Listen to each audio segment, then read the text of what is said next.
record. Bruce All is right. out. Too big of a carbon footprint. All right, Nicole, you ready? Yep, we're ready to go.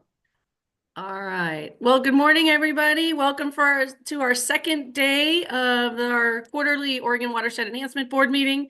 Today is the 29th of January. My goodness. I'd like to remind everybody in virtual land that this meeting is being live streamed on OWEB's YouTube channel and is being recorded.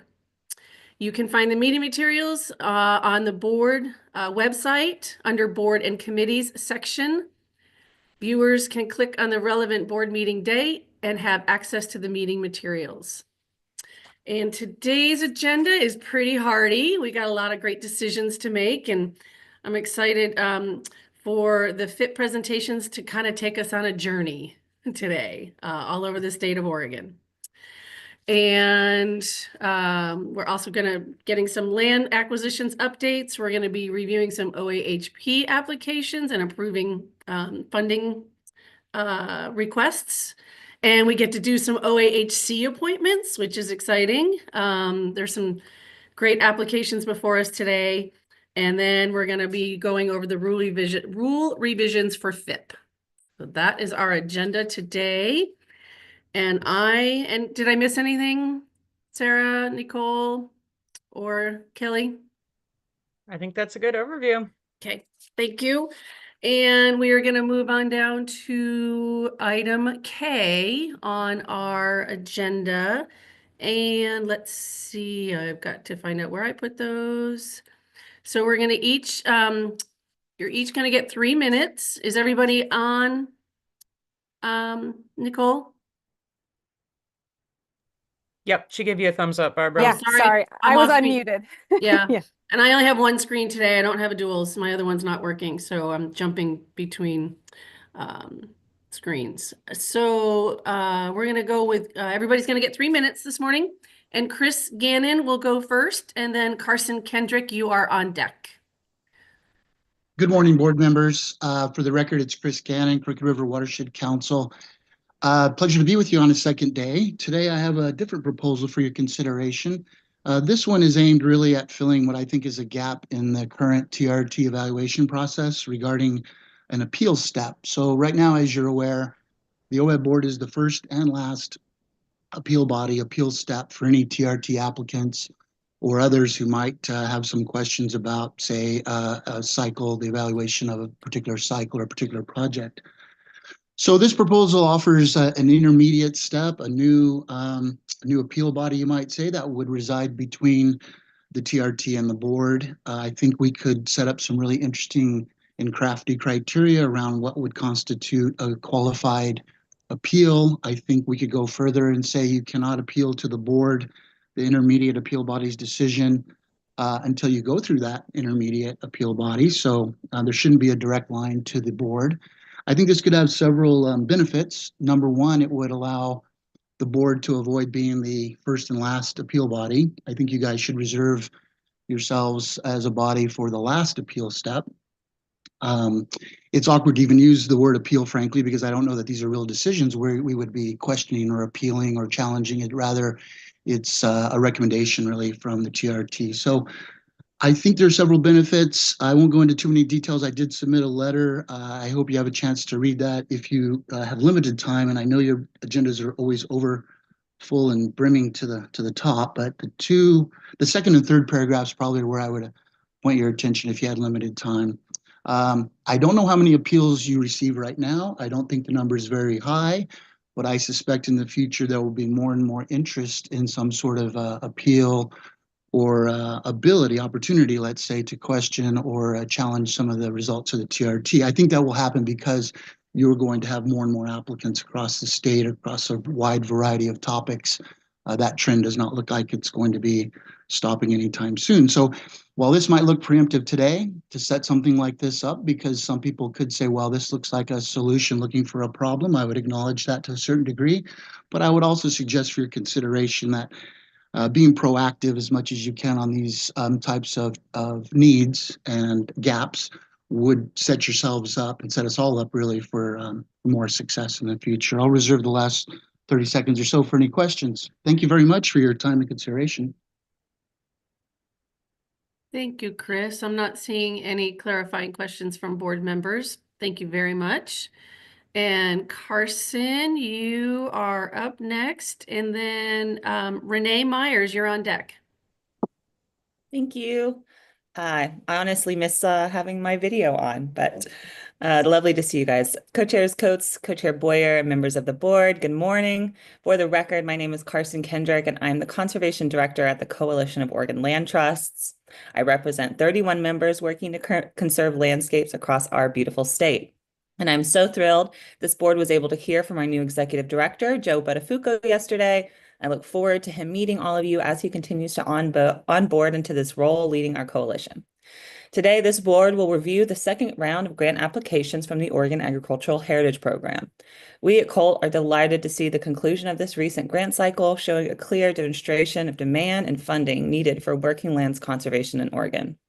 While COLT does not weigh in on individual project funding decisions, we do plan to share and celebrate the OAHP projects funded today with our conservation community and legislative champions. We also want to thank the Oregon Agricultural Heritage Commission for their review of the applications and their dedication to improving program delivery through the recent rulemaking process. As members of the OAHC transition out of their terms, we want to extend our deepest gratitude for your hard work to create and improve the program. Our deepest thanks to Bruce Taylor, Woody Wolf, and Lois Loop. Finally, I wanted to update the board on COLT's 2025 policy priorities.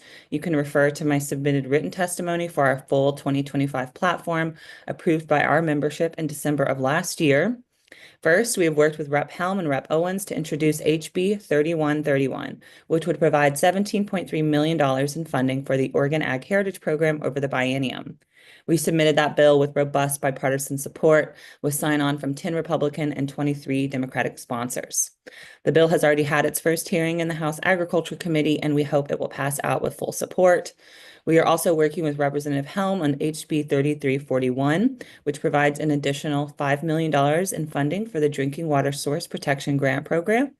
Finally, we will be working with Senator Przansky to support permanent recreational immunity protections, and we will track agency budgets, including OWEBs, and mobilize our members to support agency funding needs. Thank you again for the time to testify. Thank you, Carson. I just have a quick clarifying question. So the recreational immunity, does that have a bill number by chance? Yes, ma'am. I'm just pulling it up right now. There are two efforts. The one that we will be supporting is SB 179, which is going to be referred to the Judiciary Committee. That's the Przansky bill.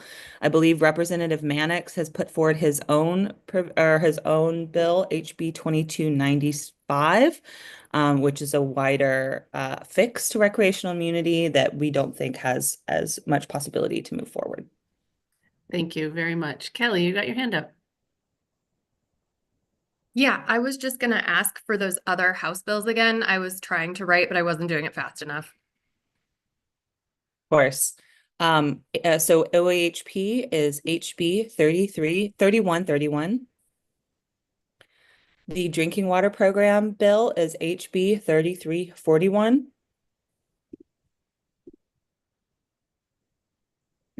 And then, yeah, so SB 179 for recreational immunity. Thank you very Thank much. you. All right, Renee Myers, you are up next, and then Kristen Waltz, you're on deck, please. Okay, actually, I don't see Renee's name, but Renee, if you're on Zoom and have under a different name, can you raise your Zoom hand? Okay, not seeing it if you want to move on. Thank you. Okay. Okay. All right, Kristen Waltz, are you see Kristen? Yeah. And do you see Nellie also? I see both Kristen Okay. and Nellie. Yes. All right, Kristen Waltz, you're up next, and then Nellie McAdams on deck, please. Good morning, members of the OWEB board. My name is Kristen Walls. I'm the executive director of the North Fork John Day Watershed Council. I also serve as the board president of the Network of Oregon Watershed Councils. I want to begin by expressing my gratitude to the OWEB board and staff for their commitment to Oregon's watersheds.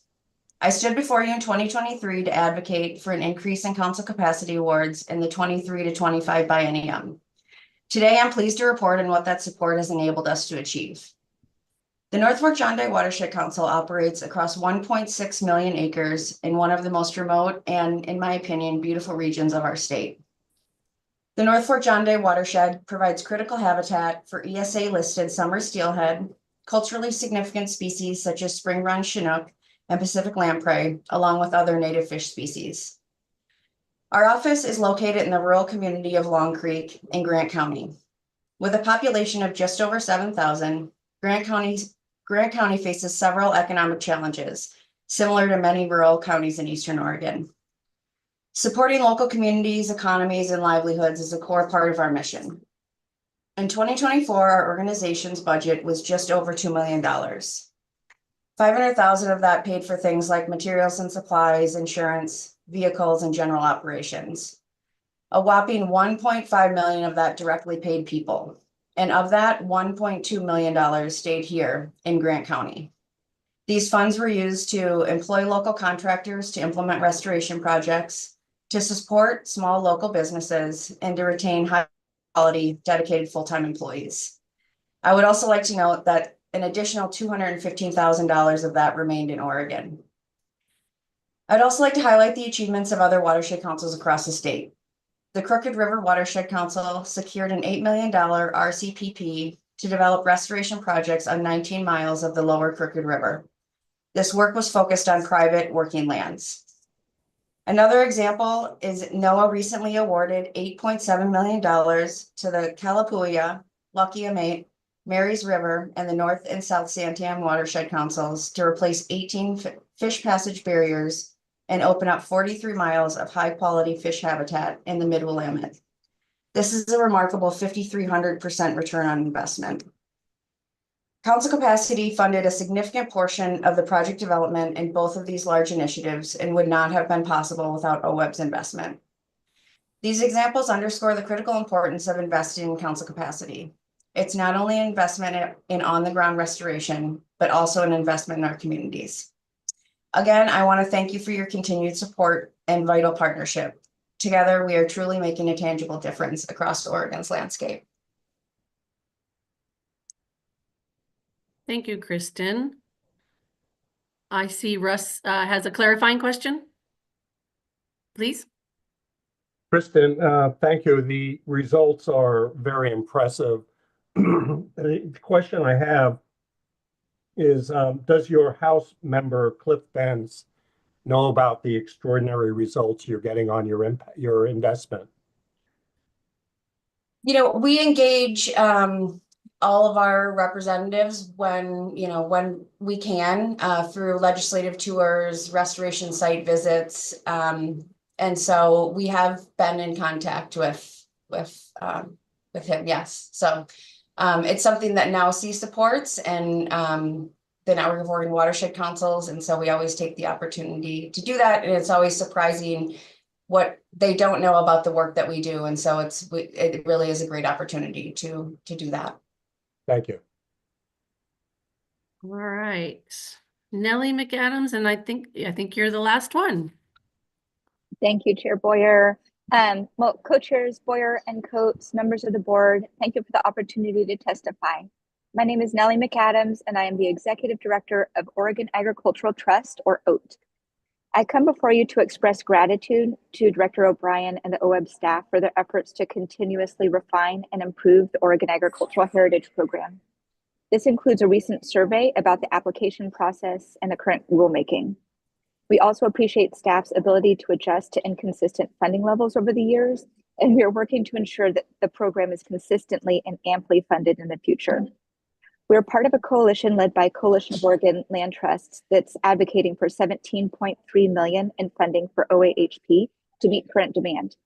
We applaud Governor Kotek for recognizing the importance of this program and including it in her budget, the first time an Oregon governor has done so. Our goal is to ensure that OWEB has more consistent funding for OAHP that can begin to meet the growing demand for this program.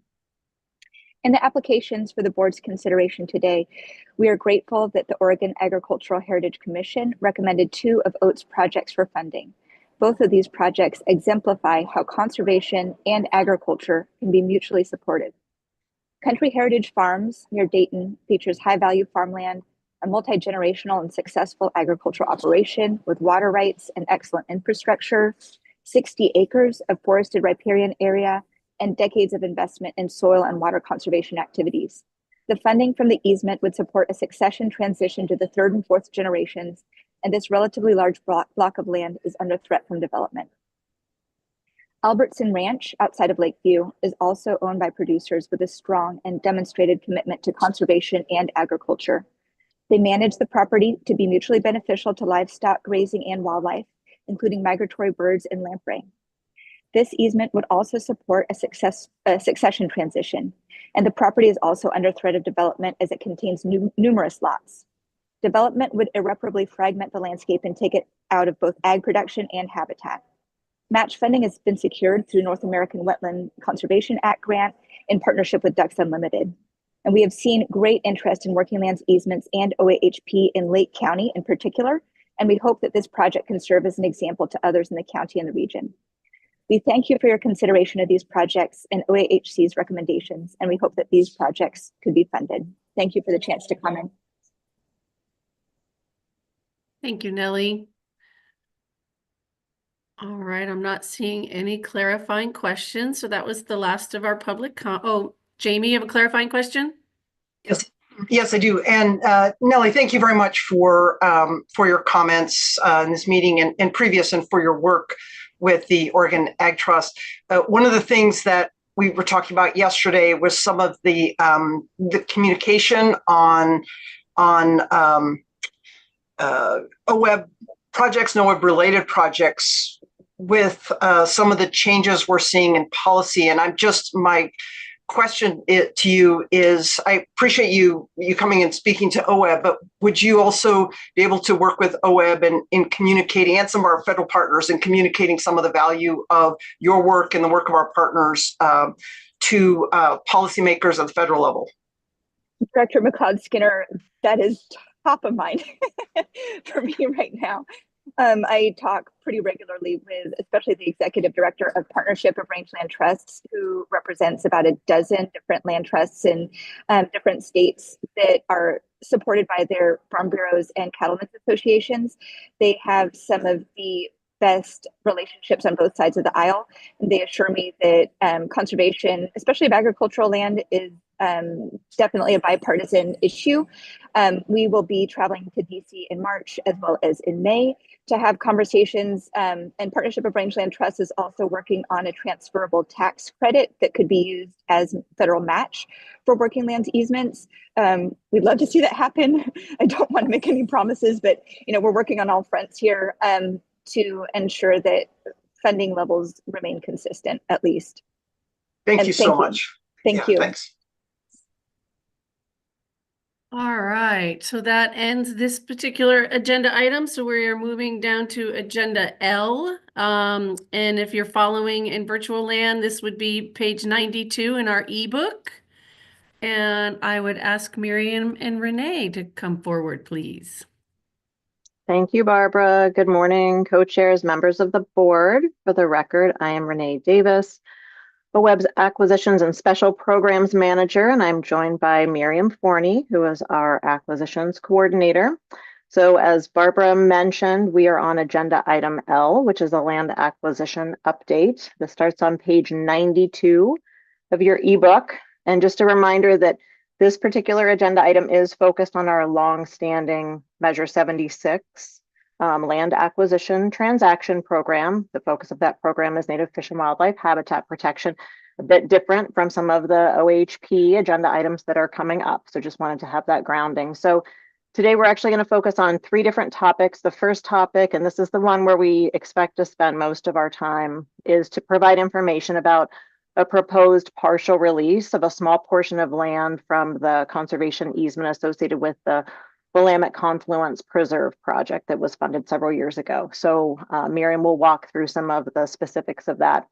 We'll then hold some time to touch on 2 brief updates about other aspects of the land acquisition grant program. The first relates to the Southern Flow Corridor project in Tillamook County, again funded several years ago. And the second is an update about the land acquisition grant program review that currently is underway and was mentioned a few times yesterday. So we have about 30 minutes total for this agenda item. To be time effective, we ask that you hold all questions until the end of the presentation. At that point, we'll open it up to start with questions about the Willamette Confluence Preserve. We definitely want to make sure to get initial questions answered and to make sure that we understand what additional information could be helpful to the board in advance of us bringing the proposed partial release of the easement back to you for deliberation at the April board meeting. But we also will hold time at the end for any questions that you might have about Southern Flow Corridor and the overall land acquisition program review. So with that, I'll turn it over to Miriam to start walking through some of the specifics. Good morning, and thanks, Renee. OWEB granted funds to the Nature Conservancy for its purchase of the Willamette Confluence Preserve in 2010. The property consists of approximately 1,270 acres located in Lane County at the confluence of the coast and middle fork of the Willamette River. The project sought to protect the priority conservation area with 8 priority ecological systems, 8 at-risk plant communities, and at least 14 priority species. Subsequent grants help support restoration of the property, including floodplain and upland ecosystems. In 2023, TNC transferred the preserve to Mackenzie River Trust. A small portion of the preserve lies north of the Middle Fork Willamette River, and the remainder lies south of the river. 2 of the parcels lying north of the river consist of riparian forest and sandy beaches adjacent to Georgia Pacific Park, which is a public park managed by Willamette Lane Park and Recreation District in Springfield. The park, which is this treed area here, includes a heavily used pedestrian and cycle trail, which, if you can see my pointer, roughly follows the edge of the river. So this has resulted in significant level of unauthorized use of the parcels, which are the 2 half circles here in red. So there are anticipated impacts to some of the sensitive habitats and species that OWEB grants sought to protect and restore. It's important to note here that the half circles, the red half circles, are approximations of the parcels at this point. As I'll describe in a moment, staff are working with MRT to determine the exact extent of land involved in the easement release request. OWEB staff visited one of the parcels, this one here, in July 2024 and observed unauthorized uses by people and pets. As discussed at the July 2024 board meeting, the purpose of Measure 76 land acquisition funding is the protection and restoration of habitat for fish and wildlife. Any recreational use of properties purchased with M76 funds needs to be limited and carefully managed to ensure that protection of fish and wildlife is accomplished. MRT determined that active stewardship of the parcels will require travel to them on a regular basis, possibly weekly, for at least half of the year to either enforce trespass restrictions or to ensure that public use of the area isn't leading to further significant degradation of the riparian forest and associated riverbanks. So due to the parcels being isolated on the north side of the river, it takes MRT approximately 50 minutes of combined driving then walking to reach the parcels. And given that, MRT indicated that it would cost approximately $9,000 per year for it to enforce access restrictions.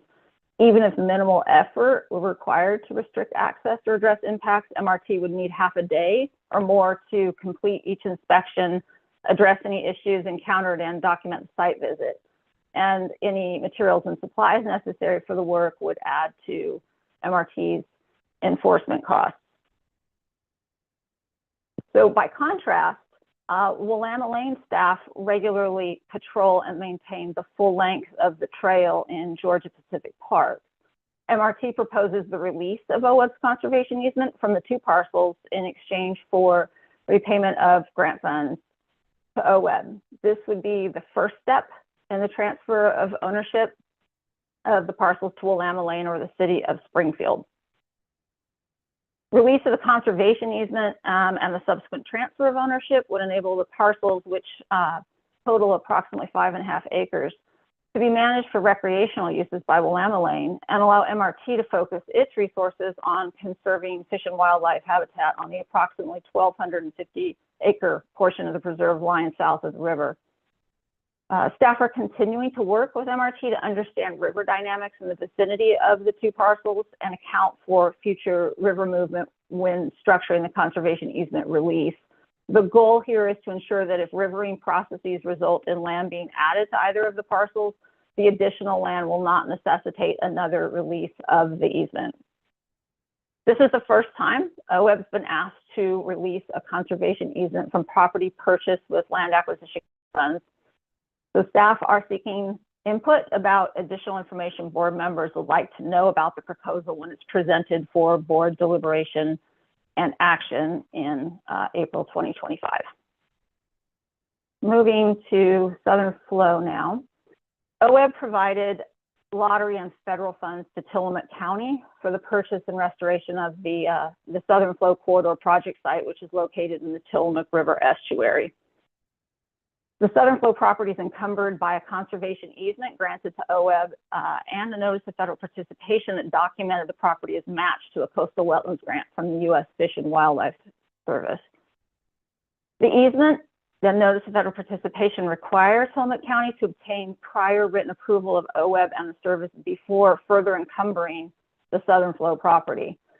The county sought OWEB approval to grant a utility easement to the Tillamook People's Utility District, or PUD, for the construction of an electrical transmission line above a portion of the Southern Flow property.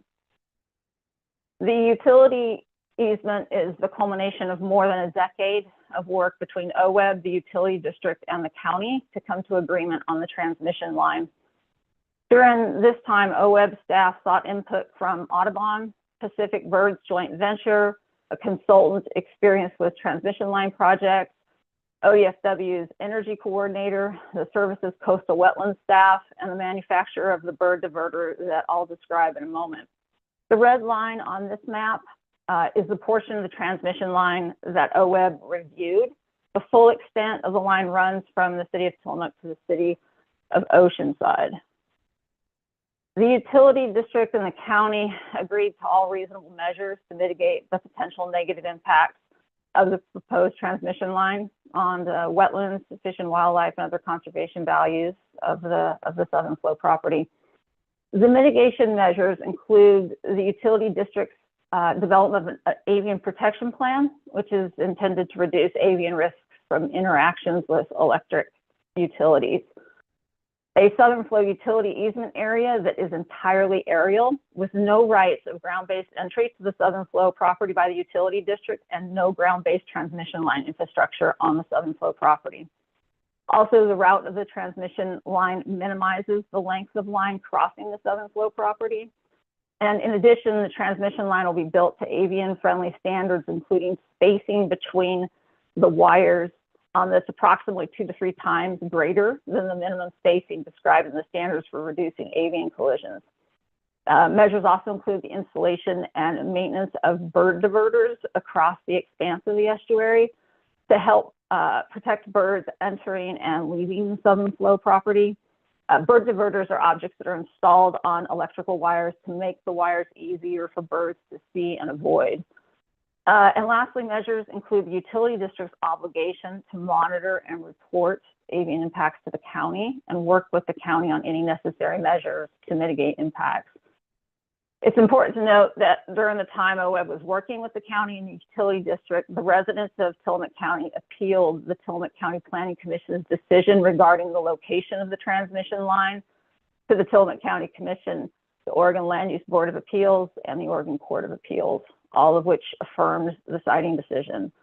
Also of note is that the transmission line will benefit the residents of Tillamook County by providing more reliable power. Staff determined that given the mitigation measures, the utility easement is unlikely to cause harm and is consistent with authorized uses of the property. The service concurred, and as a result, the utility easement didn't require the approval of the service. The utility easement and the conservation easement amendment are in the process of being executed by the parties and recorded in the public records by the county. We recognize that the relatively brief update in the staff report doesn't capture the specifics of timeline and the nuance described here. Staff invested deep thought and research and extensive effort to minimize potential for ecological impact and harm while acknowledging legal and community considerations that have evolved over the last decade. Renee, I'll turn it back to you. Thanks so much, Miriam, for those updates. So now we'll touch briefly on the land acquisition program review. So was mentioned yesterday at the October board meeting, Jeff Huntington from the Governor's Natural Resources Office did talk with the board about the letter that Governor Kotek submitted to Executive Director O'Brien that included a number of different directives, but one was to review the land acquisition grant program for streamlining opportunities, recognizing the need to align with statutory intent of the program while exploring and implementing those streamlining opportunities. So we have initiated a process to kick off the program review. Huge thanks to Coalition of Oregon Land Trusts, COLT. We have collaboratively with COLT convened 2 listening sessions. The first was in late October. The second was earlier this month to better understand the challenges and opportunities for the program from the perspective of COLT member organizations. So the first listening session really focused on program history, past topics and issues that have been raised, and getting input from COLT members about areas for improvement and issues of ongoing concern. And also discussion of next steps. How might we start to get at addressing some of these challenges and opportunities? The second listening session really focused on categorization of what we had heard. I'm using the term buckets to really try to bin and bucket those issues and opportunities. So the 3 buckets that we have organized the input into thus far are first kind of philosophical and foundational bucket. So topics such as the use of conservation easements by OWEB when investing in fee title acquisitions or third-party right of enforcement when investing in conservation easements, the mix or blend of conservation relative to other uses such as recreation and working lands, statutory interpretation such as interpretation of significant habitat. The second bucket I would term kind of cultural, meaning agency cultural approaches or issues, things such as risk tolerance, overall customer service approach for the agency, and then also questions and concerns about funding levels in board biennial spending plans for land acquisitions. And I think some of this connects back to maybe some of the comments we heard early on about the staggering numbers with generational transitions with land acquisitions. The third bucket is really focused on process. So given the process steps currently involved in the land acquisition program, what are the opportunities for streamlining? So we did spend some time during that second listening session, though, talking through sequencing, given that these are interconnected issues, philosophical foundation, connecting to process, connecting to agency cultural questions. So we have internally drafted, and it's being reviewed by agency leadership, a work plan and a timeline to sketch out how we would really dig in earnest in tackling the 3 buckets of work beginning in 2025. So I would expect that we will be looking at parallel processes, given that there absolutely is interest in and need to address some of the big picture philosophical foundational issues, while also not having a significant pause on granting. If we hark back over a decade, we had a significant pause at one point on land acquisitions. There's not interest in doing that given the importance of the non-federal match, for example, that the Measure 76 funding provides, but this will result in parallel processes. So that will include inevitably engagement with a board committee. So hopefully we can get that resolved today at lunch. The full board at times on some sets of these issues, for example, some of the philosophical or foundation, engagement with the Governor's Natural Resources Office, local partners, interested parties. And in parallel, likely the convening of internal and external work groups to really focus on some of those process streamlining opportunities, both in the near term and long term. So more to come on the work plan, but definitely a significant body of work for the board, staff, local partners, interested parties in the coming months. So I think with that, we'll wrap up the presentation and then transition. Co-Chair Boyer, if we could focus initially on input about the Willamette Confluence Preserve, that would be really helpful. So we're sure to bring back what you need in April, and then happy to answer questions about Southern Flow or the program review. Okay. Thank you for that guidance. That's helpful. Thanks, Barbara. All right. So we're going to start with just the Willamette Confluence Project. So I see Russ has his hand up. Good morning, Russ Hoflick for the record. I need to disclose that I was the National Vice President and Oregon Executive Director of the Nature Conservancy in 2010 when the $2.5 million OWEB acquisition was made for the Willamette Confluence Project. Thank you, Russ. All right, Lindsay. Yeah, good morning. Thank you. For the record, Lindsay McClary. No clarifying questions, just want to make a statement. I really appreciate the presentation and what's being put before us. I think this is a great example of adaptive management. So there was an issue identified, there was a solution proposed, and there's another entity that's able to more effectively manage this parcel. So I don't see any concerns and would be supportive of it. Thank you, Lindsay. Woody.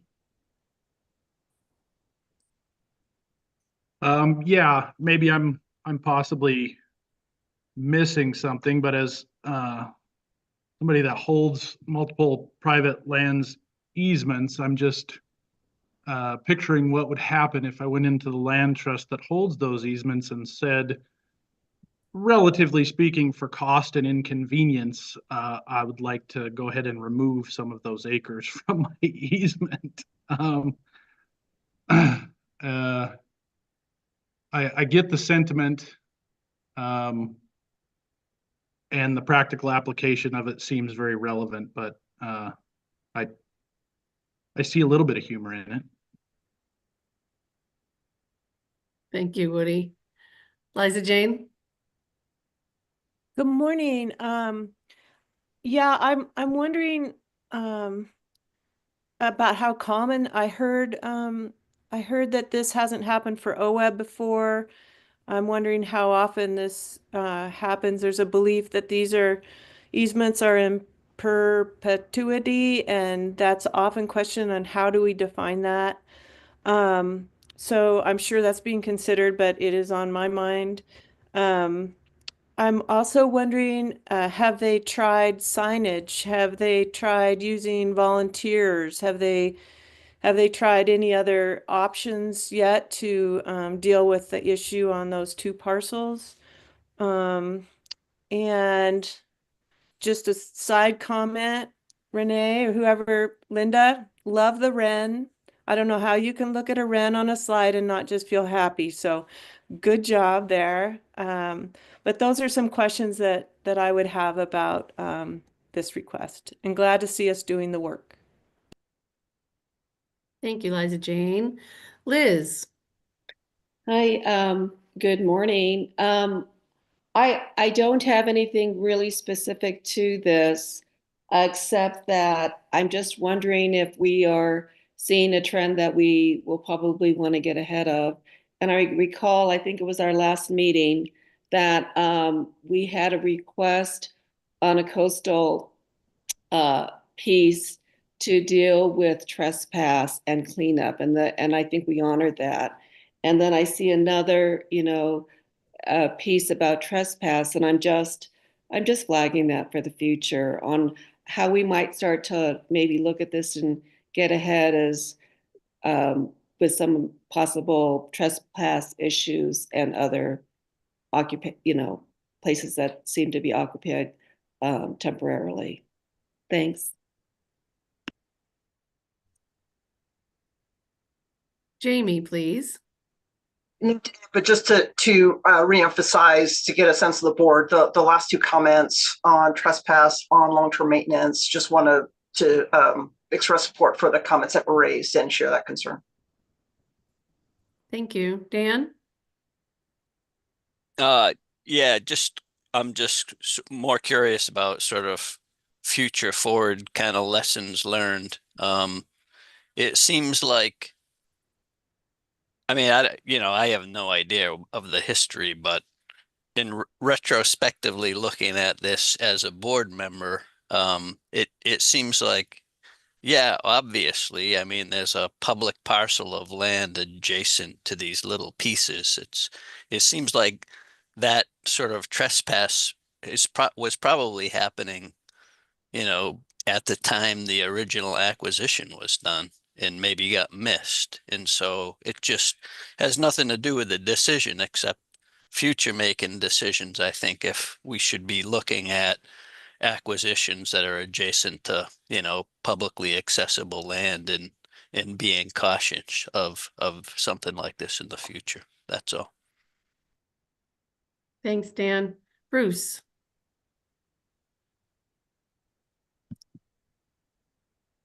I had much the same reaction as Dan. I looked at that map and I said, well, obviously, I mean, you've got two little spots over there in the park across the river. And in retrospect, you would wonder why we didn't see those. But that 2020 hindsight. I really welcome this discussion. I see the upside of future people, future owners of properties considering conservation easements with that fear that they are in perpetuity, that there is no change, nothing can ever be done. Maybe feeling a little better about under certain circumstances with the right justification, something can be done. On the other hand, I see the negative that people going, is it really a protection? I mean, are we serious about it? So I look forward, Renee, to the discussions. I think there's a great opportunity to take either side of this, and also in the future, I'm going to look, and other board members need to look a little carefully at the maps that you put up there and go, where exactly are those boundaries and what are they adjacent to? So thanks for the presentation. I look forward to the opportunity to talk about it. Thank you, Bruce. Mark Labhart. Yeah, similar to what Bruce and Dan said, I guess I don't know if they're blame or whatever, but the blame would be on all of us because we didn't pick it up when it first came up. But on the other hand, maybe we didn't think it was going to be an issue at that time. That's why it went forward. But yet when we've got a whole public area here and, my first thought when I was hearing the presentation and I read the staff report was, well, is it that big a problem if we just kept the easement, and is it that big a trespass where it's really affecting the viability of the easement? So it sounds like it is, or staff wouldn't be proposing the transfer to these two parcels. And it seems like it would be a good fit. I agree with Woody that, we got to be really careful here about what we're going to do here. And we probably need a policy that says we need to have a very specific criteria and good reasons for, I don't know the wrong term, but canceling an easement or transferring an easement. And so we want to make sure that we aren't setting a precedent where we promote. So we don't want to permit this and promoting it without some really good, thoughtful process that goes into it. So that's my initial thoughts. Look forward to April on this one. Thanks, Mark. Russ, sorry, I see Russell on the screen, but you're Russ. Both, and Russell, if you're mad at me, Russ, if you're. Whether it's this project or the Southern Flow project, definition of perpetuity is what it is. I think that it raises a question that Colt has been grappling with, and that has to do with the nature of the agreement that is essential to be able to ensure the interests of OWEB are being protected over time, but yet give us the flexibility to understand that conditions over time may change. Other states address this type of issue through a recorded grant agreement versus an easement. That we will see more detail about those discussions in the future, but I think that we need to keep our minds open to other possibilities of ways to protect the investments of Measure 76 without the handcuffs embedded in the state's ownership of a easement.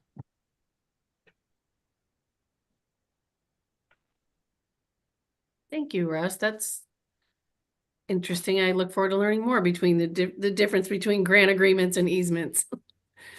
Woody, or actually, sorry, Woody, before that, Renee, did you have anything to add? I can hold until after Woody and Mark. Thank you. Barbara. Go ahead, Woody, please. Yeah, just a quick echoing of catching it ahead of time is obviously the best way, but I would hope that somebody has dug into the specific language of the easement and suggest that probably in there there are rules by which we may not even be able to do what is being asked. I would, in my personal easements, I don't think they could be reassigned without an economic failure of the easement holding entity or some other reason that they had to be. So just a thought that specific language, which probably already has been, but should be went over with a fine-tooth comb. Thank you. Barbara, Yes. is it okay if Miriam responds briefly to just that piece? I think that's an important clarification in terms of the intellectual know-how that's going into evaluating this one, because what Woody flags is real. So Miriam, do you want to speak to that? Yeah, thank you. We have looked into that and determined that a partial release of the conservation easement, such as the one that's being proposed, is legally permissible. Our conservation easements that we use for fee simple purchases such as this have different provisions than, say, an easement granted on private property that meets certain benchmarks or standards for a tax deduction. They're very different conservation easements. So yes, we are able legally to do a partial release. Wow. Thank you. Renee, do you want to maybe if Mark wants to share his comments, and then I'm hoping to do just kind of a quick wrap up culmination and see if folks have any brief questions about Southern Flow or the program review. Okay, Mark Webb, please. Yeah, for me, the decision makes a ton of sense. I just assumed something like what Miriam shared was the case. And all of this tells me that it would help me if there's something I can read or OWEB staff can kind of teach me what's involved in these conservation easements, because I just assume what you're doing is legal. May not be common, but it's legal. And it makes a ton of sense practically, and you can't anticipate everything. So I could probably use some help here. All right, Jamie. Just one thought on this. I want to separate out what's going to be a really good discussion and thought process around how we approach these in general, with this being a really special area and a really good project. So just wanted to also highlight that distinction. I've hiked Pisgah Park many a time back when I was at the U of O. And so this is actually a really great opportunity to make sure we're protecting a really vulnerable and important area. So that just separating out those two concepts as we have some of these general conversations and get our overall process on land acquisitions aligned. I don't want to lose the fact that this is also a great application because it's an important area. Thanks, Jamie. So Renee, I have a couple of quick questions. Yep. Go for it. You know, I worry about setting precedents for this. That That gives me a little bit of heartburn. So I didn't hear any mention of law enforcement. Has that been addressed? I mean, do they cruise it, knowing that this is an issue? Miriam, can you briefly speak to some of that past history? Yeah, thanks, Renee. So currently, the Willamette Lane Park and Recreation District that patrols and enforces use restrictions in the park does not do the same for these parcels because they aren't owned by the park district. Mackenzie River Trust to date has taken a fairly passive approach to enforcing use restrictions, given the amount of resources that are needed to do that continuously. They do visit the parcels from time to time. They have taken some action with regard to use, but in terms of getting law enforcement involved, no. My understanding is there has not been that level of enforcement of use restrictions. Thank you. And then what are they offering to pay back? I don't know if I saw that figure, if this was approved. Yeah, you haven't seen the figure because we don't know yet. It would be a proportionate amount equal to the current value of those two parcels, which would need to be figured out. Okay. I felt like I had one more question, but I'll let it rest. I do just want to say I really appreciate setting us up at this meeting to make the decision in April instead of having the information today and having to make the decision today. I really like this process. Thank you. Thanks so much, Barbara, and thanks for the fantastic questions. So a few pieces. One, Jamie, thank you for flagging. We have a near-term issue at hand that you'll be deliberating on in April. We also, as I mentioned, have a much bigger, more expansive process that we're embarking on around a set of land acquisition issues. So for the April presentation, thank you for this great feedback. We will be working with Mackenzie River Trust. They will be with us in April to provide comment. So we'll be able to respond to some of the questions. I think, though, this has flagged perpetual investments are complex, and it is important to have open communication, to understand what adaptive management that might be needed looks like, to gather those learnings and think about what happens next. And I think just to flag some of those questions and topics around public lands adjacent to, I think this is part of that grappling with habitat conservation relative to other uses such as recreation or working lands, and finding a balance that isn't so preservationist that we're not able to actually have projects that are feasible on the ground, and making sure that we are getting that habitat uplift that's expected from these investments. So that is exactly the type of committee work that we'll be doing. So Mark Webb, it sounds to me like maybe you want to be on the Acquisition and Restoration Committee since you're interested in learning more. And maybe this will prompt others too.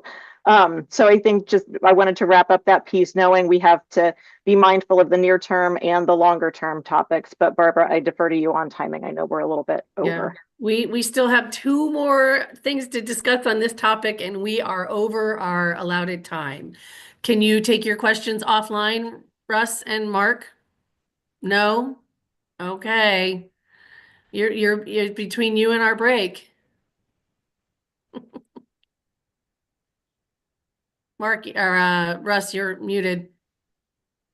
Okay, so as it relates to the southern flow, the same question. Wait, hold on. We're not there yet. We're not there yet.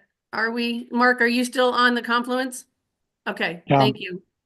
So for me, that's just a quick question. Doesn't have to be answered now. I think at some point it would help me. So for you, Barbara, and I think for Liza Jane, maybe Woody, some others, there's concern with doing this sort of thing. I'm just interested in whether you would be more comfortable not doing this property exchange and continuing to have this in the easement, but not meeting the desired outcomes of the easement. law enforcement is not going to patrol this. It's not cost effective. So I think that's a question we should be asking as well. I mean, would we be comfortable if nothing changed? So I just wanted to get that out. Thank you. All right, so Renee and Miriam, are you guys ready for the what are we calling it? The Southern Flow. Yep. Thanks, Barbara. All right, Russ, I'm going to call on you first, please. Okay, so consistency in the conversation. We're talking about compensation of the Willamette for modification of the easement. Investment of OWEB was made in the purchase of a piece of property that is now being degraded by a power line easement being placed on the property. And I just want to be clear, if Miriam and Renee are talking about, I didn't see any evidence of cash coming back into the OWEB pot as a result of an appraised degradation of that particular property. I appreciate the additional details that were given to us today that were not in the report on an avian strategy for a protection plan that creates diversions against negative impacts from birds. I would like to actually see that document. I think the board being given full information on these projects when an easement is being modified and or degraded in some fashion. But what I read in the materials that were given to us describes no impact, and that was definitely not the case as described this morning. So I would like to understand more fully how we are in fact protecting the investment being made by OWEB and whether we are in fact getting an appraisal of the degraded value and reimbursement for the change. Mark Labhart. A little Sorry, different. wait, hold on, Mark. Sarah, did you want to piggyback on that? Sorry. Sorry, Mark, and this will be very brief. I just kind of want to take responsibility for the dichotomy that Russ just described. We have a 250-page document that we could have shared with you, I believe, and we have a very short memo. I asked the CAT staff to keep it short, and I see that more detail would have been helpful. So I just wanted to take responsibility for that, and we can certainly share more information and do that in the future too. Thank you. Mark Labhart, please. So that's what I was going to cover. For many of you know, in my previous life, I was intimately involved in the Southern Flow Corridor project and also very, very familiar with this transmission process. The 10-year process of going back and forth among various entities with options and proposals that ended up in legal court battles back and forth.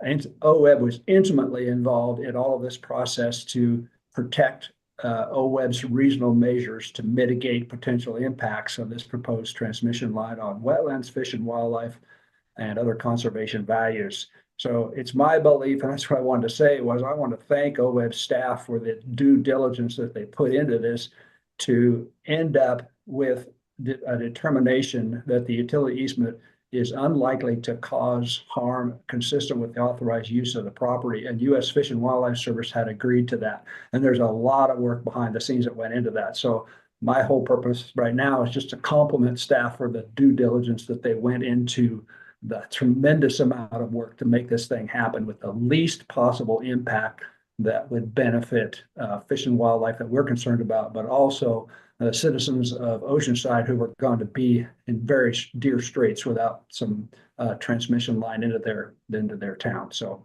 it was a potential win-win here, and it worked out really well. That's my comments. Okay. And just, looking at our agenda and our timing, we are a bit behind. So we are revisiting this in April. This is not a decision today. So if we could, I'll just take two more questions, one from Jamie and one from Woody, and then we're going to move on, please. Jamie. The transmission line, it's usually assumed this is overhead. Was there also a review of undergrounding? I was back in a previous life, I was involved in this. I know there's a lot of conversation. There's plus and minus of both, but I don't know if that was been part of the conversation as well. It's not might address some of the issues flagged. Thank you. Woody? It was. Yeah, just real quick to Mark Webb's comment. I'm not necessarily didn't say that I wouldn't be in favor of this. I'm just worried about setting a double standard on these easements that are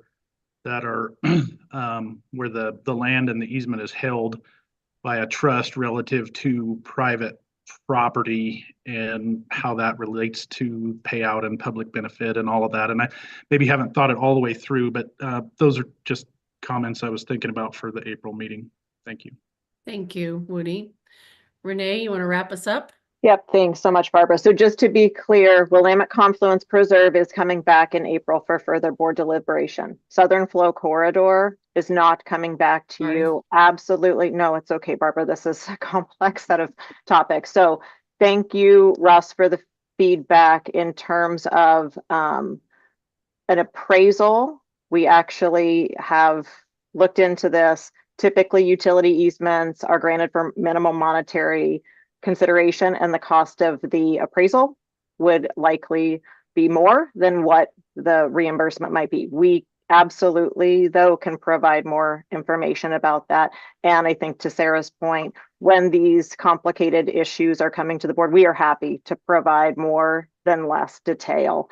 I think that Mark Labhart captured it well in saying that this was a balance of realities that were emerging from legal and community considerations while doing our best to minimize impact to fish and wildlife that were protected. Jamie, we also can provide background about kind of the options explored over the decade process with this, including if undergrounding was part of that.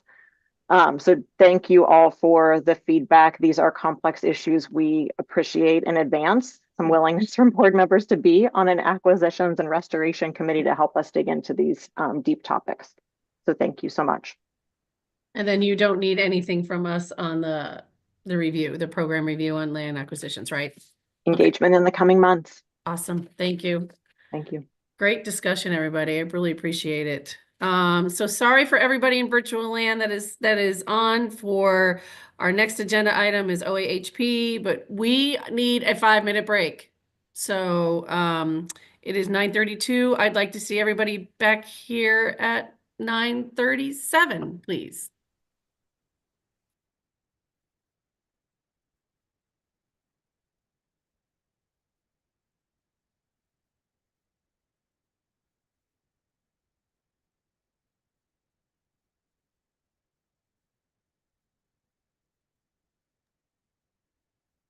Hey, Russ. Hey, Bruce, how you doing? Good. How's your weather? It's just I'm at here in Portland. It's just very hazy this time of year. Yeah, air quality gets terrible, but you know, inversions.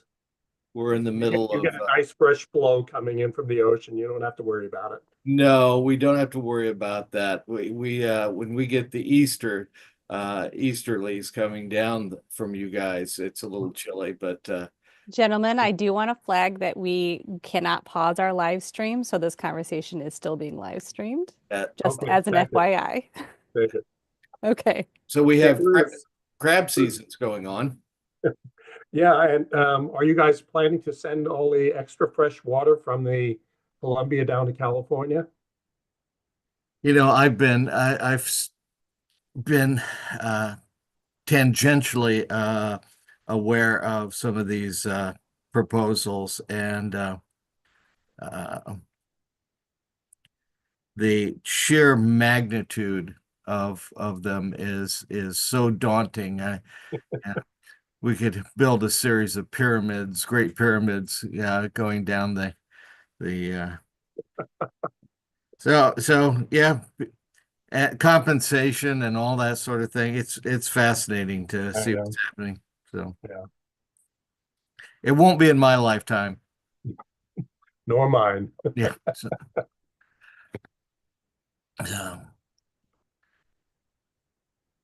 well, I will get off here as well. Me too.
Should I give everybody just one more minute?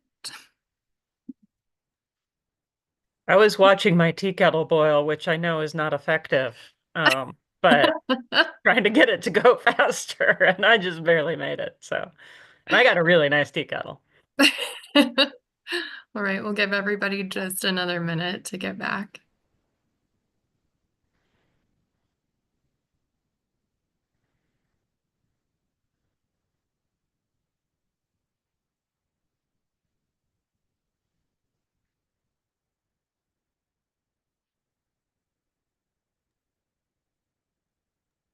Looks like we got a quorum there at least, Kelly. I think, right, Nicole? Yeah, looks good to me. Okay, we'll go ahead and get started here. So we are going into agenda item M, Oregon Ag Heritage Program 2024 grant awards. And I'm going to pass it over to Renee, Taylor, and Robin. Thank you, Kelly. Good morning again, co-chairs, members of the board. For the record, Renee Davis, Acquisitions and Special Programs Manager. I'm joined by Taylor Larson, who is the Oregon Agricultural Heritage Program Coordinator. And I also am joined by Robin Meacher, who is our OAHP easement specialist. So she may not be on camera, but is with us. She is joining us from her vacation because she cares so deeply about this program. So we will be spending the next 2 hours with you talking about multiple agenda items related to the Oregon Ag Heritage Program, or OAHP. We have about 45 minutes for this item, and maybe we'll even be able to catch up some time. So agenda item M focuses on grant awards for the OAHP Conservation Easement and Covenant Program. It starts on page 100 of your ebook. So just quick reminder about written public comment that you received from Cami Lorraine of Wild Rivers Land Trust, and also verbal comment that you heard from Nellie McAdams of Oregon Agricultural Trust, and also mention of OAHP more broadly by Carson Kendrick of Colt. Quick background about the program. OAHP aims to protect and enhance farming and ranching on working lands throughout the state, while also maintaining and enhancing wildlife habitat, water quality, and other natural resources. So it's a dual benefit program, was signed into law in 2017. The program does have separate statutes and a distinct funding source from Measure 76.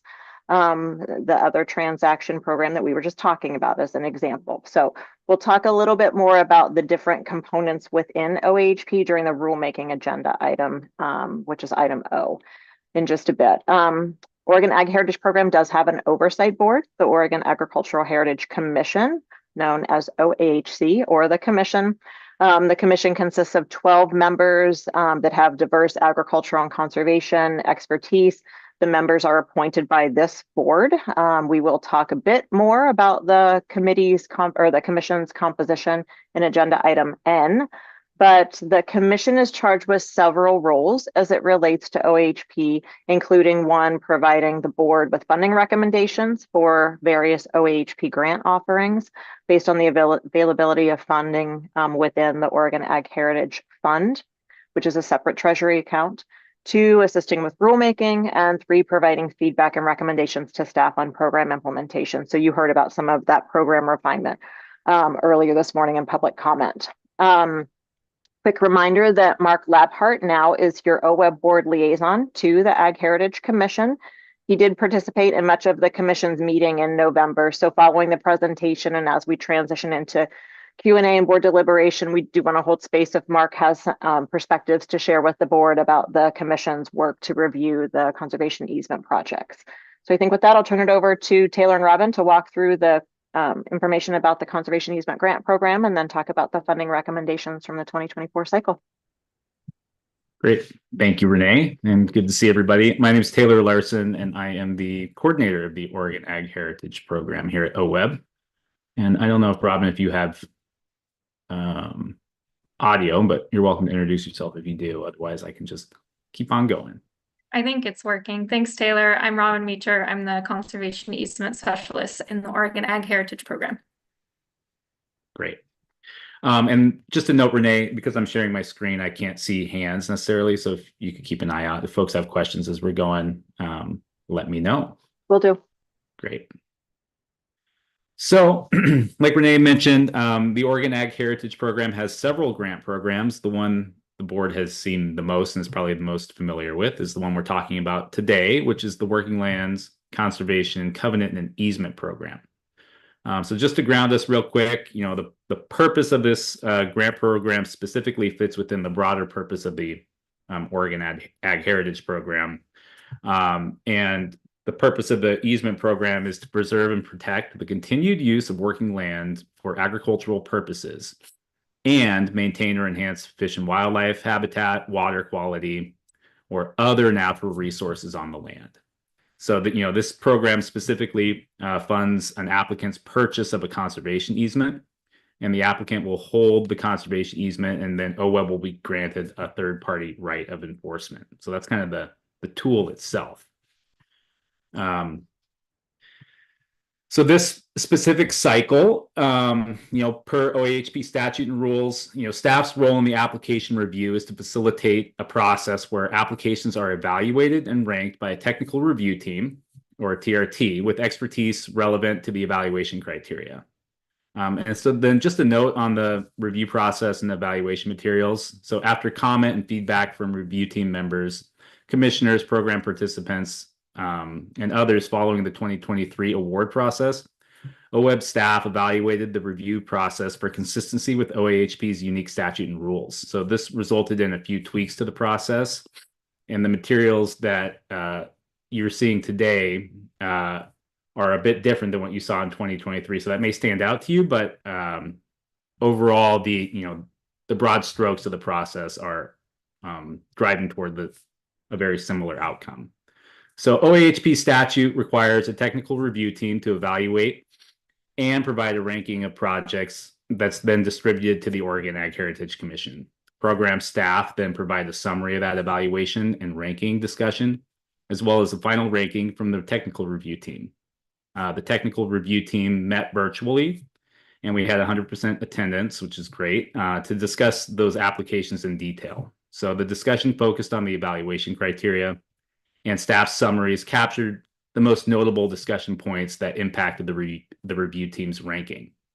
So then the review team's ranking signals their expert opinion on the proposed project's alignment with, you know, the Oregon Ag Heritage Program's intent. The OAHP technical review team does not make a fund or do not fund recommendation on submitted applications based on the merits of the proposed projects relative to the evaluation criteria. So then the role of the OAHC in the pathway is based on, you know, statutory language, is to review and consider the recommendations of the TRT and then provide a funding recommendation to the board based on the availability of funds in the Oregon Agricultural Heritage Fund.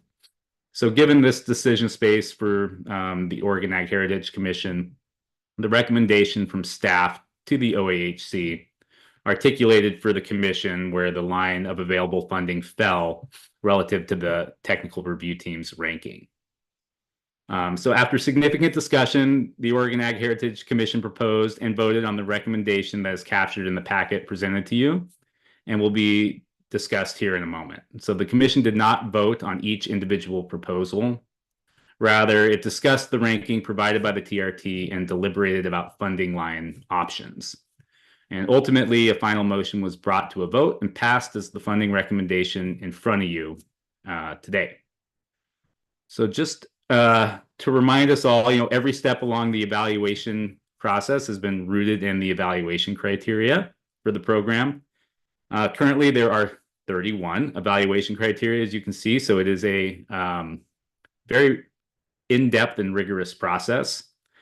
And you know, we're looking for projects, not necessarily that we're not scoring each individual criteria as they go, but you know, how does it best fit all the criteria in the context of that particular working land in the landscape that it, is operating within.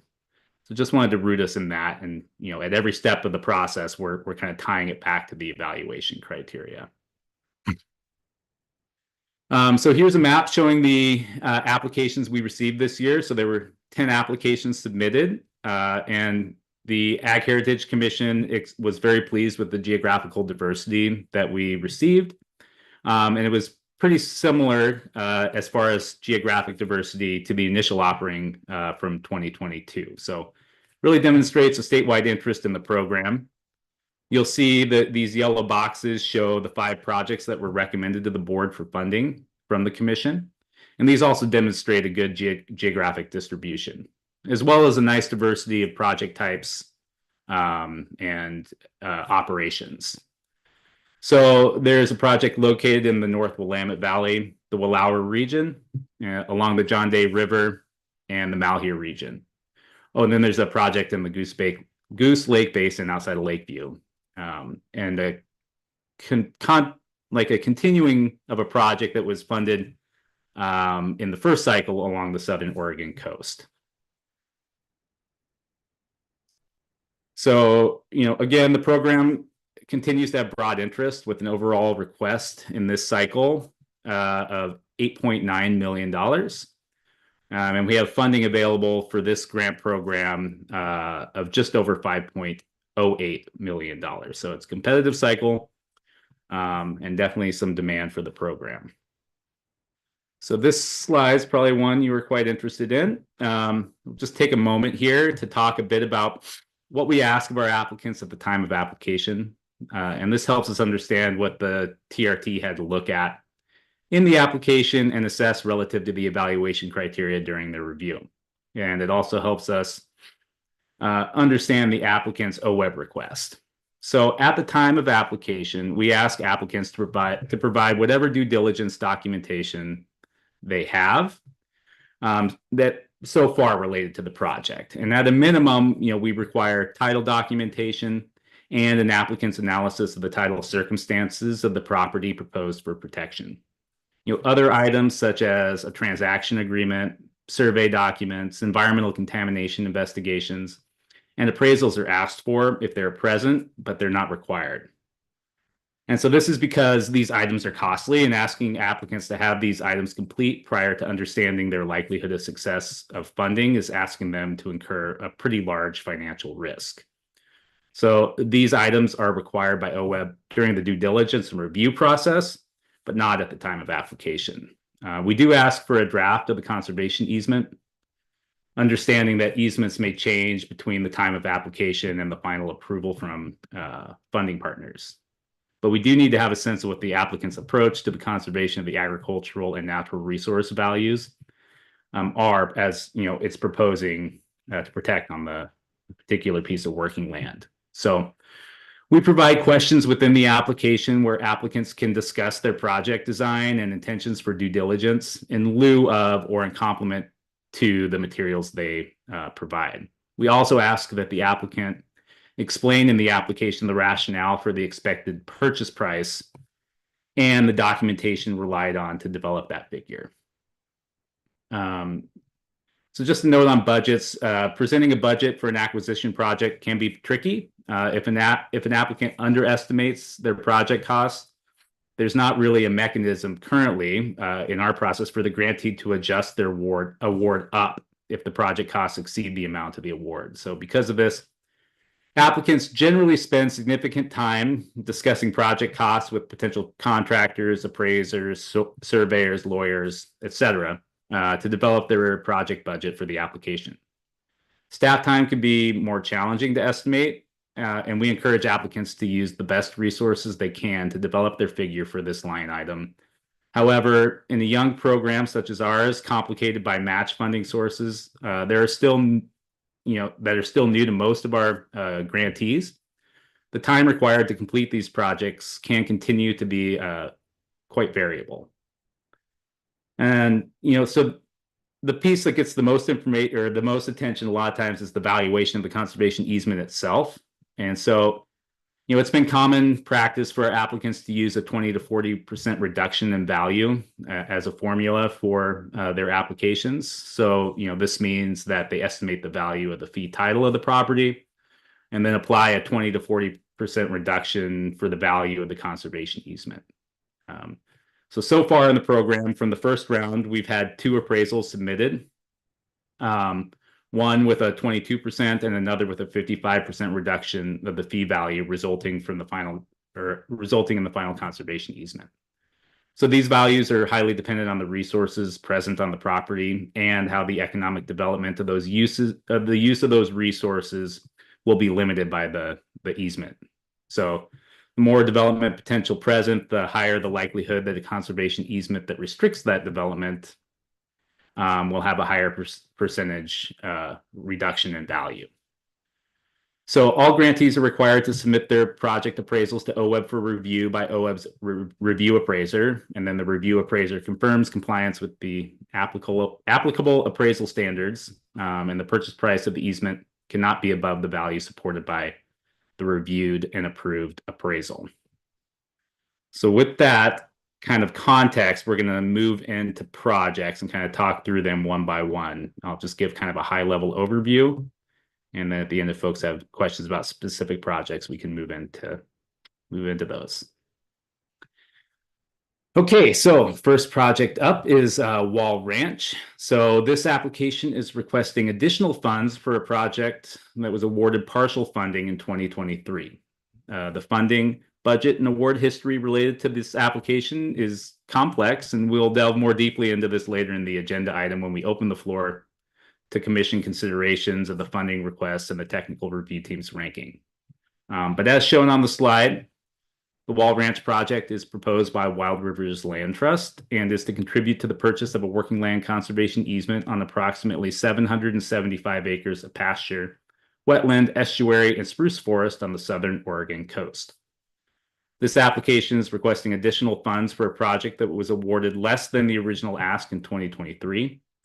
During the due diligence process for that previously awarded grant, the applicant has made substantial progress on numerous due diligence items, including finalizing an easement draft that's been reviewed by OWEB and NRCS, who's the match funder, along with the accompanying baseline documentation report.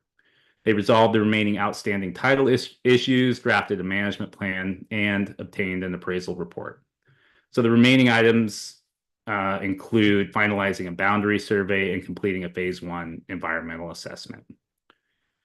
The Wall Ranch is currently operated as a sheep ranch, and the property will be preserved for agricultural use and soil resources, as well as important fish and wildlife habitat that includes overwintering and rearing habitat for coho salmon. And as I mentioned before, NRCS, through its ASAP-AL program, is the match source, both for the first phase or the first round of grant for this project and this proposed second grant for the project. And the combined match that NRCS would be contributing is about 50%, and similar with OWEB. So that is Wall Ranch. The next project up is Carmen Ranch. So this is a proposal from Wallowa Land Trust to fund the purchase of a working land conservation easement on 1,946 acres of primarily rangeland, pasture, and mixed conifer forest in Wallowa County. The project includes 2 large non-contiguous tracts separated by land under lease by the owner-operator of the property included in the application. The property supports valuable deer and elk habitat and fits within the Zumwalt Prairie Conservation Area, adding to the connectivity of the protected working landscape resulting from decades of conservation investment. The potential for the conversion from agricultural use to luxury recreational use is a documented threat, as well as a demonstrated pattern of fragmentation of large ranch properties to smaller properties. So the match for this project is coming from the NRCS Agricultural Conservation Easement Program, as well as some private sources, and OWEB's contribution to the estimated total project costs is 50%. Okay, moving on, Country Heritage Farms. So Country Heritage Farm application is a proposal from the Oregon Agricultural Trust to fund the purchase of a working land conservation easement on approximately 304 acres, productive agricultural soils with a significant riparian corridor in Yamhill County. You'll notice from the map that the proposed project is situated on the border of Dayton's urban growth boundary, and the property in the application is a highly valuable farm property in the region with prime agricultural soils and associated water rights that can be used to support a variety of crops. Local and regional location, along with its topography and secure water rights, presents a high level of threat of conversion to uses other than agriculture. And so a match from this project, again, is coming from the NRCS's ASAP-ALE program, and OWEB's contribution to the total project cost is, again, 50%. Here, and the next one up we have is Box T, which Box T Ranch is the proposal from Blue Mountain Land Trust to fund the purchase of a working lands conservation easement on 3,697 acres of pasture, riparian, rangeland, and mixed conifer forest in Grant County. So property of this size, appropriate to sustain itself for agricultural production as a grazing property long term, is quite valuable in the region. It supports a diversity of habitats, and the elevation gradient on the site supports climatic diversity. And so this correlates with climate resilience by providing sustainable habitats for species and rangeland as climate changes. So facilitating climate adaptation for a variety of species and forage production was a goal of the project. The configuration and shape of the property also allows for utilization by an operation with other lands in the area. Water rights on the northern part of the property near the John Day River are very valuable for irrigated pasture that facilitates the use of the property for winter grazing on the same, contiguous property as summer grazing. Again, you'll notice a theme. The match for this project is coming from the NRCS ASAP-ALE program, and the OWEB contribution to the total project cost is estimated to be at 52%. Okay, we'll go on to the next project here, Albertson Ranch. So Albertson's Ranch this is another proposal from the Oregon Agricultural Trust to fund the purchase of a working lands conservation easement on about 750 acres of rangeland, pasture, riparian, and wetland in Lake County.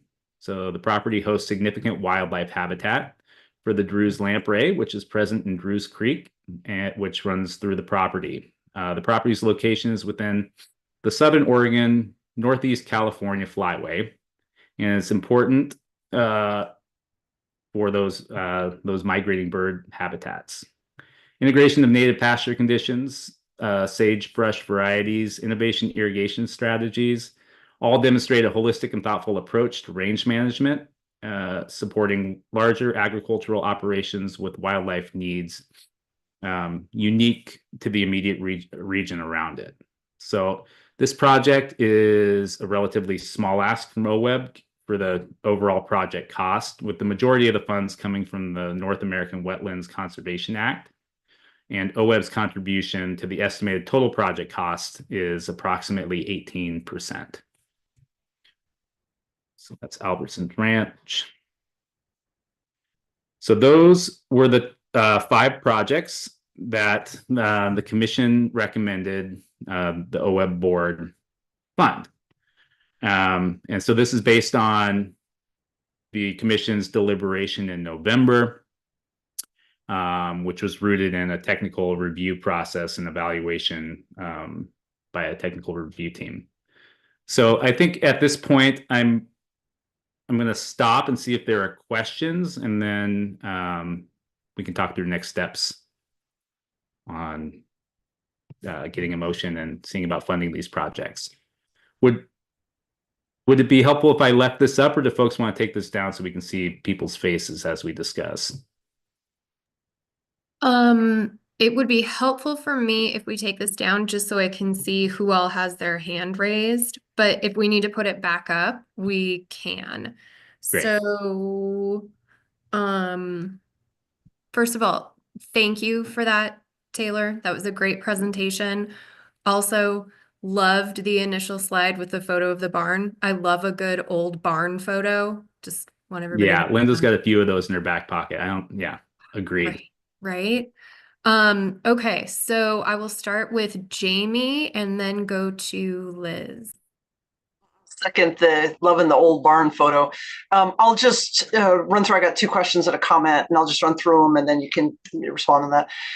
One is, do projects get signage? I'm especially thinking about the Yamhill County, the Country Heritage Farms. We were talking about telling our story and get the word out, and given it's right on the edge of a community, there would be a great opportunity there to start telling that story. So, question about signage. Some of the more remote ones might not get as much attention. On the Box T Ranch, where we're contributing 52%, I was going to ask a question about water rights, and you mentioned it. So, or the value of water rights in that area. And so, I guess my question is, are water rights? Does the easement attach to water rights, or how does that relate at all to potential water rights with a project? And then just lastly, on the Albertson Ranch, with migratory birds, it's such a huge issue, especially impacts to lakes in the Klamath area. So really delighted to see that as a priority. So that was just comment. But the bigger one was on signage, but also on the water rights.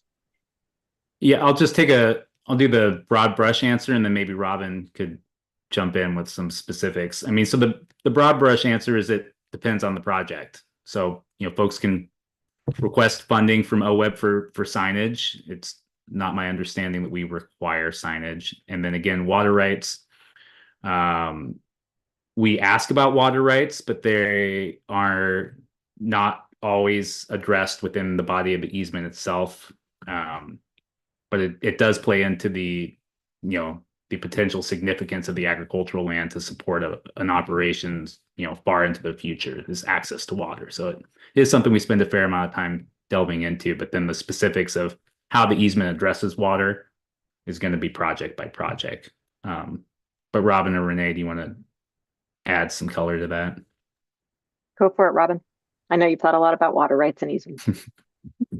Actually, I'll talk about the signage first because I think it's a good question. So we do have, as Taylor mentioned, applicants will either include signage in their application directly as an OWEB cost, but we also ask, and our applicants agree to in our grant agreements, that they coordinate with OWEB on publicity. And so that would factor into the signage. And of course, we want to be sensitive to where the project's located and how they choose to kind of mark those boundaries. A lot of the time it's boundary signage that they're talking about, not necessarily signage for publicity, I guess, or that type of thing. And then I don't think I have too much to add on top of Taylor's answer regarding water rights. We don't have, OHP doesn't have like a specific requirement in how water rights are addressed in the easement. It needs to be kind of part of how they are speaking to protecting the natural resources and the agricultural operation and agricultural resources. So across the board, it could be different depending on the operation and what they choose to do. It does factor into how our technical review team looks at the project when they're looking at the evaluation criteria. Thanks. And sure, if I may just follow up, Renee, not for this topic because this is a fully baked project, but if just flagging that for future discussion by the board in terms of some of the policy conversation. I appreciate both sides of the argument on that, but I just think that's something we should be reviewing as a board. Just really briefly, Kelly, if I could jump in, I think this is one of those important considerations around when we are talking about the land acquisition program review that is very much going to be focused on Measure 76 and the set of statutory expectations there, making sure that we are mindful of how that could connect to other transaction programs like OHP or drinking water source protection, and knowing that they each have different statutory expectations. So again, more of the nuance that you can delve into as part of an acquisitions committee.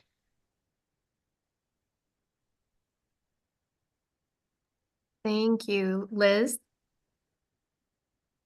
Thank you. I really learned a lot during this presentation, Taylor, and and Robin just really appreciated how you presented it, and I will have to delve really deeply into the 31 evaluation criteria. It was pretty amazing. Don't delve too deeply because we'll be changing them with the rule. Okay, all right. Thank you. Save some time there. So Taylor, I just think there's a lot of win-wins on this one, and I'm just curious, sort of an overall question. My first question is, what is motivating? You've had a number of years, although it's a newer program. What's motivating people to apply for this program? Is there one single thing, or I'm imagining there's multiple things? What are you seeing? Yeah. So again, I don't want to sound like a broken record, but I feel like every project is unique in that, and that comes through more in some of the applications than it does the other. You know, we don't have an evaluation criteria specifically about what's motivating you to do this work.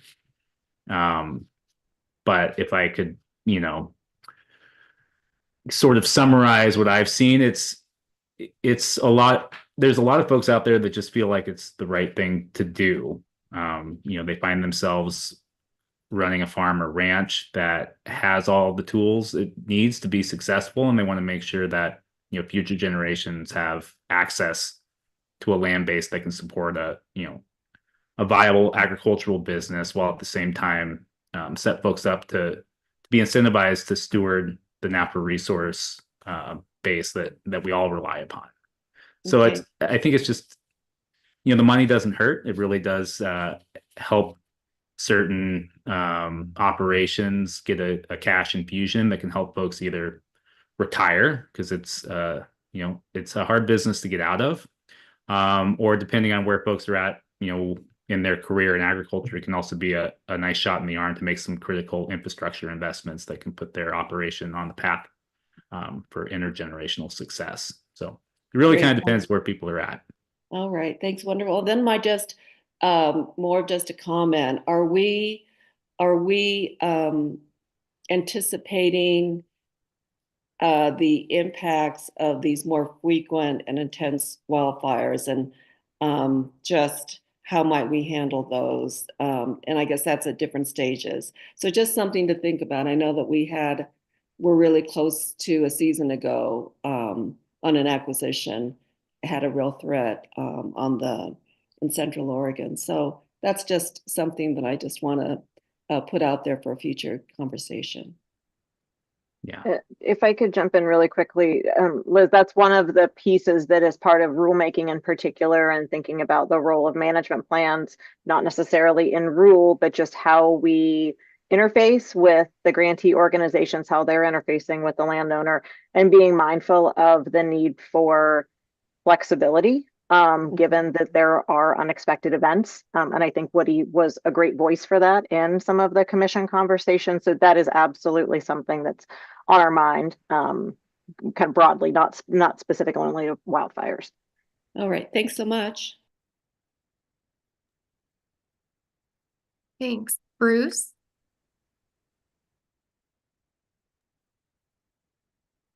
Thanks for a great presentation.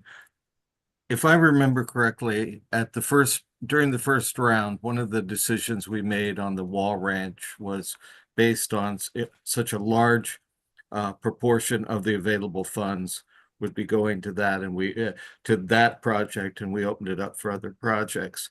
And I felt really comfortable about that decision. And now it looks like we're coming back and we have the same situation in the second round, where a large proportion of the available funds are going to the Wall Ranch.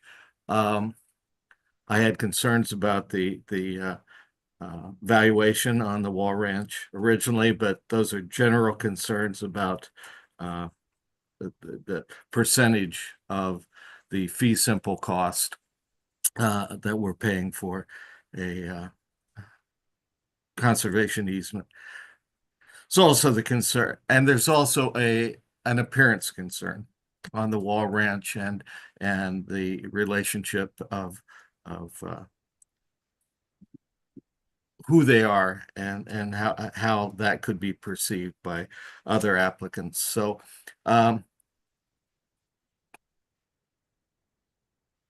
it doesn't surprise me they came back for an additional round of funding, but while I like the projects, all of them, I'm still uncomfortable with the Wall Ranch and the amount.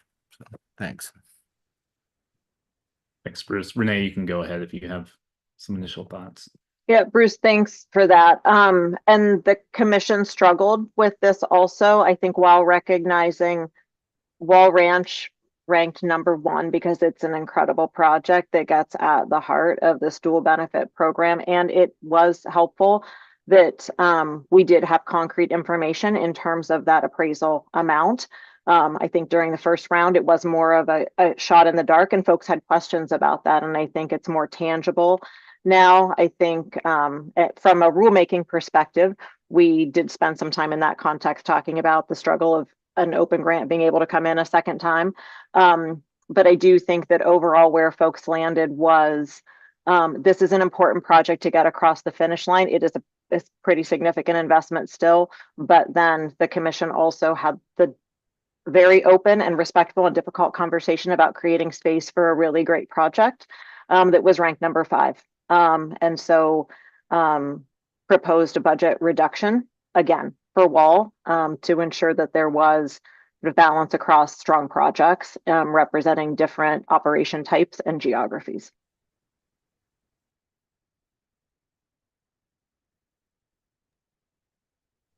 Thanks, Renee. Russ. I just want to start out with a few comments. I want to congratulate Taylor and Robin for the clarity of the presentation and for your devotion to updating the rule process. I think that this program is at a point where we're going to see an explosion of activity. In my early comments at the beginning of this meeting, I am seeing a lot of individuals across the state for a variety of generational purposes coming forward either on biologically focused projects associated with OWEB that I discussed, as well as many people from generational perspectives looking at a way to be able to protect their farmland legacy. And I just think you're doing a stellar job of bringing forward to us, in this particular case, a sampling of what we will begin to see unfolding in a program that is truly going to be a legacy program for the state of Oregon. A couple of other comments. I think that what brings the farmers to the table is a historic trust in NRCS. This is a fabulous trusted partner. I think we should stop and recognize that roughly 50% of the funding for these great projects is coming from this partner. And this partner has the distinct advantage of having a great reputation, a trusting relationship in urban and rural Oregon that I think will give a great leg up to this program as we seek to get state matching funds on a permanent basis to be able to grow this program. I recognize it's always painful to see projects below the line. I guess with the reports that we're getting of both the governor's budget and legislative strong interest in seeing this program advanced, my question to the staff is, what do you perceive to be the strategy for high quality projects that are below the line being able to rapidly be reconsidered if funds are in fact granted for the next budget cycle?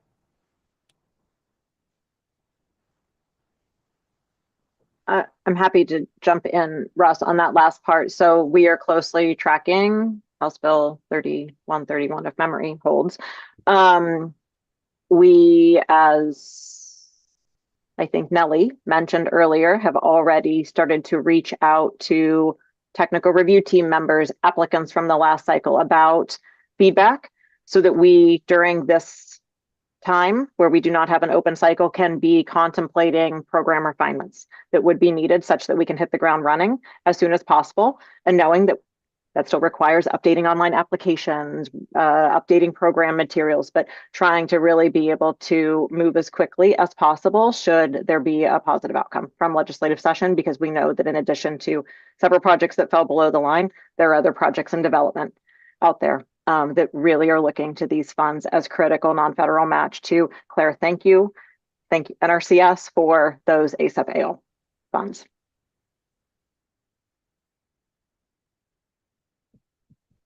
Thanks, Liza Jane. Okay, thank you, Taylor and Robin. Great work, tons of work, and all the folks that got this program off the ground and worked really hard. It's important. It's an important program. I'm wondering, Taylor, you showed the process for an applicant. At what point are they no longer able to go back and fix questions or concerns? Are you working with these folks for a year ahead of time before they make an application? How are those issues adjusted and when do they not get to be? Is one question. And a second one on the wall property. I think I heard you say some overwintering fish potential, and I didn't see that on the map. I couldn't see where that was actually occurring. And we've learned we need to look close. I'm sure the staff has, I have no doubt, but I just, as a board member, want to see if you could show me where that is. Sure. I'll take them in order, and then I can pull up the map and we can peek at that. So, I mean, basically, we encourage applicants to reach out to us ahead of time before applications are due. So once we make it clear that we're having a solicitation, we'll have an informational webinar. We strongly encourage pre-application consultations, and we'll walk through application development and the evaluation criteria and just make sure that folks have all their questions answered. And so we really, really encourage people to do that on the front end, because once an application is submitted, it's for the most part considered complete as submitted, and that's for fairness sake. We can get, if there's something wrong in the application, we can open it up at a certain point in the process and allow folks to make little tweaks in order for it to remain eligible, but we aren't letting people get in there and make wholesale edits to their application once it's been submitted. So because it's a competitive process, we don't have that iterative back and forth really built in, but we do really try and put in the legwork ahead of time for the folks that want to take advantage of that to make sure that we can answer everybody's questions. Okay, I have one more clarifying question before the wall ran. Who holds the easement conditions? The conditions of the easement, is that OWEB? Is it OHC? Is that? If I'm understanding the question correctly, you're asking like who holds the easement itself? Yeah, because a land trust is the one that has to apply for the benefit of the property owner.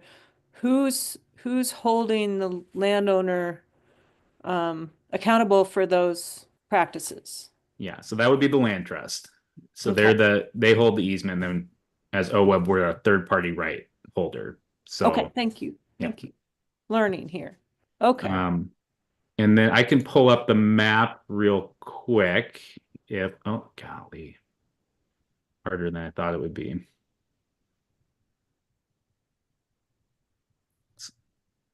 So this is the map of the wall project, and you're asking about fish habitat, correct?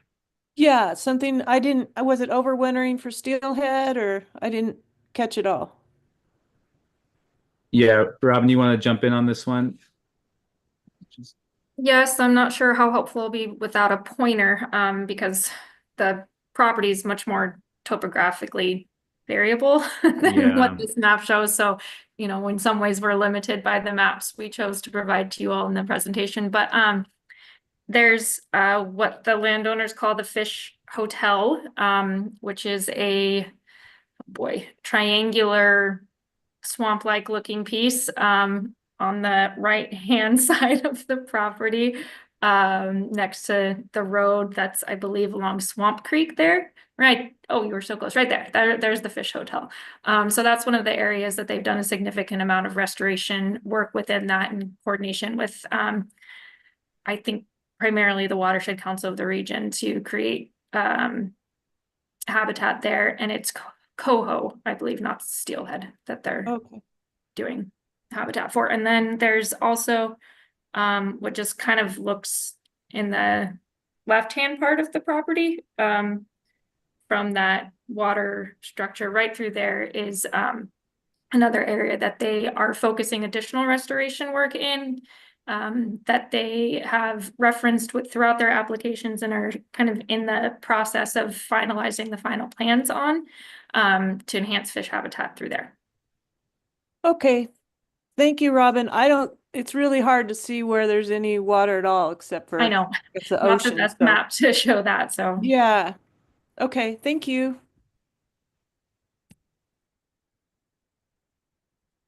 Thanks. And I'm going to, we have a pretty packed agenda today. So I'll call on Woody and then Bruce, and then we need to wrap up our discussions.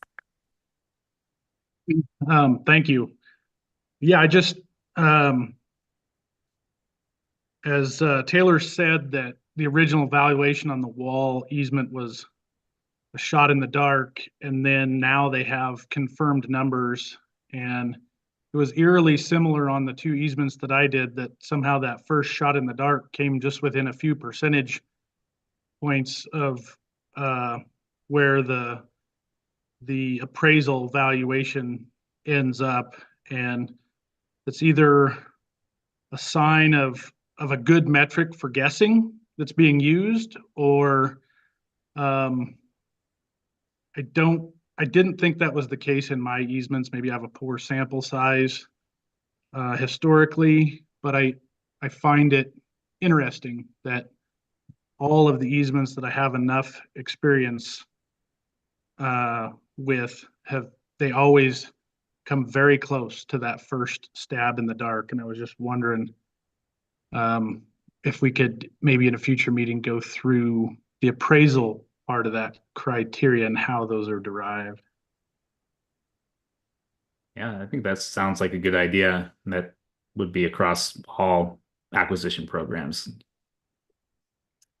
But I don't know if you want to speak specifically to the wall. You want us to try and speak specifically to the wall project, Woody, or is it more of an observation?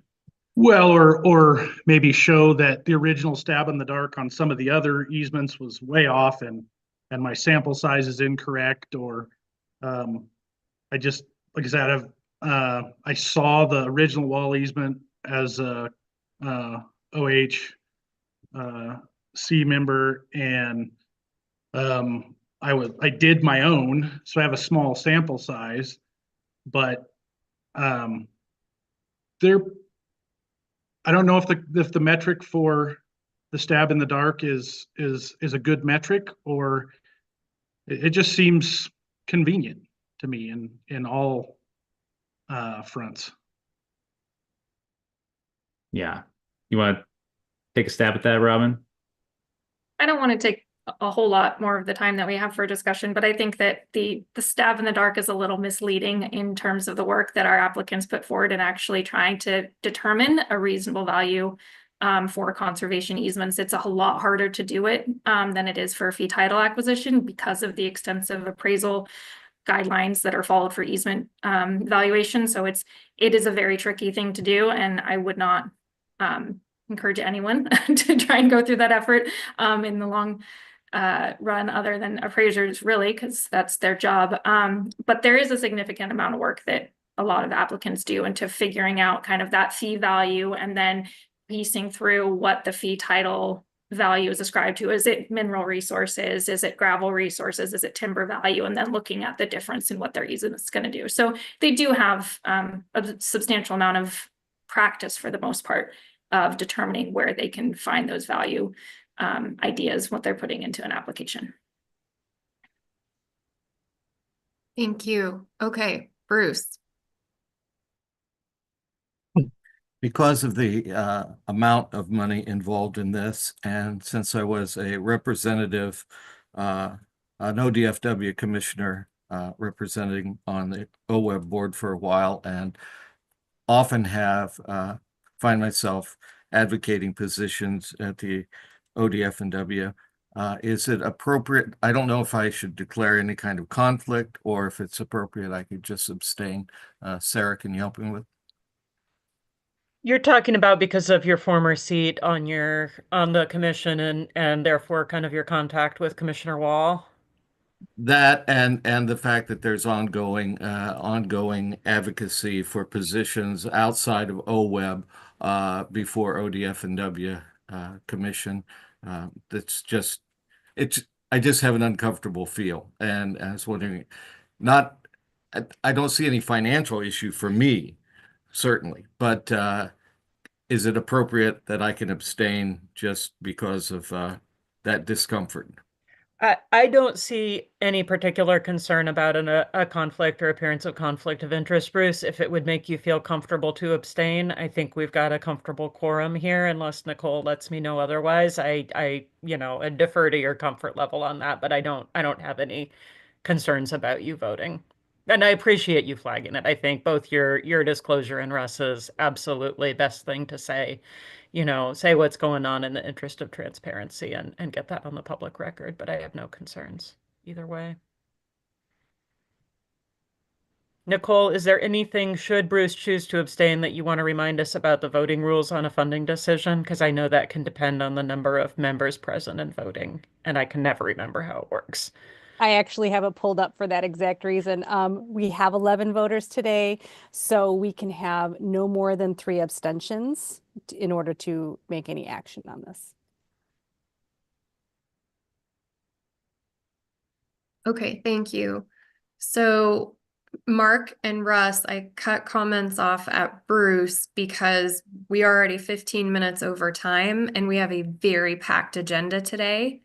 So I would really love comments to be very quick. Or I know, Mark, you are on OAHP for us, and we did want to make space for you. So if you would like to say something, that's great. But we really need to move this along. Okay, I'll be very quick. And that is because Renee mentioned that I am the liaison. First, I want to thank Barbara for her term serving on there. Appreciate all of her work. I want to thank Taylor and staff for OAHP 101, that they spent time with me to get me up to speed. I was able to spend 4 hours in the meeting in Redmond, but I had a vacation planned with airline tickets, so I was only able to spend the first 4 hours. So I wasn't able to get involved with any of the voting, even though I'm a non-voting member, but and listening to any of the applications. Wish we had more funding. 5 didn't get funded, so we need to make sure that next time we have funding to be able to fund all the programs. And I will be abstaining because I sit on the commission with Chair Mary Wall, and I don't want to have any kind of perception of any bias either way for that, so I will be abstaining. Thanks. Thank you, Mark. Russ. Just real briefly, as it relates to valuations and estimates of valuations, I know that applicants historically and across the nation rely very heavily on information from NRCS and conversations trying to come up, moving up to the point of delivering and coming up with those estimates. So there's a lot of professional input that goes into it. Thank you. Thank you, Russ. Okay. Is anyone prepared to make a motion?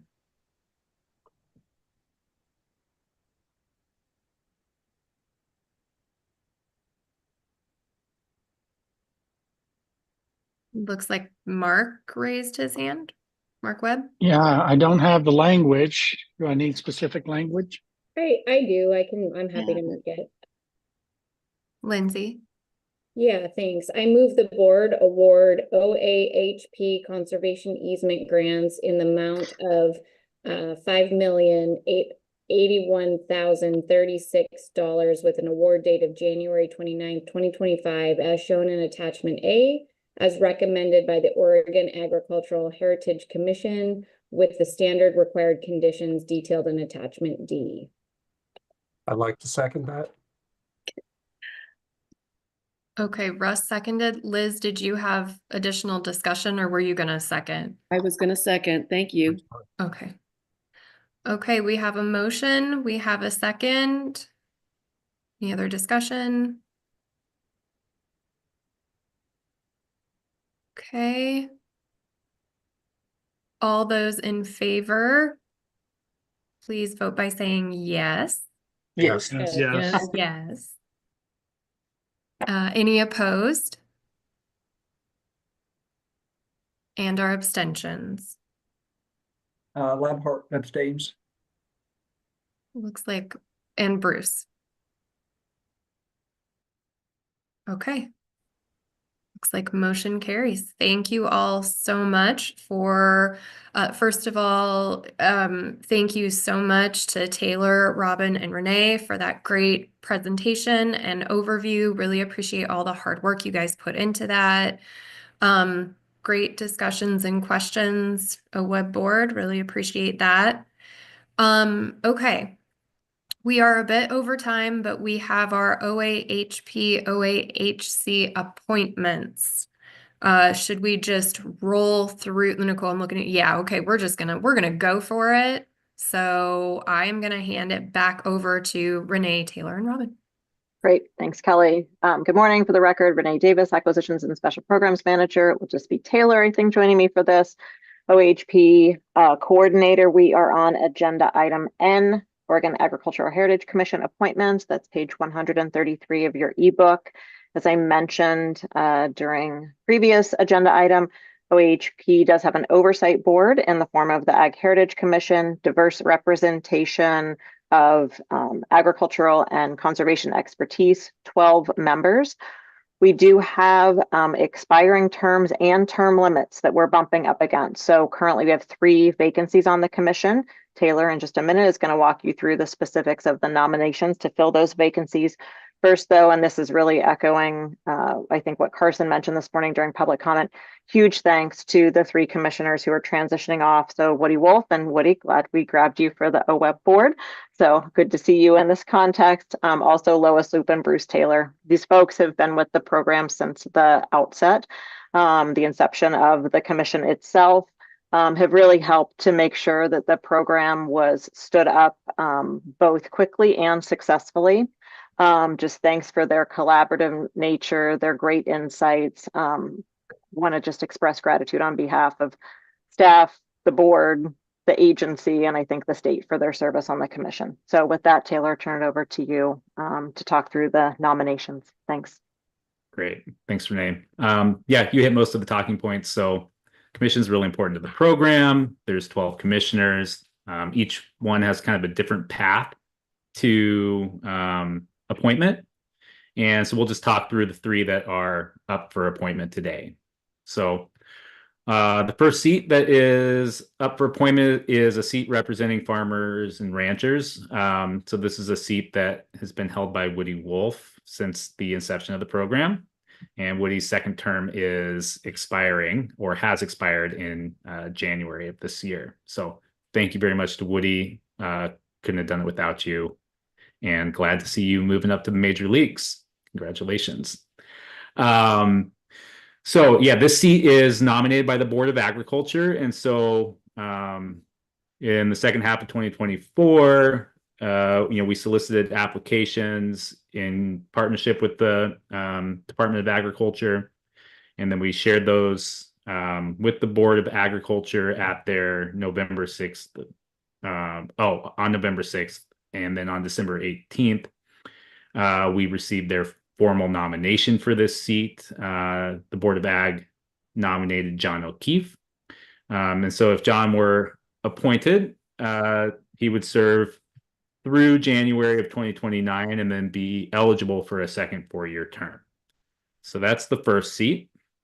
The next seat that is open is another Board of Ag nominated seat. So this is a seat that, again, has been held by someone since the inception of the program back in 2018, Lois Loop.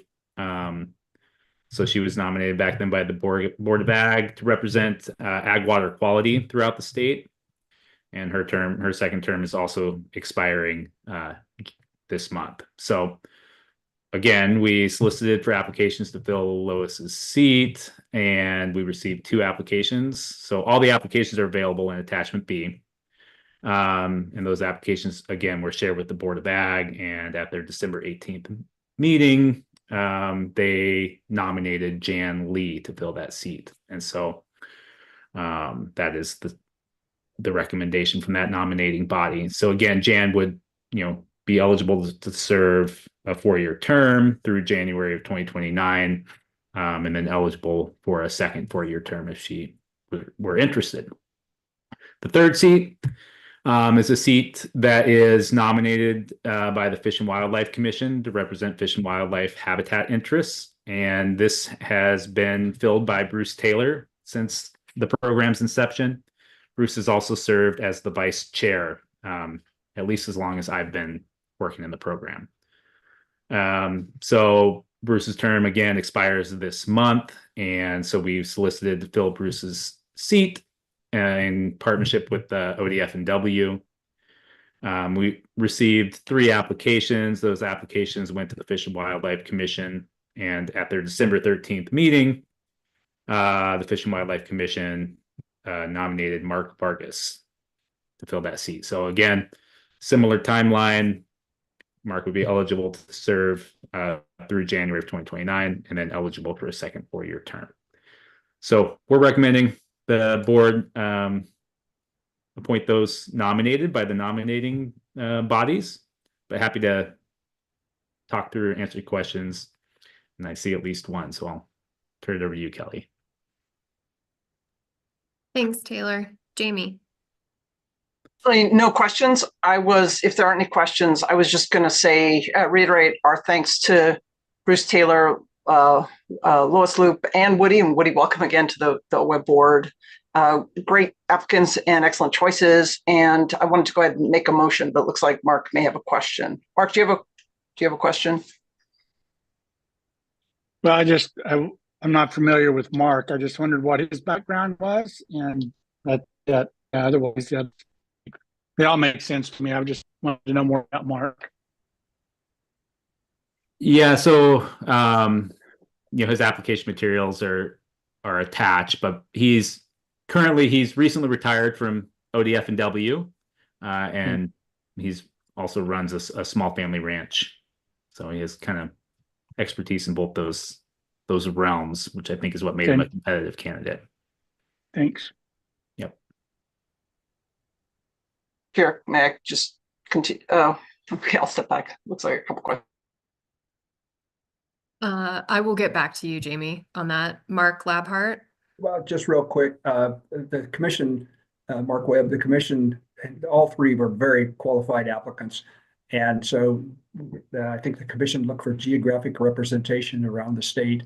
And so even though all 3 applicants were exceptionally good, I think that I'm speaking for the commission, so it's difficult to do that. But I think the conversations was we tried to get some geographic representation around the state, and this was part of that. And that's why Mark Vargas came up. But all 3 were very qualified, and all 3 would be great representatives. But that's why he came out on top. Yeah, I didn't have any question about it. I just thought some of that's nice to get out in the public record.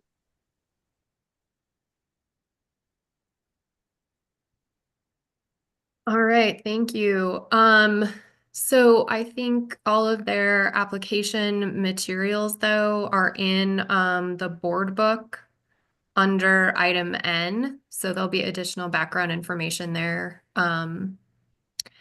Jamie, I'm going to kick it back to you for the motion.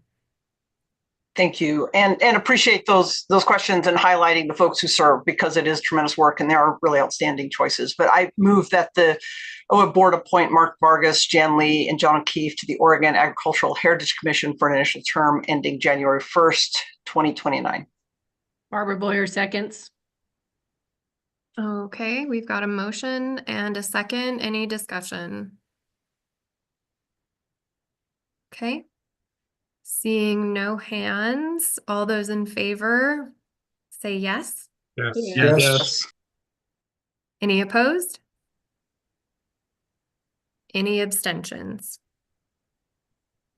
Okay, motion passes.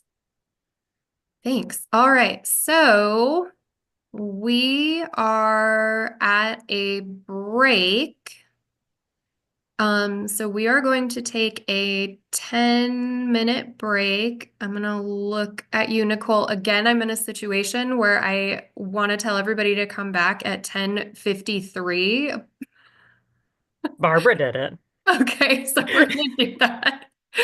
We will see everybody back here at 10:53.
Okay, everybody, it is 10:53. And I'd like to continue on with our agenda. And as a friendly reminder, we are not going to take lunch until 12:15 today because we're going to revisit the committee agenda item. And we're only allowing a half hour. We had great discussion yesterday for it. So we're just looking to get to the end of that particular topic. But right now, we are on agenda item O, and it's the rule revisions for OAHP. And I think we've got Robin, Taylor, and Renee, please. Thanks, Barbara. We actually lost Robin. She went back to vacation, understandably, but we appreciate her joining us. So for the record, Renee Davis, Acquisition and Special Programs Manager, joined by Taylor Larson, OHP Coordinator. And I think at some point we'll have Eric Hartstein on with us too, Senior Policy Coordinator, given that we are talking with you about Oregon Ag Heritage Program rulemaking. Agenda item O on page 212 of your ebook. We have about 45 minutes for this item, the first of 3 rulemaking items for you all today. So I'm happy to kick this off. So again, OHP is a dual benefit program, really balancing protection and enhancement of farming and ranching on working lands throughout the state, while also providing maintenance and enhancement of wildlife habitat, water quality, other natural resources. So separate statute, separate funding source, and separate administrative rules for this program. So as we've talked about, the Oregon Ag Heritage Program oversees OHP. Taylor will talk a little bit about their role also in rulemaking. We do have 4 different programs within OHP. So overall, this was a very extensive rulemaking process since we touched 5 rule divisions, an overarching rule division, and then 1 division of rules for each of the 4 grant programs within OHP. So you'll hear from Taylor about the process that we used, and then within the staff report, you see the proposed revisions to those administrative rule sets. In addition to Taylor and Robin and Eric Hartstein, the RAC that we worked with, also want to thank Teresa DeBartoleben and Ellen Ingamels from our staff, who were really supportive during the rulemaking process. So it takes a village during rulemaking. With that, I'll turn it over to Taylor to walk through the presentation, and then we'll dive into the rules. Yeah, thanks for that, Renee. And also just a big thanks to everybody who submitted public comment at all the different RAC meetings. It's and then in the public comment process, it's super valuable. It's been a great opportunity for me to get feedback about every dark, dusty corner of the program that exists. So feel very lucky to have been a part of it. So with that, we've kind of previewed this for you at a previous board meeting, but now it is before you to potentially adopt these updated administrative rules. And so I just kind of want to get us back kind of situated in where we've been and where this is headed. So, way back in January of 2019, we adopted the original OAHP rule sets. This was before my time, and probably many of your time on the board. And then time went on, and in April of 2024, the board authorized a rulemaking update. So that was, 5 years on since the original rule adoption, and we had run the program at least once. So we had some ideas about some areas that could be tweaked to help us run it more efficiently and effectively. So since the board authorized rulemaking back in April of 2024, we held an applicant input meeting soon thereafter to gather some formal input from folks who had participated in the first round of applications, just so we made sure that we had their voices kind of front and center as we dove into the RAC process. So then starting in June and going through November, we had a series of 6 Rural Advisory Committee meetings. For the Oregon Ag Heritage Program is a bit unique, where the Oregon Ag Heritage Commission, it serves in the role of a Rural Advisory Committee. So there was a lot of joint meetings where they would put on their RAC hat and then after the meeting, put on their commission hat, so on and so forth, but did a really great job. And at their November 7th meeting, in addition to making their funding recommendations to you, with their RAC hat on, they finalized the draft rules and recommended that the board consider adopting them.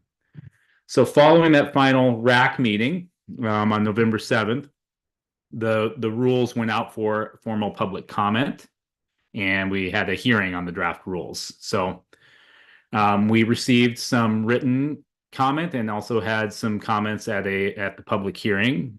So you'll see we incorporated feedback from the public comment period, and some edits were incorporated based on those comments. And there is a document in your board book that kind of outlines all the comments received and what we did about it in the rules. So like I said, some were incorporated, others were not for various reasons, but we kind of laid that out in that document. So then it brings us to where we are today, January 2025 OWEB board meeting, where we're hoping the board will adopt the updated rule set so that we can begin to use them. So we have an upcoming solicitation for the program for our conservation management plan grant program that we'd love to use the updated rules. So if they're approved, we will. If not, we will use the old rule set. Yeah, so I'll just talk through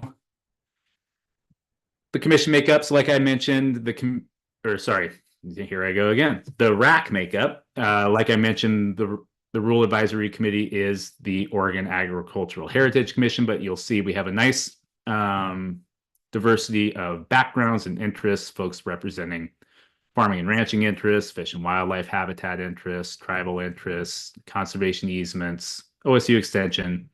And then for the majority of the process, Barbara Boyer was the OWEB board member. She stepped off right at the end, but was a big part of the rulemaking process, and really appreciate Barbara's input and efforts on that front. This is my attempt to kind of summarize sort of the high level types of changes that we are proposing for adoption to the rules. So like Renee mentioned at the top, there are 5 divisions that constitute the Oregon Ag Heritage Program. It's roughly 27 pages of rules, so there's a fair amount to get through. And I guess the main buckets we were trying to sort of tackle in order to make this a more effective and easier to participate in and administer program was to clarify roles. So like I think I heard Sarah mention yesterday, it is challenging in statutes and rules having an agency named having the same name as the board that oversees that agency. So we, part of what we were doing in rulemaking was trying to make it really clear about when rule was referencing a role for the OWEB board and when it was referencing a role for OWEB staff. And similarly, we have an extra layer of confusion because we have a commission. And so just getting clear on when the rules were referencing a role for the Oregon Ag Heritage Commission and when it was referencing a role for staff serving the Oregon Agricultural Heritage Commission. So that you'll see peppered kind of throughout all 5 divisions. I was just trying to really be clear about who does what. And then kind of along the same like simplifying and clarifying role, the second big bucket of changes are around just getting really clear about what our evaluation criteria mean and what our technical review process is. So just so folks can put together applications that they feel confident are addressing the evaluation criteria, and the technical review team feels confident that they have the information they need in order to evaluate projects and compare apples to apples. And then making some tweaks to the the technical review process just to better align with kind of best practices at OWEB, and with what's feasible on the ground to actually get these technical reviews done to a high level. Obviously, we incorporated the board's adopted climate evaluation criteria and associated definitions. And then just the OHP program has a fairly extensive statutory framework. And so just kind of going through with a fine-tooth comb and statute and making sure that all of that is translated into rule, and simplifying some areas where the first round of rulemaking potentially started to paint us into a box. And we just, with running the program, kind of found that maybe that box wasn't necessary. So that you'll see a couple areas where less is more in rule, and I'm happy to talk about the specifics of those as we go through specific changes in each division. And like I mentioned at the top, what I didn't realize sort of at the outset of this, but has been a great benefit of the rulemaking process, is it's just really helped build a shared understanding of what the program structure and intent is. So it's been a great opportunity for, knowledge transfer between new commissioners and, commissioners who have been on the commission since its inception. And it's been a really awesome opportunity to get feedback from program participants around like what works, what has been challenging, and then really institutionalize those changes so that we can run a better and more effective program going forward. So those are kind of the big buckets. Like I mentioned, there are, 5 divisions of rules. So there's Division 5, which is the overarching administrative rule set. And then there is a division for each of our grant programs. And so I'll just go through real quick kind of what tweaks were made in each division. And then if folks have specific questions about specific changes, happy to talk through those after this presentation. So Division 5, like I mentioned, we incorporated the board's adopted climate criteria and definitions, honed in on the roles of the different bodies, the OWEB board, OWEB staff, the Ag Heritage Commission, and then made a tweak to the program's purpose to match the statutory language.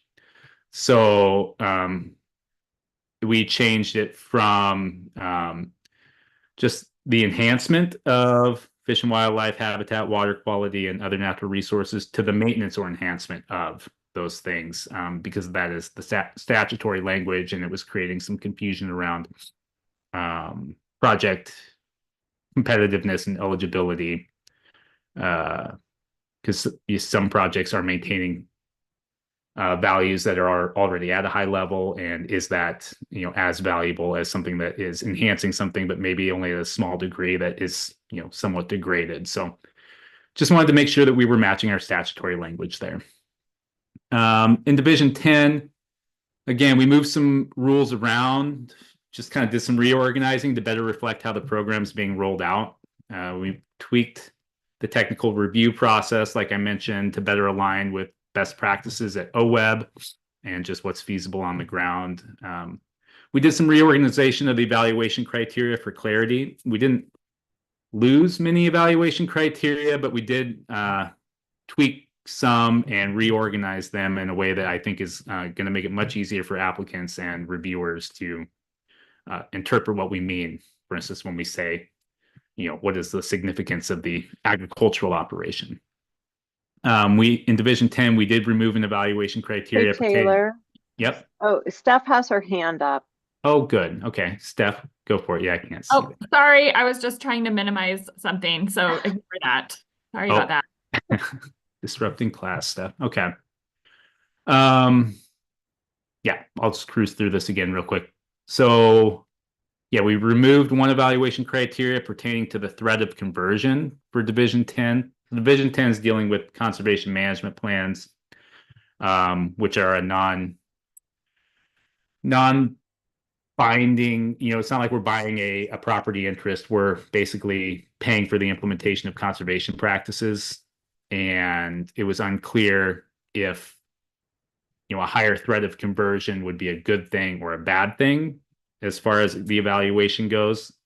And so the RAC decided to just remove it as a criteria.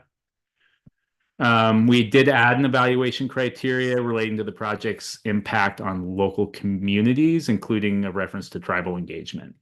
And then we changed some reporting requirements to put the onus on the plan holder as opposed to the agricultural operator, which was,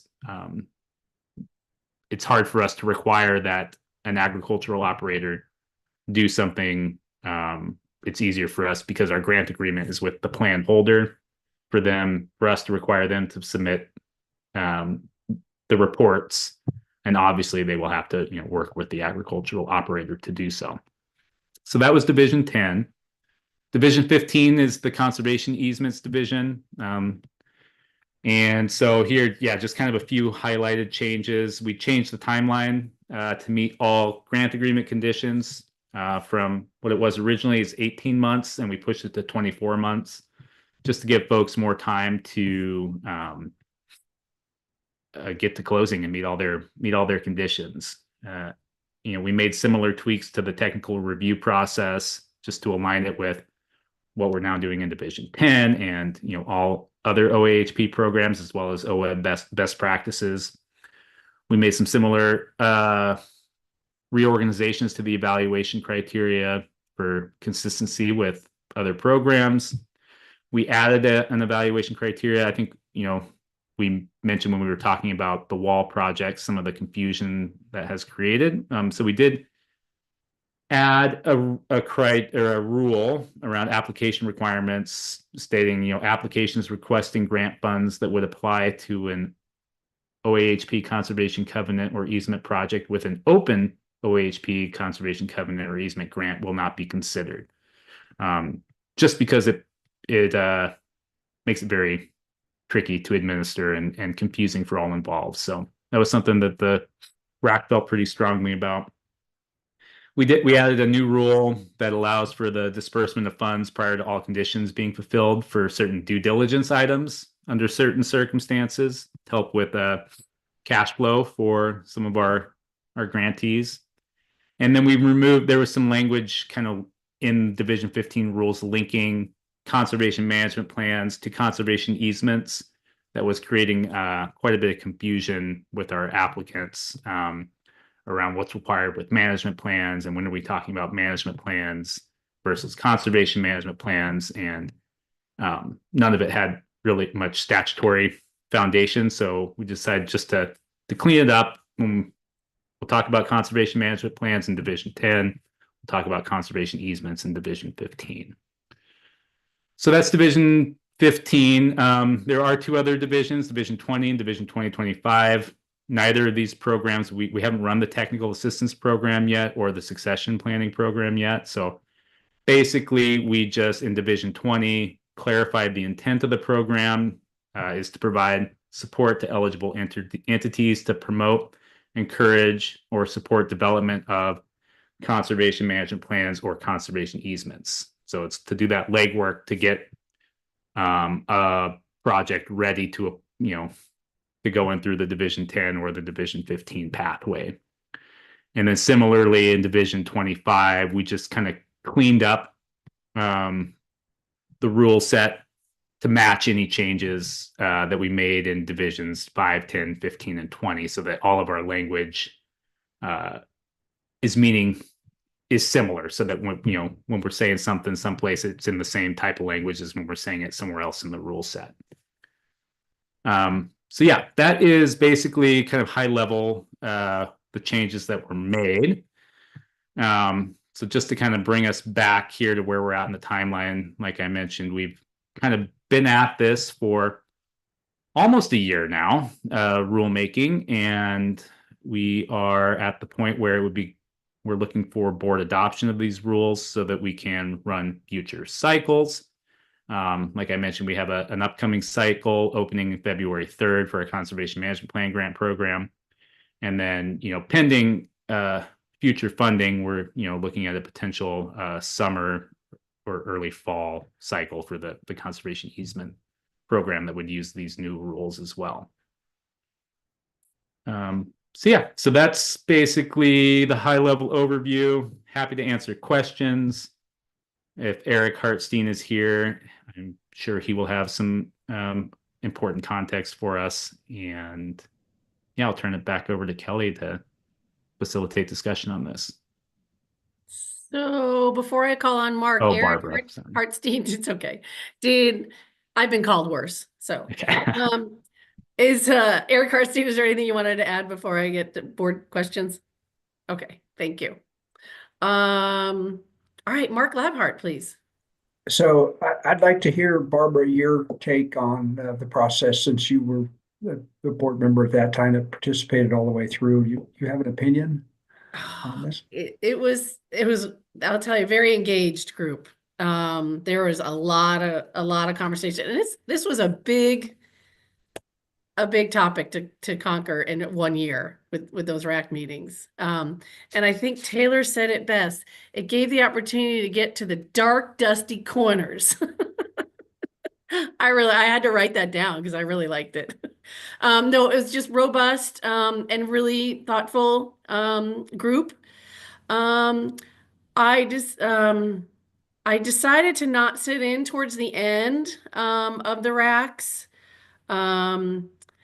Because I wanted them to have kind of not have a board member part of the RAC team. So I voluntarily kind of stepped back towards the end, but I was really impressed with Taylor's process, and really set the sideboards for each meeting. They could have gone off on lots of tangents in these meetings, but he really kept everybody on track with the topic at task at that meeting. So he did a great job, and I'm really happy with the results. Okay, thank you. Taylor, was there any major conflicts with any of the RAC members where they just said, well, I just can't support that, and you moved on? Or was there, I can support it, I may not totally agree with it, but I can support it and move on? Any thoughts on any of that? Yeah, I think that's where we got with just about every point of contention. I'm not recalling any specific issue that we didn't get consensus on in the end to, have that change incorporated and move on with our lives. I may have started to burn people out by the end of the RAC process. It's like Barbara said, it was a lot. So really just another big thanks to everybody who served on the RAC. It was a lot of extra meetings for folks who were already volunteering their time to be on the commission. Okay, thank you. Yeah. All right, any other questions or comments on this? Barbara, I could be wrong, but I know Woody was part of this process, and I think Russ was too. So I want to make sure that we give them a chance to weigh in with any different perspectives, if that's okay. Russ, do you have anything? Woody? Am I seeing you? Oh, there you are. Yeah, I think Taylor and Robin as well did a great job. It did, having been a member since the very beginning, it was the disconnect between building the program and then having a funding cycle and then losing one. And I think it had to be very challenging, the turnover in the commission from the very beginning until the rulemaking, and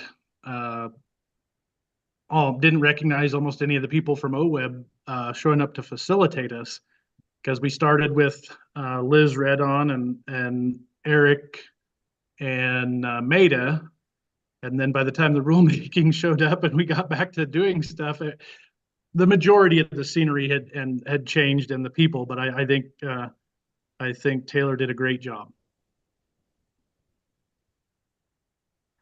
All right. So if we don't have any other questions or comments, I would entertain a motion, please. Oh, Barbara, I want to just check. So Eric Hartstein, do we need to do a walkthrough? Oh, Given that that's standard practice, I defer to you as our rules coordinator. I'd say give it, oh, for the record, Eric Hartstein, policy coordinator, given the number of pages on each of these rules, that we can probably defer and not do a walkthrough on each of the sections.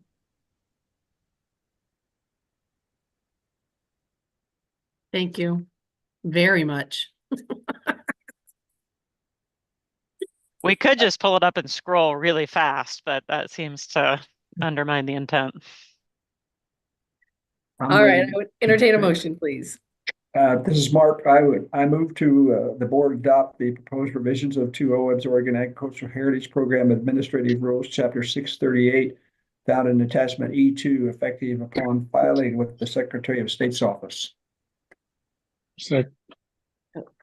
All right, it's been moved by Mark Labhart, seconded by Mark Webb. Is there further discussion? Hearing none, all those in favor say aye. Aye. Aye. All those opposed, nay. Kelly said yes or aye on that one. Who? I Oh, think I'm joking. She has a say yes.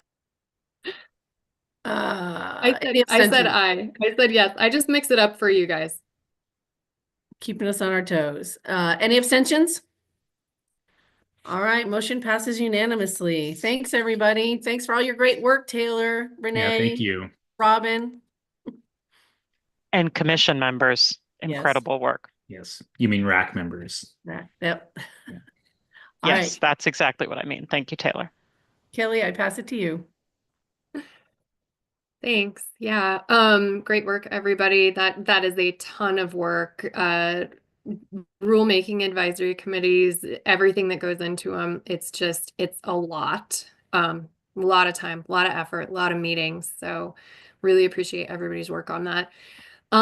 So we are moving on to more rule revisions. We are moving on to agenda item P, rule revisions for the engagement grants and monitoring grants.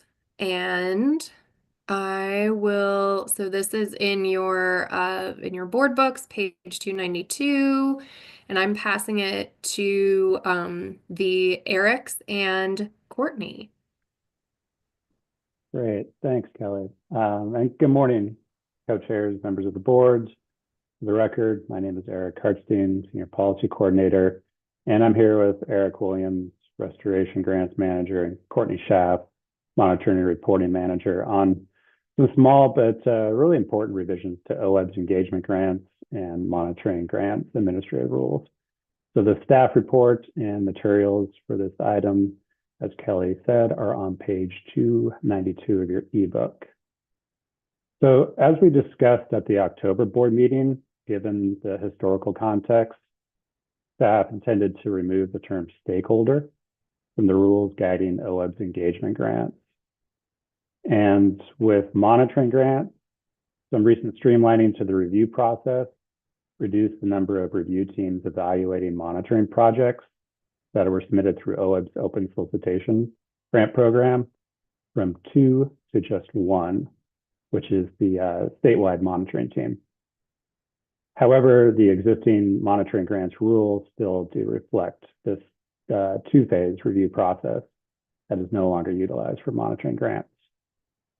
So for these purposes, in October, the board authorized rulemaking for both engagement grants and monitoring grants. And given that the revisions to the rules have been identified by staff and the board, a rulemaking advisory committee was not used to develop any of the draft rule language. So that rule language is found in attachments A1, which is on page 295, and is the red line version, and A2 to the staff report, which is on page 301. And after the rule language was developed, we did provide notification to the Secretary of State's office in early December and solicit comments from tribes and the public on the proposed rule revisions, and we did not receive any comments. So With that, again, the draft rule revisions are found in the attachments of the staff report.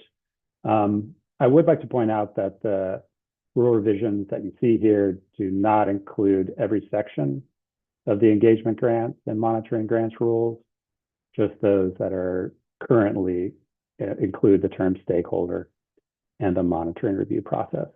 And that wraps up the summary of the revisions to the rules, and we're happy to answer any questions.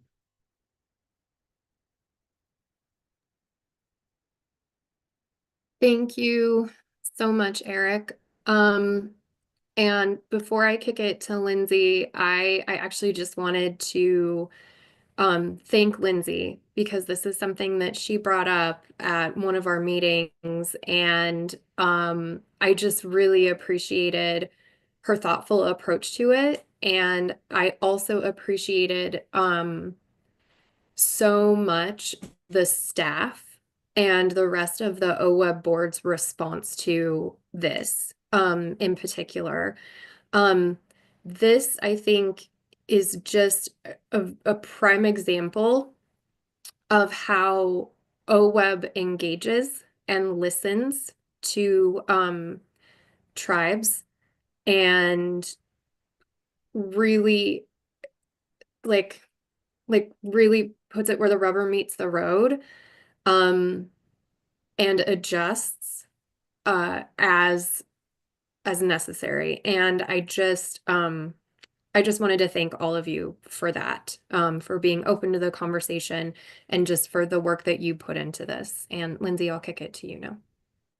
Thank you, Kelly. I don't have any questions or comments. Kelly, with your support, I would love to make a motion when we're ready. Sounds good. Does anybody have any other discussion, comments, questions? Go for it, Lindsay. Great, thank you. Okay, I move the board adopt the proposed technical changes to the administrative rules in OWEB's Engagement Grants, Division 15, and Monitoring Grants, Division 25, found in attachment A2, effective upon filing with the Secretary of State's office. Second. Okay, we have a motion and a set. Liz, you will get one, I promise. I've been watching your hand go up all meeting. You will get a second. Okay, we have a motion and a second. Any additional discussion? Okay, I'm gonna keep you guys on your toes. All in favor signify by saying aye. Aye. Aye. Yes. Any opposed? Any abstentions? Motion carries, and thank you all so much. Thank you. Thank you for this. Okay. Great job, everybody. Wow, look at that. Okay, we are doing good here. We actually added some more time. Nice job, They're guys. fighting to get their lunch back, Kelly. Oh, yeah. I'm right there with you guys. I'm right there with you. Okay, so we are going to move on to, with your revised agendas for today, we're going to pick up the discussion that we left off with yesterday for our committee structure discussion. And I just kind of want to, as we delve into this, I want to just do kind of a quick summary. We had some really great discussion yesterday about the committee structures, what the board is looking for moving forward. We heard a lot of comments about the ability to be adaptable as necessary with our committees, depending on what comes at us. And I really feel like we got to a place yesterday afternoon where we weren't necessarily ready to make a motion and a decision as written, but we had some really good feedback. And Nicole has revised the motion to include some of that adaptability language for us as a new starting place for us today for the motion and for the conversation. And so what I'd really like to do, because it would be great if we could get to a resolution on this today and a motion so we can move forward. We've been discussing this for quite a while. We really need to do some restructuring so we can start spreading out some of that work and, you know, really get down to business here in 2025 with things. So what I'd really like to do is focus on, if possible, any tweaks to the motion that we need to see in order to make it something that the board members would feel comfortable supporting as far as the language goes. I also want to keep in mind that Sarah brought up a good point yesterday, and some of the other staff as well, about not having the language in the motion be so specific that it actually kind of ties our hands and doesn't allow us to be adaptable with the committees. So we're kind of walking a fine line here with, you know, making it broad enough for us to have that adaptability, but also detailed enough that we feel like we're capturing the nuance of what we want for our committees moving forward. So I just wanted to set the stage for it with that as just a reminder of where we were and where I'd kind of like us to focus on if possible with our discussion moving forward. And Jamie, I saw your hand up, so. Yeah, and I really appreciate that place setting, because I was reflecting on what for me was that kind of holding up point, and on my reflection, it was more that the language as proposed feels a little bit more like it's looking back. It's solving a lot of the issues or correcting, it's doing a course correction for where we're at, but not as much looking forward to what we know is coming up. And I actually just wanted to also start my comments just as a friendly reminder to all my OWEB colleagues. You know, we all, as board members, we all greatly appreciate, respect the OWEB team. And just, it's not disrespectful to our executive director or staff for the board to fulfill our role and responsibility to really engage in this work. And so just really also wanted to set that as a tone. The draft names, so again, the draft names really feel like they capture what we're doing now. However, we know that there are some major changes coming, both in terms of environmental issues or climate impacts, but also policy issues. I mean, we literally started our meeting yesterday with an alert that in terms of board comments, that there were going to be limitations based on what people might be able to say, given what we know is coming. So I'm wanting to really capture that. And I think it's also important to have in the language. I appreciate that flexibility piece and the work that staff did on making some tweaks. But I do think in terms of board members who are sitting on each of those committees, and even members of the public who are looking in and wanting to attend some of these committees, is where does the responsibility lie to address some of the issues that we've talked about, some of these big picture issues. And so the two big ones that really emerged for me. And there's different language, but one was this emerging issues concept. So that was the language I was using, but based on Liza Jane's comment, also preparedness also speaks to that. I was also thinking resilience is another big one. So I think that word, or one of those words, capturing that somewhere in one of the committee names would be important. And then also equity. While yes, we had a reso and we do have a document, I mentioned this yesterday, and I stand by it. When we don't name and when we don't include and don't assign essentially the responsibility to keep an eye on, it will be lost. It's happened before. It doesn't mean anyone's a bad person. It's just people get busy and other things take priority. So I think language is also really important. And frankly, in the context of the time we're in, not stepping back from the language we now have and not including some concepts in the naming, I think makes a statement that may come across as very negative.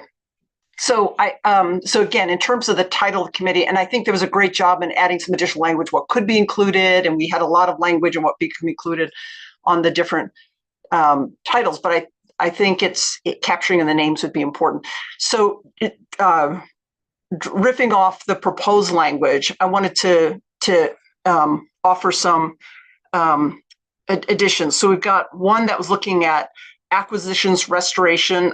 I would propose adding either emerging issues or preparedness or resiliency, because that's that forward-looking piece. So if there's a different word that someone likes out of those three words, but but capturing one of those and adding it to that topic. I think it falls more closely under that, the acquisitions and restorations, because that's looking ahead to some of the work we're doing.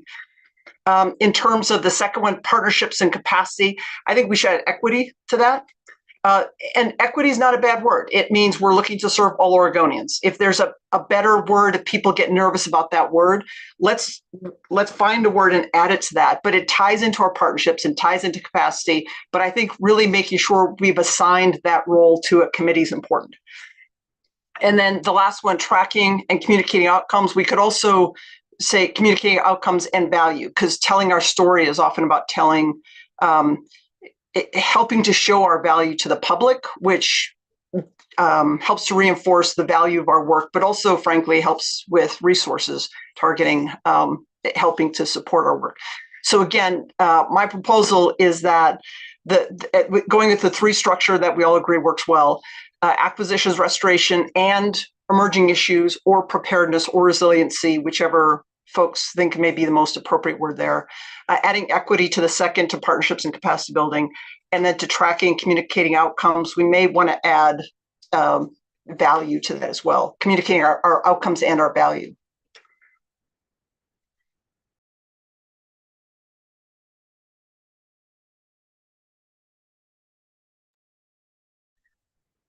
Okay, so I just want to check in with folks because I froze.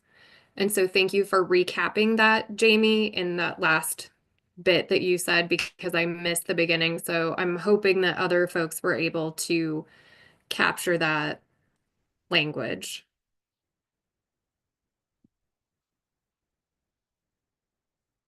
Hopefully, yes. Okay. Yeah, thank you, Nicole. I needed a positive affirmation there. Thank you. Okay. Thank you, Jamie. I appreciate that. And then I think in order, I saw Mark, Liz, Bruce. Is that okay? Thank you. All right, Mark. So for my part, I wanted to ask Jamie, are you talking about, are you talking about the new proposal that Nicole sent out? Or are we talking about the language we saw yesterday? I was unclear about which proposal you're talking about, because Nicole sent one out that's a bit different, captures some of your interest or concerns, but maybe not all of them, at least explicitly. Yeah, thanks, Mark, for asking. As I read what came out this morning, what it looked like was essentially the same language and just saying, but we're also going to include this stuff in those categories.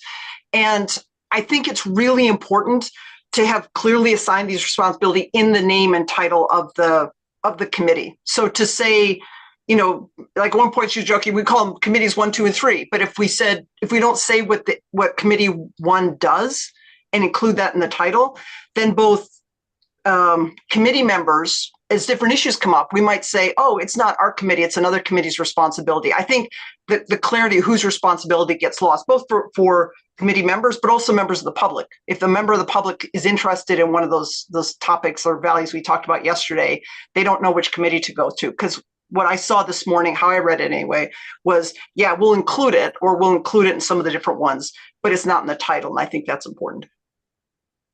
Yeah. Okay. Thanks. Thank you, Liz. So I'll ref on Jamie's ref and go with your 3 ideas and just give my lonely opinion on. I like how you divvied them up, Jamie, and I would just say I lean into more emerging issues than resiliency, because if we really do want to talk about all the unknowns that are coming at us and just feel very flexible, I would just use plain language and say emerging issues. On the partnerships piece on 2 and capacity, equity is fine, but I really think that using the word diversity transcends across the organic biological systems that we help manage. And we talk about, you know, diversity in systems, and, you know, that translates as well, that word translates to our population and our communities as well. So that's all that I have comment on, and I agree with the value piece on number 3. Thanks, Liz. Bruce? I'm feeling much more comfortable about the direction we're going. I would like to remind my colleagues that there's been a change within the last few months, actually, on interboard communications. For years, there was a lot of discussion, and it may have been wrong at the time. I'm not going to argue that, but more attention to how we communicate with each other on phone calls, on emails, on the attention we need to pay now to how we talk to each other, how we discuss issues, and I think it makes the committees all that much more important. So the ability to expand discussions within the new framework, or the attention to the appropriate framework of interboard communications, I think has an application to how we do our committees, how we populate the agendas for committee meetings is very important. By having these the new wording, the addition of what Jamie and Liz are talking about, I think makes a great deal of sense. Thank you, Nicole, for the work you did. I think we're getting there. Thanks. Thanks, Bruce. Sarah? I just want to, I'm comfortable with the direction. I think this still gets us to the work we need to do. I want to raise a sensitive topic for the board's consideration. I really support what Jamie described in wanting to have our equity work front and center, and to make it clear that we're not changing our tack on that work. I am worried, given recent federal executive orders, and I won't ask my federal colleagues to comment, that having a name of a committee could preclude their participation in that. And I think there's a lot of uncertainty on how those federal executive orders will be interpreted and implemented. The governor has been clear that we continue to live our Oregon values, and that's my boss, and I want to remain consistent to that. And so I'm glad this is your decision and not mine, frankly. But I just, out of consideration for our federal members, wanted to mention that they're facing guidance that may make it difficult for them to actively participate in a committee. And I would really value their input on the Partnerships and Capacity Committee as on other committees.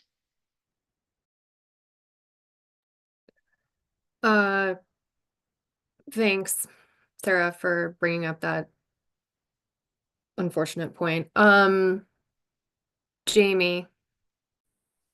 Yeah, and Sarah, very much appreciate that. And I thought about that, and that's why I was feeling a little bit nervous about equity, but I was trying to also figure out how we walk that line. I think Liz's language of diversity, because we talk about biological diversity and geographic diversity, I mean, to the point she made, I think that's a much better word. I couldn't come up with it, and so I fully support using that word instead. And I think that ties into the OWEB's traditional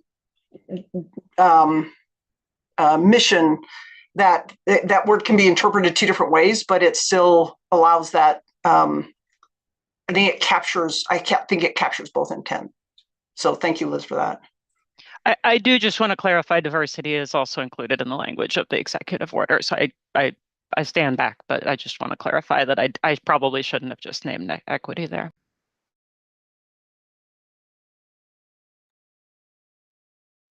Russ? Perhaps it's my sensitivity as a previous executive director. I want to make sure that we are really clear on the boundaries between the work of the board versus the guidance and the role of the executive director. And I want to make sure that as we're making a decision here on this committee work, we're not confusing the role to implement on the part of the ED. That sounds like it would like a response from me. I appreciate you raising it, Russ. I think the content of what the committees work on will be the way to address that. I think, I think if we're going this route, we should amend the second sentence slightly because it looks like oversight for implementation of our diversity, equity and inclusion work would now go in the second committee rather than the third committee, which is sort of originally what we had talked about in lumping board resolutions there.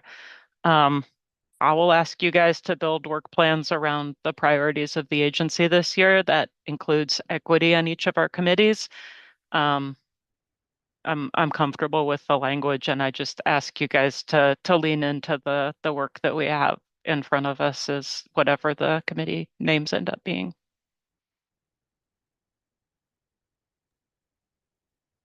Thanks for that clarification, Sarah. So I want to add something really quick to get back to dealing with the specific language that may impact our federal partners' ability to participate.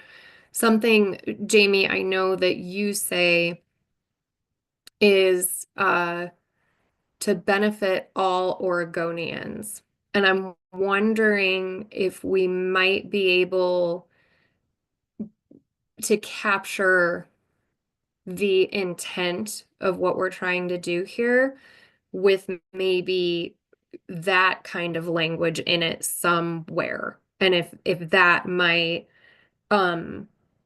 help us and not potentially hamstring.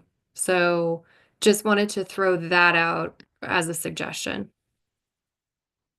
And then I think it's Liza Jane. Thanks, Kelly. I'm just wondering if we can't move forward and expect that this isn't carved in stone and we can adjust later when it might be safer, maybe. But we don't have to fight this fight right now. We need to get some committees and do the work and see how we evolve. I mean, the words I want to use are like inappropriate. So let's just you have to trust me on that. But maybe we can fix a little later so that we can do our work that we know needs doing.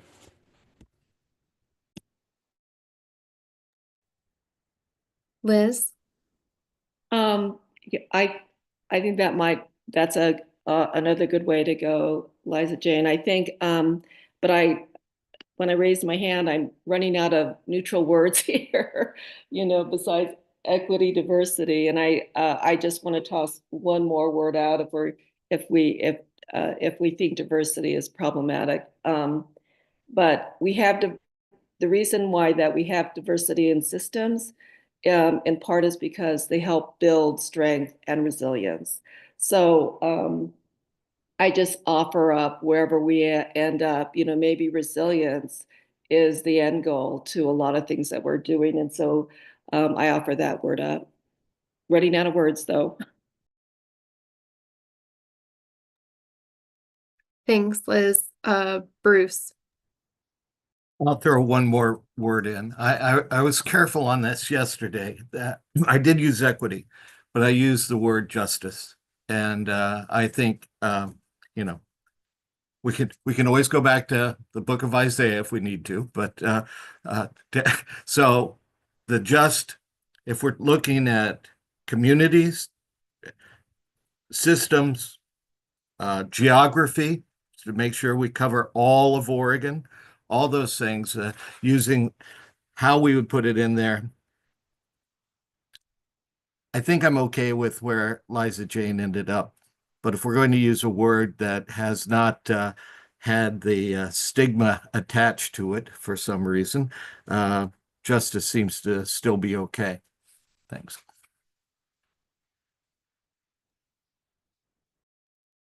Thanks, Bruce. I would just throw out liberty and justice for all. I feel like those are all safe still.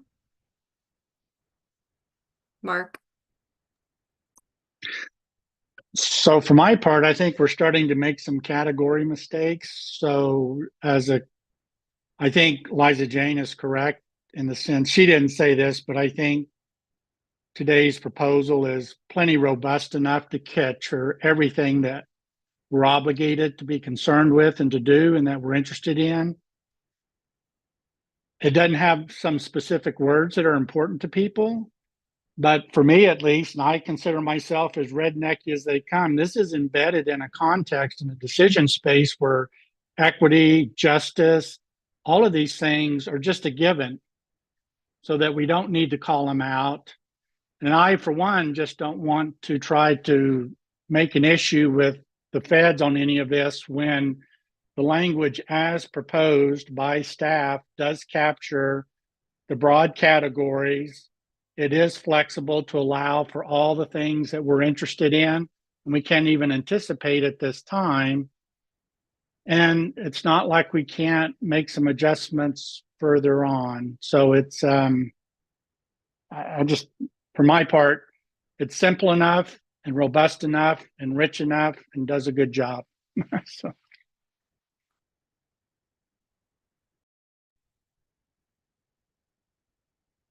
Thanks, Mark. Okay, so I'd like to kind of bring us back around. We've had some really good discussion here.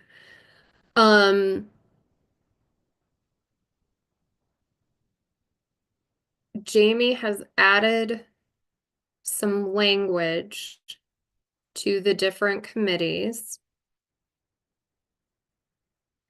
I think Nicole was capturing that. I'm also hearing that we would like to have that inclusion piece in here in some way, shape, or form, but not to the detriment of our federal partners not being able to participate. Could we maybe revisit the, and I'm going to look at Nicole for help with this. Could we potentially revisit the motion with some of the language that Jamie proposed and maybe adding something about benefiting all Oregonians?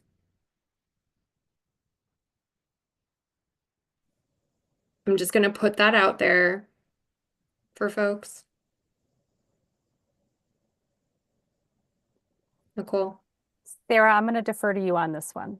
Liza Jane has a hand up. Kelly, why don't I would suggest you go to her. I have the language with edits. I was confused whether Mark was pointing us in a different direction than we just. I think we have kind of two proposals and no motion on the table, which is always awkward. Yeah. But I'd suggest you continue to, sort of accept board member comments and or motions.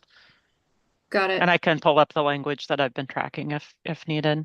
Okay, so thank you. That's helpful. So we have this language and then we have the original language from Nicole today. So that's what my two hands here. Okay. Okay, so I'll go Liza Jane. Thank you, Kelly. I want to say that I really respect Jamie's concern about how these important issues get buried, if not called out, and not attended to because they're not included, spoken, written. Is it possible, Sarah, that would be a place for these charters that are developed? Would that still be a limiting factor for people? Can we talk about it at that level and not expose federal partners to exclusion? It seems like a totally valid suggestion to me, Liza Jane, and I think none of us know at this point. But it seems like wise to put on the table and for the board to consider.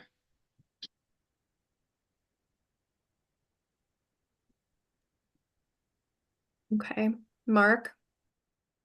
Well, I was going to make a motion that we consider the original language proposed today, but thought I'd defer to Jamie. Maybe she wants to make the other motion. Okay, Jamie. Yeah, thank you, Mark. I wanted to try to incorporate language and insights provided.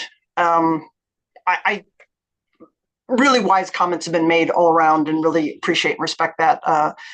But there's also, I will say, there's going to be some tough times, some tough decisions, some tough discussions. I mean, that's just a fact, and lives are going to be impacted. I mean, on a very personal level, this is nothing to do with the web, but my family might not be recognized in 4 years. These are going to be trying times, and so we both need to ultimately lean to the mission of the organization. That's first and foremost. But there will be times we have to have courage. We can't be foolish, and so being careful about our language. Very well taken points, well respected. But I do think anyway. Okay, so what I propose, what I move is that we establish 3 new committees, OWEB committees. One named Acquisitions, Restoration, and Emerging Issues. The other named Partnerships and Capacity to Serve All Oregonians. And the third is Tracking, Communicating Outcomes and Values.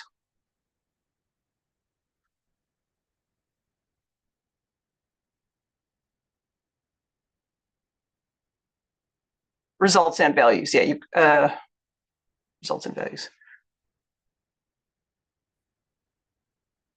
And I think the other part, so that's the proposed motion, and I think the other pieces of it, in terms of the work plan and the charter. Although I thought Jesse had a very insightful comment about making one general charter for all the committees in terms of overall approach, but the work plan would then just capture these issues, and then also to speak to a point you raised before, Sarah, about tracking for the existing resolutions. I think they do fit under that third point, that third committee. I see the partnerships and capacity is that forward-leaning, addressing issues that may come up. So it allows us to touch on not emerging issues, but how it may impact those partnerships, capacity building, which may be different from the work plan of our reso. So I think your original comment about 3 still stands with that proposal. Oh, so you think we could leave the rest of okay, I can edit that accordingly. I just want to clarify, Jamie, quickly, that you said values and not value. So it's not what value is OWEB adding to communities. It is values of our organization, or values. Value singular. Yeah. Value singular. Okay. The intent there is to help, like with that great film we saw yesterday, is to help get out the value of the work we do. Thank you for that. Does that look accurate then to your motion?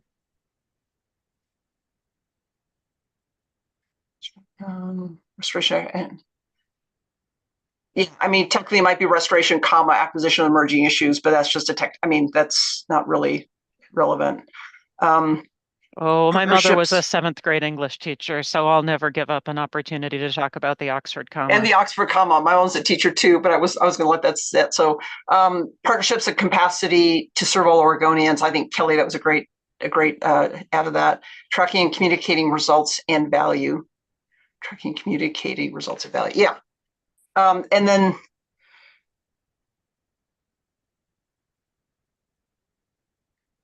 I don't know. Let's see, resolutions. Yeah, I think the additional sentence is fine. I think that the last clause is kind of a given on. I don't know if we need the last clause on that second sentence. So it is the board's specific intention that yeah, we could leave that because piece. You have emerging issues somewhere else now. Yeah, I agree. Yeah.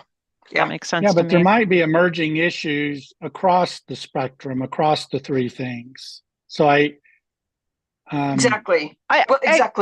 I agree, Mark, and I don't want to get into deliberations here. I'm sorry, but I just want to clarify. Like, I have really detailed notes on all you guys' feedback from both of these conversations. I think what we heard yesterday was a concern to make sure that as we move forward, we don't lose track of substance that's important to the board. I commit to meeting your trust where you put it. I will defer to the board in these things, in the committee structure, as long as the committees are doing the work of the agency, the mission, and the board. So well, the reason I raise the issue is because we've now located emerging issues in one committee, whereas before, as it comes at the end, there can be emerging issues across the various committees, and people will take them up as needed. And that's why, for my part, that original language was both broad, robust, but allowed the kind of specificity for what I thought caught what we were talking about.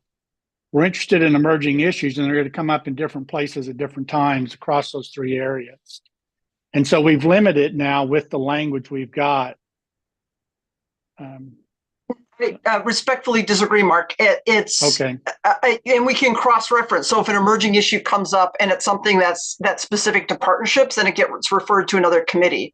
But I think that the intent here is to have one committee that is looking at upcoming issues and not just doing the current work, but looking at the other things that are coming up and going to impact the current work. But we could refer from the board to committees. We can cross-refer, to committees. That's all captured, I think. Sure.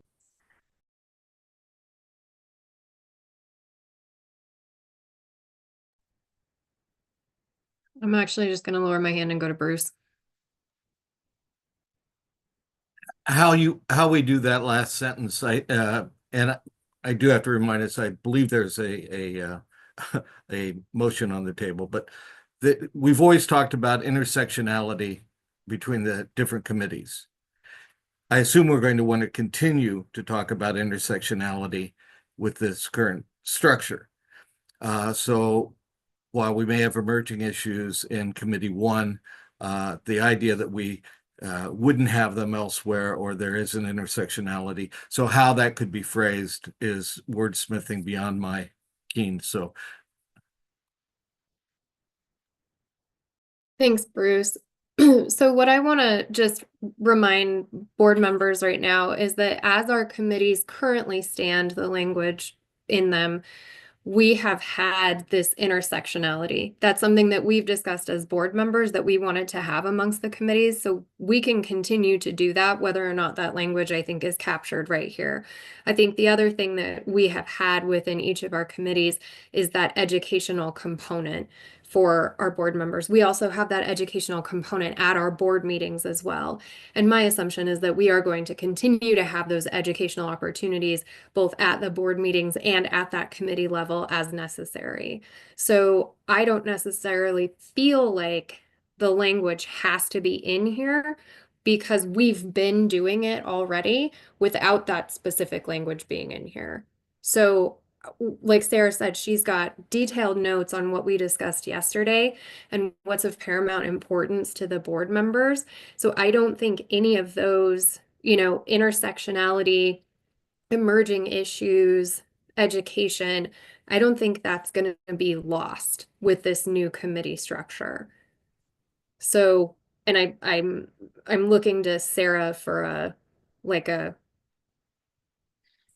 what you think about that. Sure. I'm trying to be careful, just because as Bruce mentioned, there's a motion on the table. I'm not trying not to talk in unless spoken to, but I honestly, that first committee, I need all of the time that I can have from those folks to work on our pressing land acquisitions program modernization work. I will bring any emerging issues that folks flag faithfully, try to do my best to work that in. I need to report back to the governor on progress we're making on that work, and I need a committee to help me with that. So you can call it whatever you want. I promise I'll bring in what emerging issues I can and make space for that education and the conversation. My boss is asking me to make progress on this work. Thanks, Sarah. Russ? I guess on number 3, I would like to consider a friendly amendment. Excuse me, I'm losing my voice. Tracking and communicating I would say that it's mission, results, and value.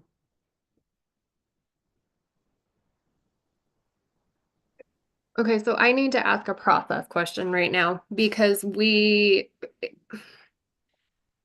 Jamie read it, but I was unclear if Jamie was proposing the motion specifically or if we were just working on the language for the motion. Jamie framed it as proposing a motion. Okay, Jamie, so if we that wasn't have your the- intent, please clarify, but that's the language we have on the record. It is a motion, and apologies, it got into editorial on that. Okay, so that is the motion that we have. Do I need to get a second and then go into discussion for the friendly amendment from Russ then? Because I want to make sure I'm doing this correctly and we sort of started editing and getting into discussion because I was a little unclear though. So I just want to make sure that I'm doing this properly. Can I just say that procedurally you are correct, but given that we did get into editorializing, I'm fine adding Russ's friendly amendment, if you will. We'll call it something else, but adding that or making that tweak to it, and then making that the formal motion on the table. Russ, can you restate your amendment or your Sure. counter proposal? Yes. Tracking and communicating mission, results, and value. Is that mission comma results or is that mission results? It's comma, I believe. Comma. Okay. And you can throw in your second Oxford comma on that one. Thank you. Love it. Okay. So this is the motion that we have on the table at this point. I'm not seeing any additional hands right now. So what I'd like to do is ask if there is a second. I would love to second it. Liz, you finally got one. It's my honor to second it, Kelly. Got one. All right. So there's a motion on the table. We have a second. Now, additional discussion. I'm sorry, I have to scroll down the side to see if anybody's hand is raised. I don't see any hands up, Kelly. Okay. They Thank pop you. up to the top if they are on Zoom. Okay. Okay, so all those in favor, please signify by saying aye. Aye. Aye. Aye. Any opposed? Mark, I think I see Mark's hand up. Is that correct, Mark? Yeah. Yeah. Okay, Mark Webb. Mark Webb. Yeah. Okay, sorry. I'm like scrolling to find people here. Okay. Mark opposes. Any abstentions? There, thank you. Okay, not seeing any. The motion passes. Thank you, everyone, for that robust conversation. And I look forward to the committee structure changing and moving into the future and being able to really get some work done this year. So great job, everybody. Great job. Okay. So you guys got a little bit of your lunchtime back. So good job Kelly, the there. other Mark has his hand up, and I have a Oh. quick follow-up if that's okay after Mark. Sorry. No, no. Just kidding. Go ahead, Mark. It's just a question. So when do we populate these committees now? That's exactly what I was going to say. Mark, we will get an email out to you asking for your 1, 2, 3 rank preference if that's agreeable to the board based on our conversation yesterday and if suitable to the co-chairs. You could go ahead over your lunch break and email Nicole your preferences, and then nobody has to run you down later. So we have those. Great question, Mark. Thank you for the clarification, Sarah. Okay, we are going to move on to our lunch break. We have until 12:45, so we will see everyone back here at 12:45. Thank you. Thank you, guys.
camera's still on.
All right, welcome back, everybody. It is 12:45.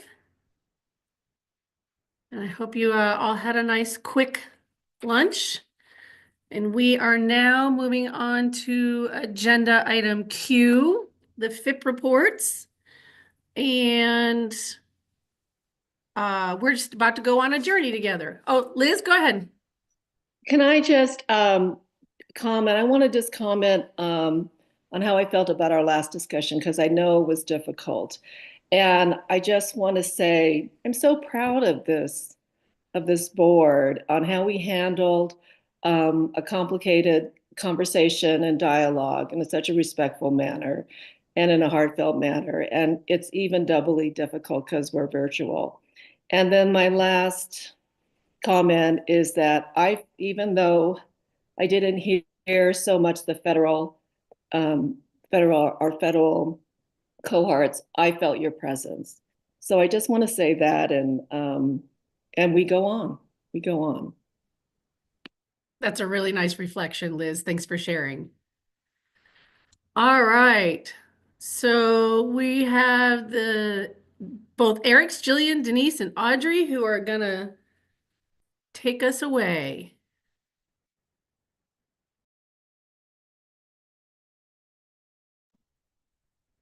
All right, thank you, members of the board. Eric Williams, Restoration Grants Manager. And as Barbara indicated, we have the FIP team here with us today. Eric Hartstein, Jillian McCarthy, Denise Hofford, and Audrey Hatch. And before Audrey takes us through the progress tracking report presentation, just for a little bit of background, this agenda item begins on page 309 of the board book. And of a really important note, one of the attachments is the actual progress tracking reports that is a hyperlink that will take you to our website that has the full content of the reports from our cohort 3 FIPS, which you will be hearing from. So we're going to start this off, give you a little bit of background, and then we're going to have each of the cohort 3 FIPS give you their updates and reports. So with that, I'll turn it over to Audrey. Thank you, Eric. I want to do a quick audio check. We hear you. Okay. Thank you, co-chairs, members of the board. I am Audrey Hatch, the Conservation Outcomes Coordinator. And as Eric mentioned, agenda item Q starts on page 309 of the ebook for today's meeting. And we would like to start with a little background. So progress tracking reports are intended to be used as a suite of publications describing progress each biennium and describing adaptive management throughout the life of an individual FIP. Currently, progress tracking reports, PTRs, are produced every 2 years for each FIP. They're presented to the board at your January meeting in odd-numbered years. PTRs for each of the cohort 2 and cohort 3 FIPS are included in materials for today's meeting. Cohort 3 will present today. And coming up at the April meeting, staff will provide the board with additional information on work plans and budgets for each of the cohort 3 and cohort 4 FIPS. And that will be part of the broader 2025-27 spending plan discussion. All current and past PTRs are published on OWEB's web page. Go to OWEB's web page and select the Grant Programs tab. And from there, select Focused Investment Partnerships.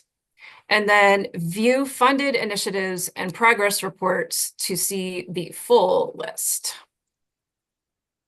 To develop each PTR, the FIP partners work with OWEB, and we use common foundational elements. So at the outset, for that first report, each partnership uses information from their strategic action plan and information that was provided in their initiative application to define outputs that they will track consistently throughout the life of the FIP. These outputs are aligned directly with their progress monitoring framework and their scientific theory of change. So for each of the reports, there are several steps to organize the data, draft up the content, finalize, and then share the reports with you, the board, and with FIP partners. Reports are developed collaboratively, with OWEB providing a template for content, information from the agency's databases, and production assistance. The partnerships lead the work to identify their outputs and track their progress. In addition to the OWEB board, these progress tracking reports are useful to help legislators and policymakers understand the impacts from OWEB's investments. Each partnership may also identify their own audiences for their PTRs and share with them via their own communication avenues. So we'd like to give you a short but a thorough overview of the type of content that's included in each of the PTRs. Funding information is shown for each of the OWEB grant types in 3 categories. So the amount anticipated that was proposed in the application, the amount that's currently obligated in grant agreement, meeting specific projects that have been approved by a technical review team, and the amount that's actually been paid out to date. So for those 3 categories, funding information is also shown by the OWEB grant types. So restoration, technical assistance, partnership technical assistance, monitoring, and acquisitions. The funding information is current as of the time information or data for the reports is pulled. That is on June 30th of even numbered years. Other funding information includes the estimated total leverage funds. That's one amount provided by the partnership estimated at the time of their initiative application. Then in each of the PTRs, there's information on accomplishments or implementation bubbles, if you will. That includes items that have been completed as of the time of the report.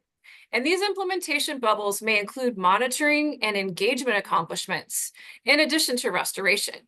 And these implementation bubbles are not necessarily tracked consistently throughout all of the PTRs.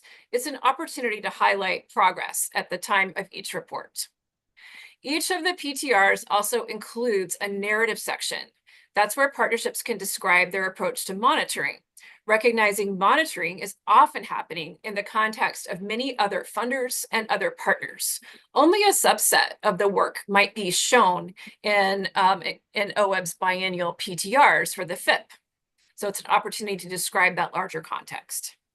Information in the progress bars is tracked consistently with each report throughout the life of the initiative, showing implementation progress towards a subset of strategies. And these are identified through that theory of change and progress monitoring framework with targets established by the partnership. And then finally, the adaptive management section provides a place to describe challenges and lessons learned and adaptations the partnership has made to address and adjust to unforeseen challenges. For example, this could be a place to describe shifts in funding allocations that were requested compared with what was envisioned at the time of the application. We all know things change over time. Taken together, the information in the PTRs demonstrates how the FIP is implementing their theory of change. So this approach can be visualized by taking a look at the format for page 2 of the PTRs. An example is shown on the right-hand side of the slide. So that overall goal is shown at the top, and then underneath that, there are the key strategies identified by the partnership in their application. How do they plan to achieve that goal? Accomplishments unique to that biennium, or the implementation bubbles, if you will. And finally, at the bottom of page 2, there's a list, a reminder of those near-term and longer-term outcomes that the partnership identified and they're working towards throughout their theory of change. And then finally, the progress bars, typically these are shown on page 3 of the reports, are the place to show that progress toward a subset of implementation outputs that the FIP will track over time. PTRs are cumulative. They show the funding and the progress achieved since the FIP was initiated. So OWEB, the agency staff, and board, in collaboration with the Bonneville Environmental Foundation and in collaboration with the FIP partners, really continue over time to learn and adapt the Focused Investment Partnership Program. And an example of adaptations includes the methodology used to develop these PTRs. So there are a couple of changes with the 2025 suite of reports. This will show up as differences compared with the past reports. The funding information now includes more detail by OWEB grant type and those different categories anticipated in the application, obligated in grant agreement approved by a technical review team, and paid to date. That detail has not previously been shown in past PTRs. Information in the progress bars is now limited to focus only on outputs from fully completed projects. So the reason for this change is to have a suite of reports that are more clear and accurate. We heard feedback compared with past reports that included estimates of work that was proposed at time of application, work that might be done, but the work was not yet completed, and that was confusing when understanding the suite of PTRs, and that was subject to a lot of change. And so that change was made to really just show information in the progress bars that comes from completed OWEB grants. So the result of this change has a couple implications for the suite of PTRs that you'll see in the materials for today's meeting. And we want you to be aware of these changes. So what it means for Cohort 2, they are publishing their final PTRs. However, their progress bars, the numbers may go down. The numbers will most likely not increase very much compared with past values. And the reason for that is because we are only showing completed projects now. And then the implication for the third cohort, which we'll be presenting today, Cohort 3 has not had a lot of time to begin implementation actions on the ground. This cohort was funded in 2022. The information included in their first PTR had to be collated and collected starting in June of 2024.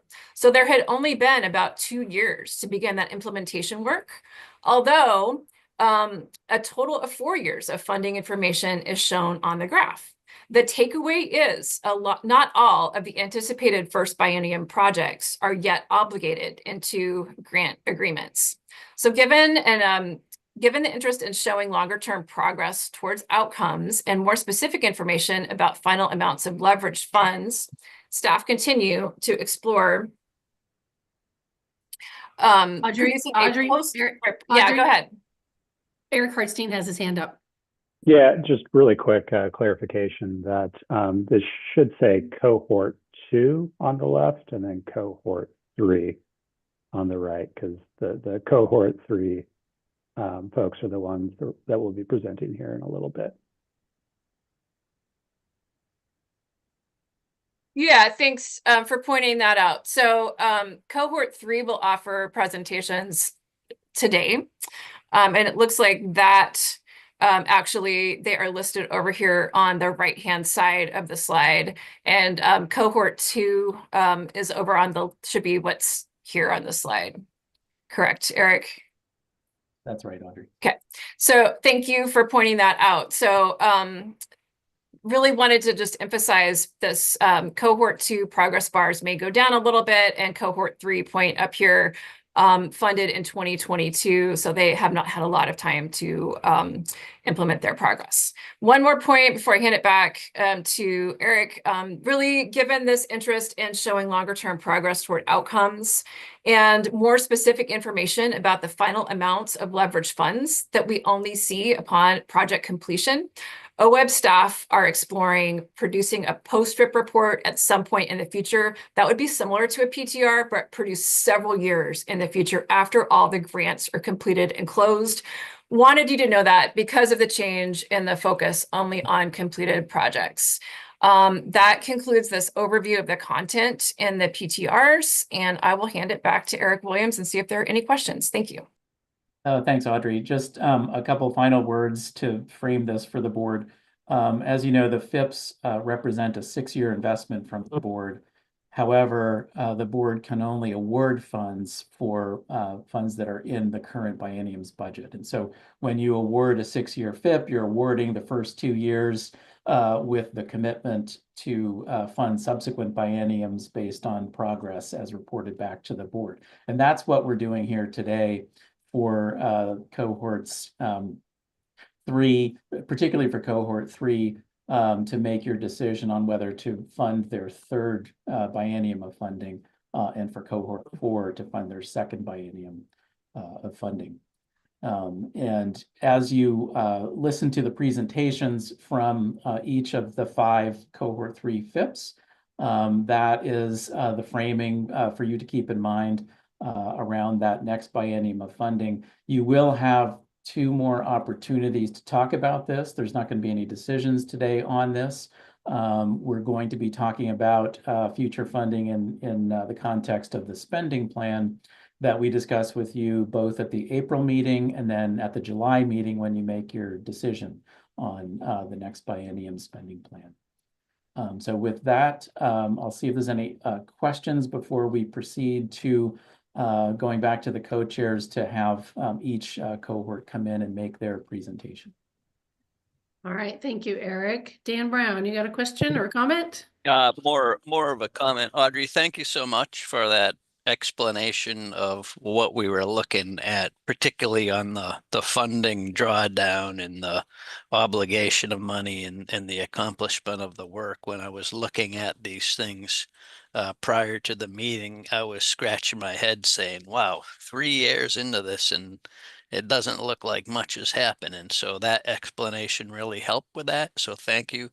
And also, earlier in our meeting yesterday, some of our board members made comments about the length of time it took them to actually move this kind of restoration work forward. I think Eliza Jane might have said something like 18 years. And so it's like, okay, I gotta kind of reframe my thinking here. You know, a lot of times my agency is like looking for shovel-ready projects that we put money onto and expect it to be spent very quickly to achieve outcomes. And this is a whole nother beast. So I appreciated that framing. Thank you. All right, any other questions or comments before we hear from the cohorts? So Eric Williams, you're going to call them forward? Or do you want me to? Go ahead, Barbara. If you have the list, go ahead. I do. If not, we can do it. And we're doing them in the order that I have in the agenda? Yes. Awesome. All right, so first up, we're going to hear from Coos Basin Coho Partnership. And if you could just identify yourselves for us, that would be helpful.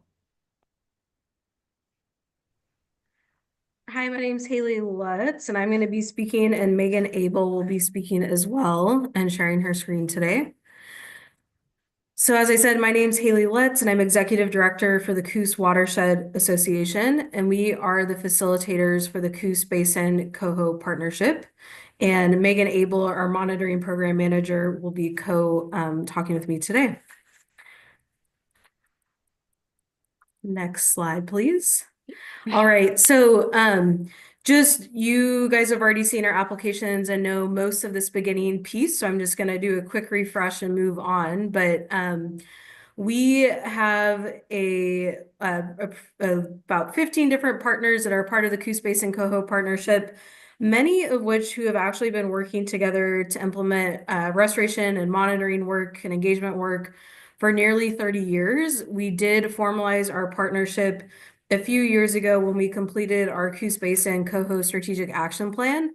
This was facilitated by Wild Salmon Center, and this is where we really brought together all of our many years of data and monitoring to identify where are we going to get our biggest bang for our buck in terms of coho recovery and in alignment with state and federal recovery plans.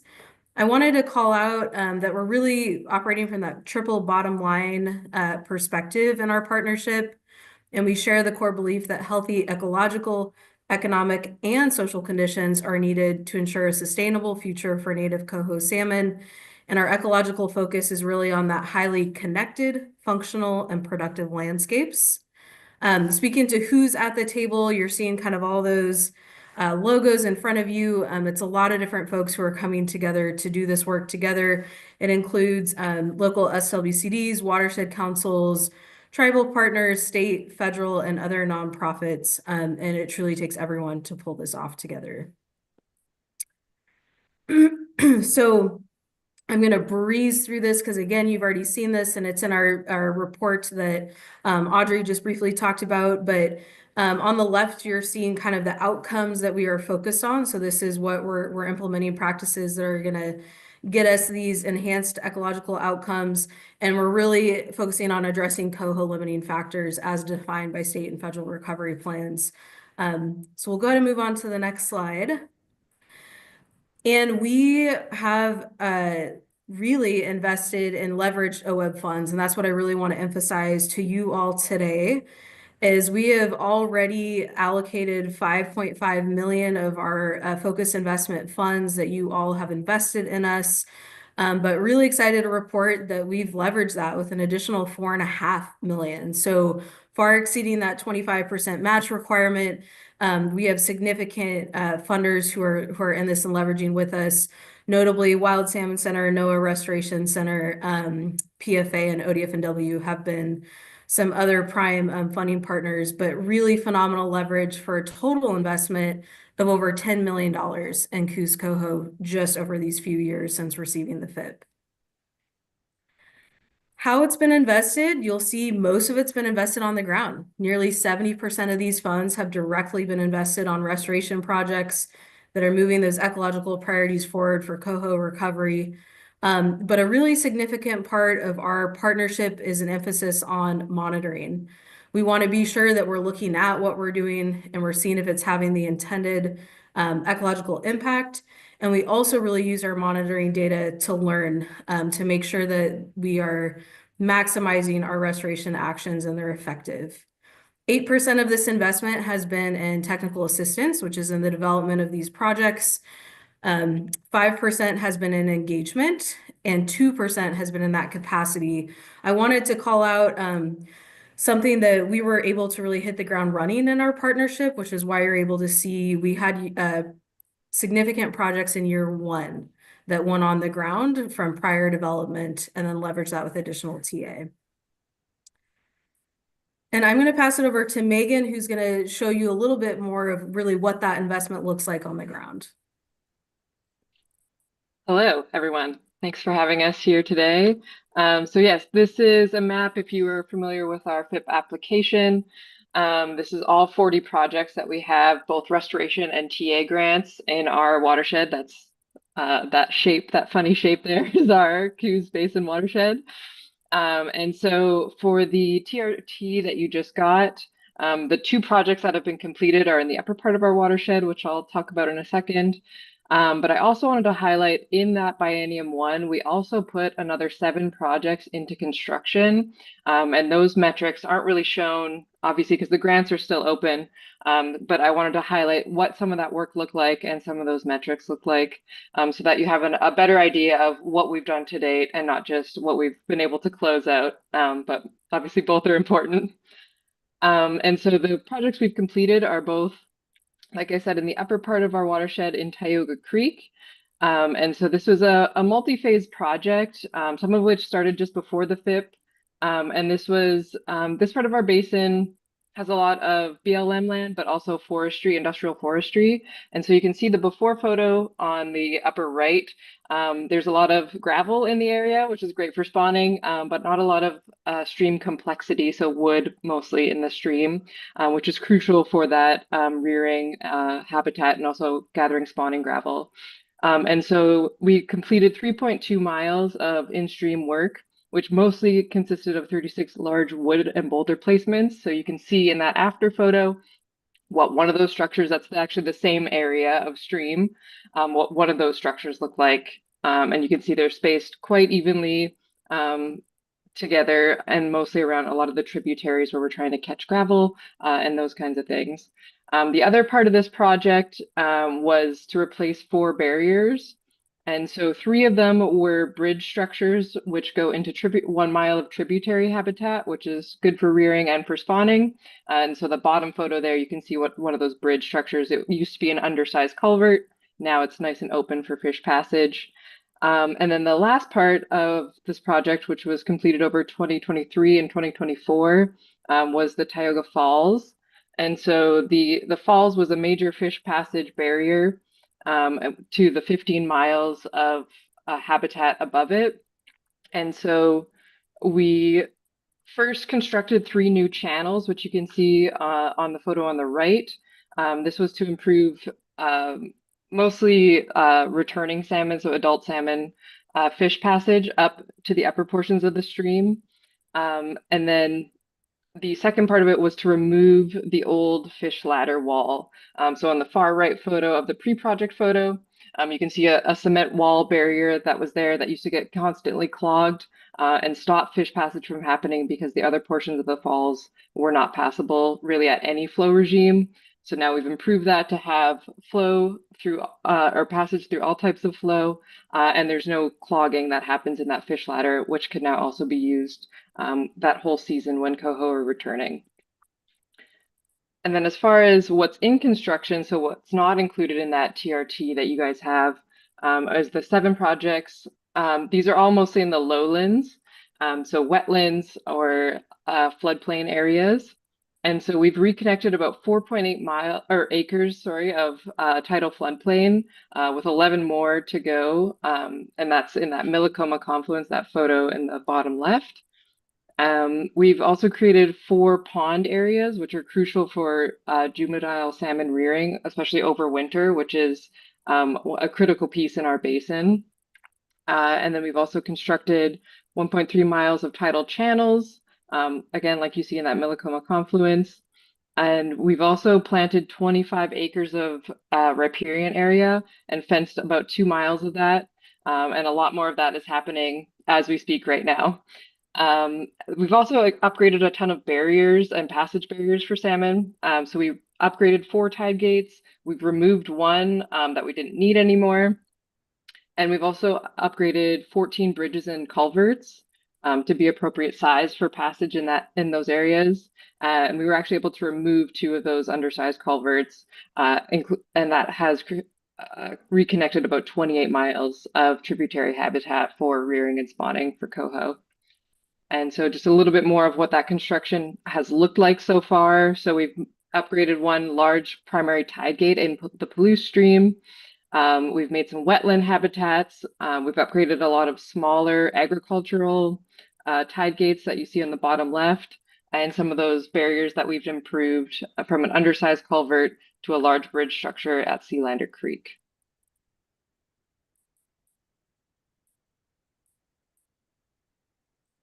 You're muted. Apologies. So one thing you guys were interested in hearing about was kind of challenges and how we've adapted to those challenges. So on the restoration side, I think what we see as one of the most critical things about the FIT program is that you guys allow us the flexibility to use funds for adaptive management. That is not supported by most partners and most funding streams because of the rigidity of going through grant cycles and timelines and processes. And this has been an absolute game changer for us to go from talking about the importance of adaptive management to actually being able to implement adaptive management. We have already done so on 2 projects, and it's a standing item on all of our agendas to talk about past implemented projects and the need for adaptive management. Another huge topic is working lands. They're absolutely critical, and all of our partners value those, but it has been challenging on some projects to find that right balance. Where is that line between ecological uplift and landowner benefit? And so this has involved a lot of tough conversations and partnership building and really taking our time to develop projects with landowners. And then funding is not really our primary barrier. It's often talked about like it is, but permitting is actually our primary barrier to completing projects. Timelines are extremely long and extensive, sometimes can be 1 to 2 years.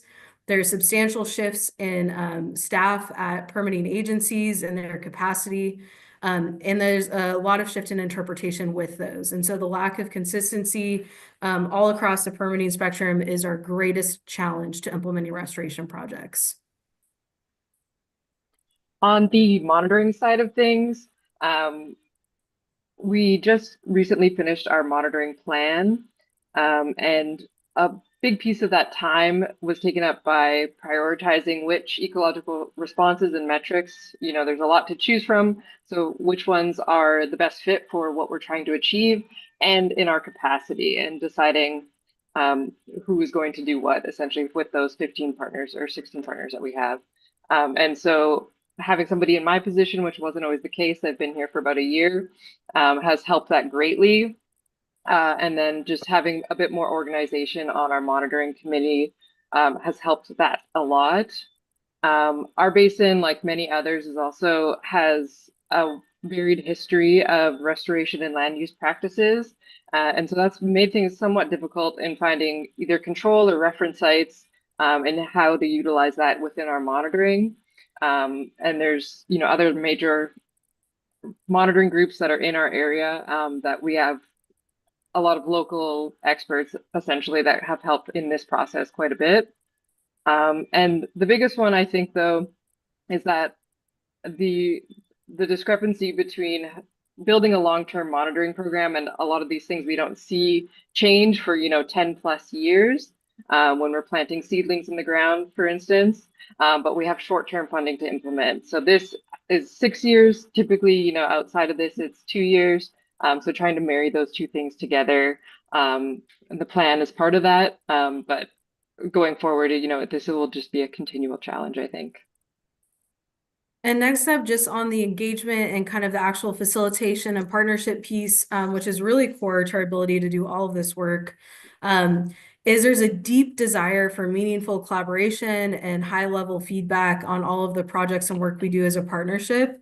But everyone has different capacity and timelines within their respective organizations. And so it's been really challenging to meet that sweet spot that's respectful of everyone's differing capacities, but build and move projects forward in the timelines we need to. In that same line, maximizing partnership participation and leveraging resources takes a substantial amount of coordination and timing and relationship building. And that can sometimes be challenging with all types of shifts that happen in various organizations. And then the third piece that was really important for us is a partnership identity. We have 1 to 3 organizations that are primarily implementing the projects, but we wanted to be able to communicate that these are actually a partnership project and they're fully supported and don't happen alone without all the support of partners. But to do that, we kind of needed separate branding and identity, which you started to see some throughout our presentation. Sharing lessons learned is huge for us. We just really want to thank OWEB for the FIP gathering. That was by and far the most useful platform we've ever had to share lessons learned. Not only did it provide us that opportunity in time and space together, but it created the connections and avenues for continued collaboration so that investment will far sustain beyond the gathering you guys hosted. We're also trying out regional collaboration. We have a few coastal FIPs, and we're looking at how can we work together and leverage and learn from each other and share lessons learned on a more consistent basis. And then we just encourage OWEB to consider converting lessons learned reporting into an annual presentation. We all can't read through all the grant reports to dig out those lessons learned, but if OWEB could collate those and kind of share out high-level lessons through a different format, that'd be really beneficial. And just wanted to reflect on progress. We are super on track to actually complete nearly all of the projects that we put in our proposal. So this shows that we proposed 24 restoration projects. We're actually either completed or in construction or development or on track to complete 25. We've actually been able to add because of all of our partner leverage. We were proposed 15 technical assistance projects, and we're on track to complete 16 in our FIP timeline. So kind of with that, restoration we see is very much on track. Engagement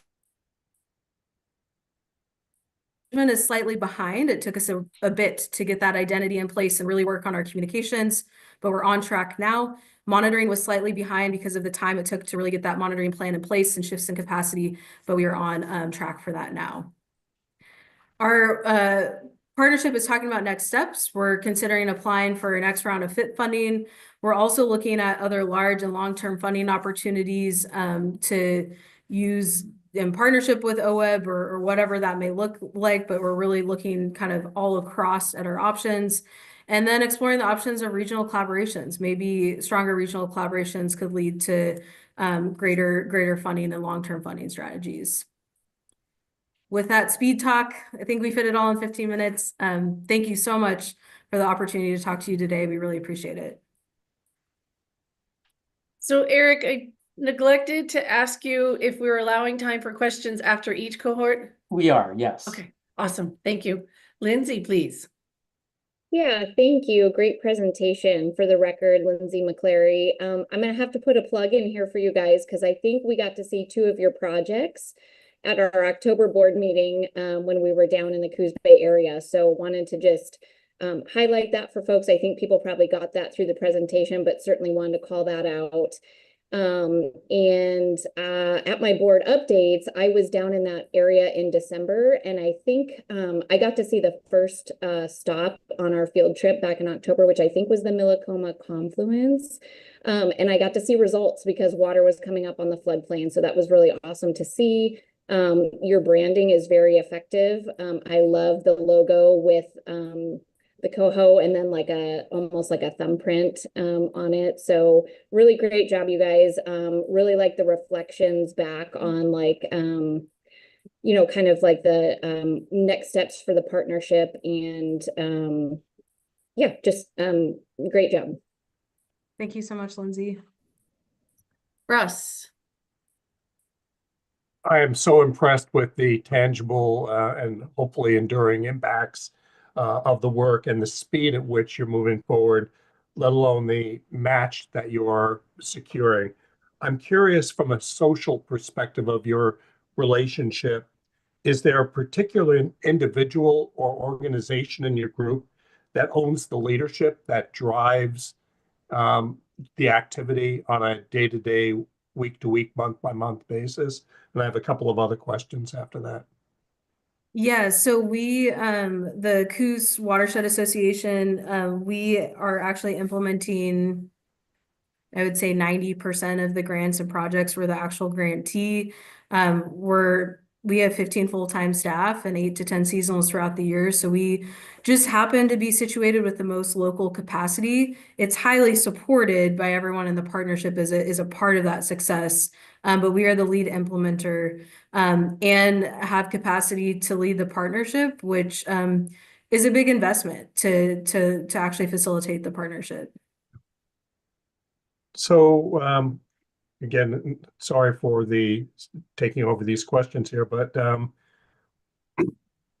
a permitting perspective, you're talking about weaknesses in all agencies and it's primarily a turnover related issue, a lack of trust, lack of history, lack of interpretation. Is there anything you can see that the OWEB board could do to help specifically in this issue?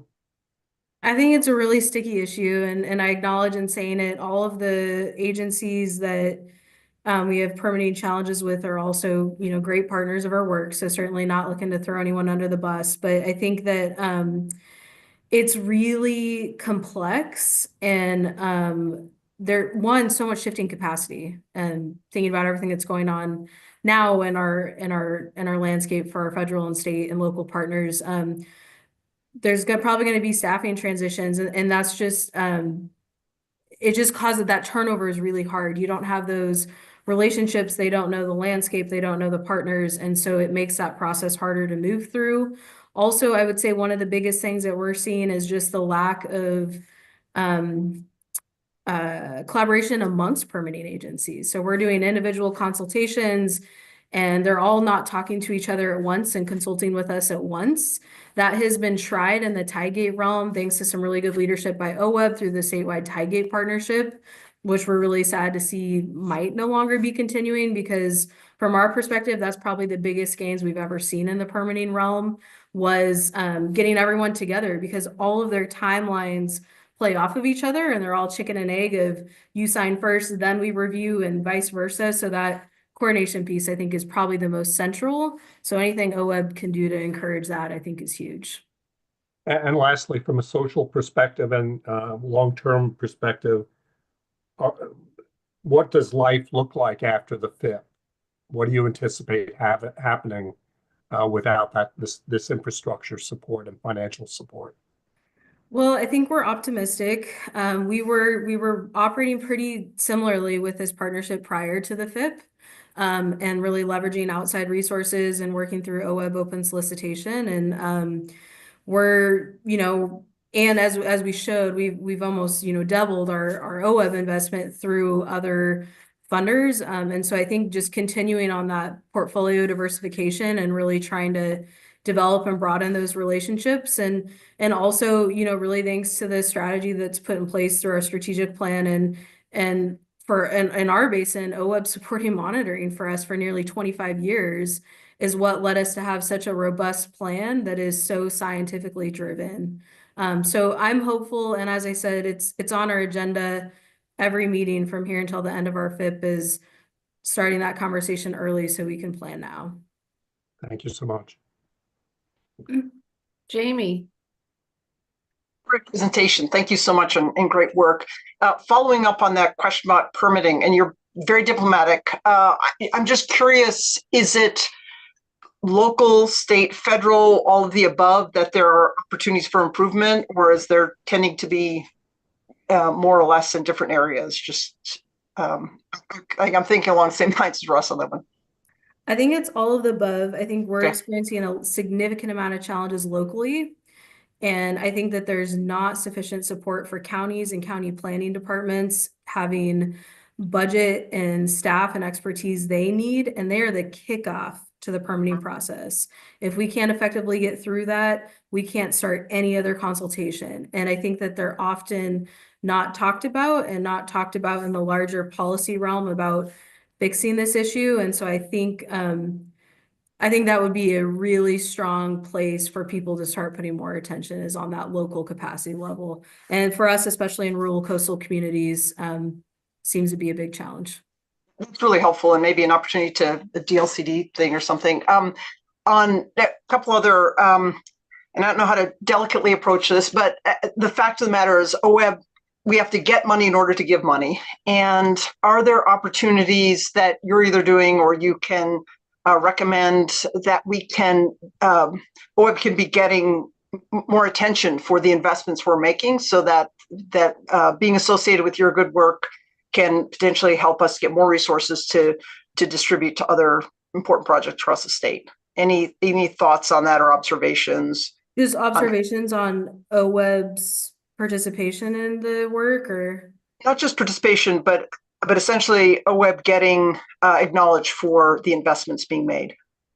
Yeah, I think it's a good question. I think we really try and make sure that all partners are acknowledged. I think how Audrey kicked this off was really powerful. I think actually OWEB's kind of, PRT reporting is actually super essential, and it really helps us collate, but it also showcases what OWEB's investment really is doing.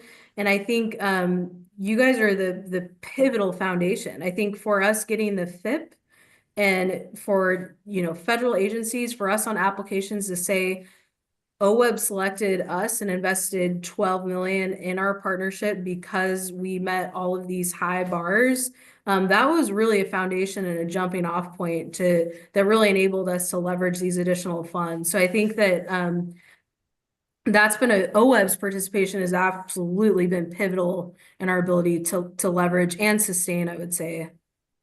Thank you. And then just a couple of comments for staff for reflection later. I think the things I heard in the presentation, one, the opportunity to compile lessons learned, and that is as an opportunity. I think that's a great opportunity for others across the state.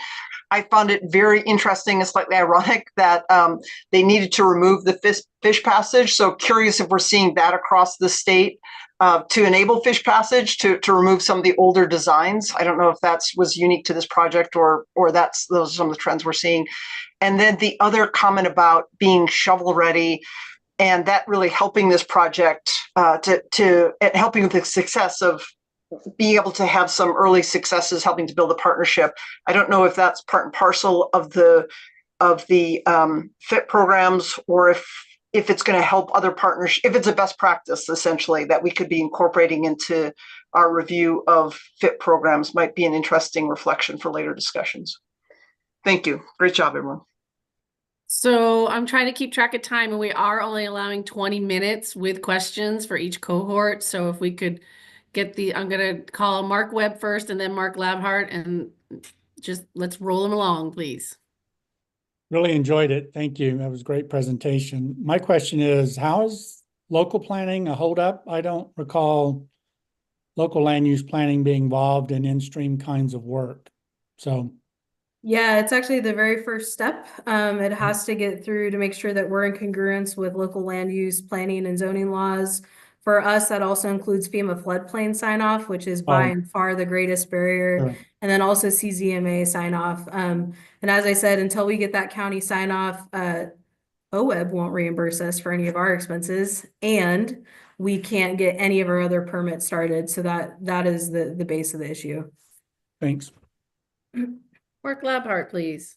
So Haley, did you mention that the Tidegate partnership permitting process, the template that was put together for that was fairly successful? Is that, did I hear you correctly? Yeah, I specifically mentioned the fact that OWEB did so much work to get the agencies to sit down together and line up their timelines and communications so we could start a consultation, and all of the agencies were there and they all worked much more seamlessly to line up their various steps in the permitting process. Yeah, so I'm looking at Jillian right now, and you can thank her for that. I wonder if there's a template that potentially could be used, the Tidegate template for getting local, federal, and state agencies for some of these other projects, because we hear that all the time about permitting is the issue, permitting is the issue. So if maybe there's an opportunity there to use that template for others. Just a thought. Thanks, Mark. All right. Thanks for all the great questions and your great work, and good. Thanks for the presentation too. Keep doing good work. All right. We are going to move on down to East Cascades Oak Partnership. So we're going to give you guys 15 minutes, please. And can you identify yourselves? Yeah, I'm Lindsay.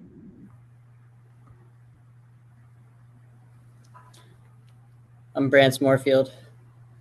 Max Oaks. Whitney Olsker. All right, Brance. Oh, I need to share my screen. Hang on.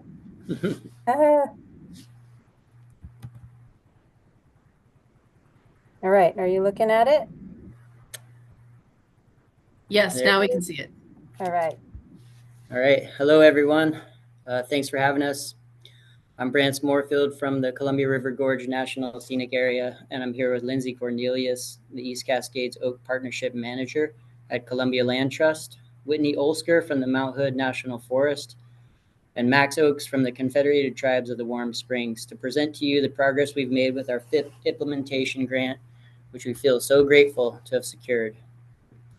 Because of how the reporting metrics are structured and the impact of COVID on our cohort's implementation timeline, it'll be challenging for you to understand the full scope of our partnership's progress from the PTR.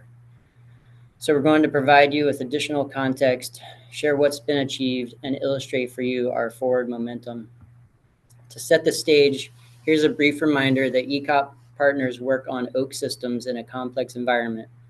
The Columbia River Gorge allows temperate marine air from the coast to flow through the gorge, where it moderates the harsher climate of the Columbia Plateau, allowing Mediterranean plants like Oregon white oak to establish east of the Cascades.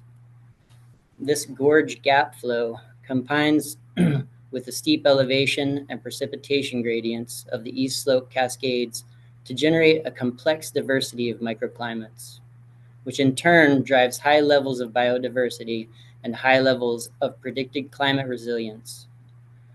Oaks sit right in the heart of it all at lower elevations where people are concentrated. Our FIP geography is shown in the rose color on this map. and stretches from the Columbia River Gorge National Scenic Area, where I work, south to the Confederated Tribes of Warm Springs Reservation, where Max works, and along the lower elevations of the Mount Hood National Forest, where Whitney works.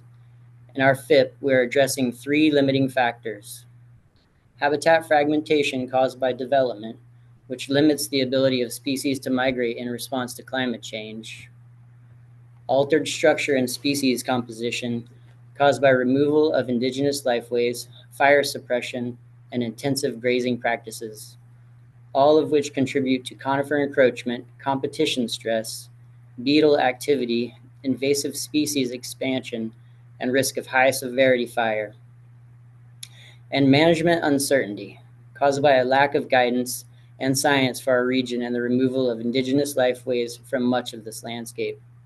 This can result in mismanagement or no management at all.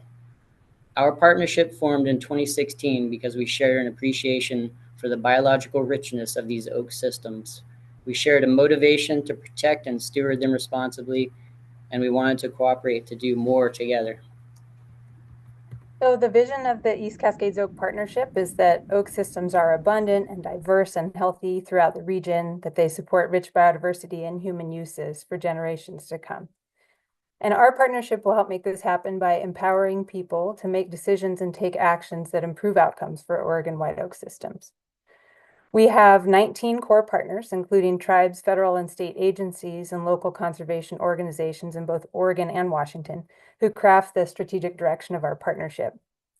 We're a relatively young partnership, creating new lift in our region, and a number of our strategies in our 2020 strategic plan were beyond the capacity of any individual partner to advance.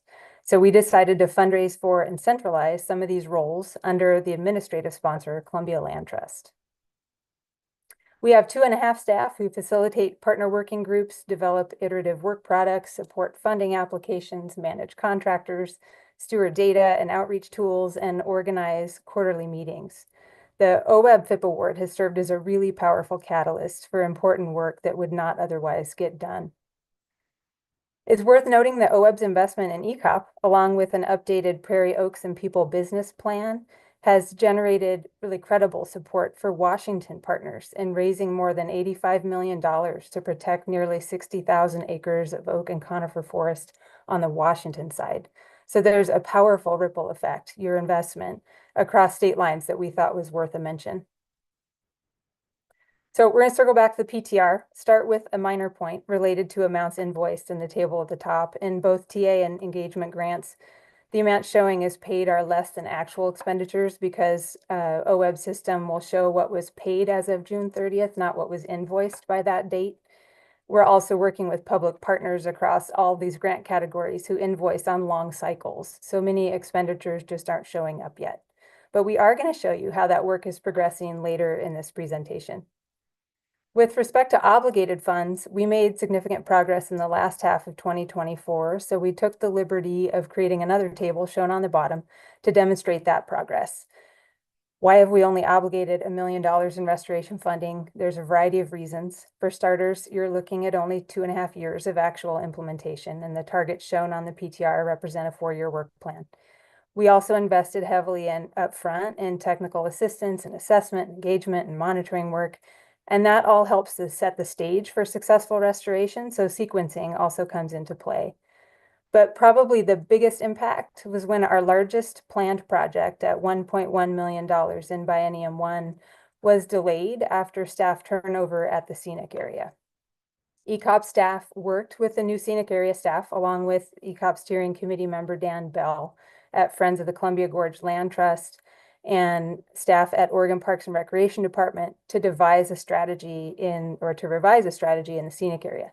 And this allowed partners to think more intentionally about cross-boundary opportunities to gain efficiencies in cultural resources and public outreach work in advance of upcoming restoration applications. Dan, who you see pictured here in his role with advocacy group Friends of the Gorge, was helping partners identify and address potential issues of concern, including very complex scenic area permit requirements. And when Dan passed away suddenly in June of last year, we were devastated, personally and professionally. But in our moment of shock and grief, the Wasco Soil and Water Conservation District stepped up to sponsor the TA grant for the cultural resources work, demonstrating the power of partnership. And these partners together creatively navigated a state policy issue that threatened to further delay cultural resource work, and we are cooking along again. So this is one way that our FIP has been challenged, and we hope that you can also see resilience in that as well. Shifting gears, we're excited to show you our successes, and so Max and Whitney are going to walk you through some of those. So Columbia Land Trust is currently writing an acquisition application for the permanent protection of land shown in purple and yellow, just north of the White River Wildlife Area, which is shown in green, and adjacent to the Mount Hood National Forest, shown in gray. The Land Trust is also negotiating a forest legacy conservation easement that would prevent development and active removal of oak from working forest land in the red and blue polygons near the top of the map. These investments exceed $9 million and help protect north-south connectivity for climate change and species migration. We're also working on strategies to address one of the 3 limiting factors identified in our FIP application and prioritize in our strategic plan: management uncertainty. This graphic shows how we typically make management decisions. We learn our sites using assessment tools and personal observation. Then we articulate our goals and make a plan, adopting a treatment plan with technical support from peer networks and published guidance. Then we make it happen. We implement the treatment plan with local contractors and funding support. And finally, we monitor outcomes to measure effectiveness and adapt our approach. And round we go. In the fine print of this graphic, which we don't intend for you to read right now, you would see the tools ECOP partners have developed over the last few years to improve our collective decision-making. We're going to touch briefly on each of these tools in the following slides. Our current condition assessment tool supports the user in looking for symptoms of stress and opportunities for management by following a series of prompts in a GIS-based Survey 123 form. It was built to be adapted for a variety of management goals and was piloted by our staff and a consulting botanist on the reservation. ECOP partners worked with us to safeguard sensitive information collected by the survey, and together we hosted a tour to discuss outcomes. This conversation was enriched by the participation of several of our elders who invited our non-tribal partners to engage with indigenous traditional ecological knowledge. Through these experiences, relationships and understanding between partners grow deeper, and so do restoration concepts we plan to bring forward this fall for funding. Partners also implemented more than 7,000 acres of assessment on the White River Wildlife Area, with support from ranchers, contractors, and advisors who were convened as part of an engagement strategy. ODF is currently assisting wildlife area staff in developing restoration proposals we expect to come forward this year. Because our region lacks specific guidance in peer-reviewed science, and because partners are just learning how to receive and practice indigenous traditional ecological knowledge, we develop monitoring tools to standardize how we collect information. All the data going into a single repository at Columbia Land Trust, where it can be accessed by partners to discern project effectiveness, and also to understand landscape scale and long-term trends. You can see how these plots are dispersed across the landscape in the tiny map on the right. In the years since we submitted our FIP, pine mortality has accelerated and oaks are showing stress in the driest parts of our FIP geography. In these drought-stressed places, which we call the trailing edge, we don't know if stress is driven by dry air or dry dirt, so we are testing oak tree response using measures of tree stress and productivity. Our intent is that these measures will give us more immediate insight into oak response to release that can be discerned from traditional measures of tree growth, which might take years to detect. Outcome from this effort will inform how aggressively we should be thinning oaks in this warming environment and dovetail nicely with efforts by Kason, the FIP you'll be hearing from next, to explore whether and where we should be thinning pure oak stands. So monitoring is a critical step in the adaptive management process, and so too is conveying lessons learned back to decision makers. We created brochures and a website to summarize and share what we've learned. We have a listserv and a resource library, and we regularly host project site tours and speakers to assess outcomes and address key uncertainties in the oak landscape. These activities increase the likelihood of future restoration success and build interest and enthusiasm for engaging new partners in oak restoration. This work is further supported by the Prairie Oaks and People Business Plan, which ECOP helped update as part of the Pacific Northwest Oak Alliance. Our Native Plant Materials Working Group has assessed 80 native species for collection and grow-out viability, scoped pathways for expanding access to these materials, and hosted volunteer events that get work done, while also helping partners grow their skills in grass ID, which is really hard and really important, and also detecting when seed is ready for harvest. And as we've already mentioned, partners are doing cultural resource surveys to refine restoration project areas for FIP applications in 2025 and 2026, and they're doing this in partnership across ownership boundaries. So getting to the meat and potatoes, the restoration side of things, We have 6 projects underway that were showing up as black dots on the map that are not currently in the showing in the PTR. These areas stretch from the North Wasco priority area down to the South Wasco and Warm Springs priority areas, including this project here on the Mount Hood called the South Penn. Here we're removing accumulated fuels and reducing competition stress risk of high intensity fire. To make sure we don't trade one stressor for another, we're also spraying the established populations of non-native annual grasses, and we're seeding native grasses in these disturbed soils before we reintroduce fire. This work is also being used as a pilot study or pilot seed collection and grow out strategies supporting our native plant working group.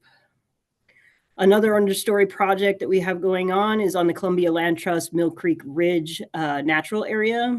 This area has a flat bench on the property that was planted with forage grasses and then invaded by other invasive grasses and forbs. The project partners are preparing for their second of 4 planned herbicide treatments, which will be followed by seeding and establishment of native grasses and forbs. Another project is on the Confederated Tribes of Warm Springs Reservation.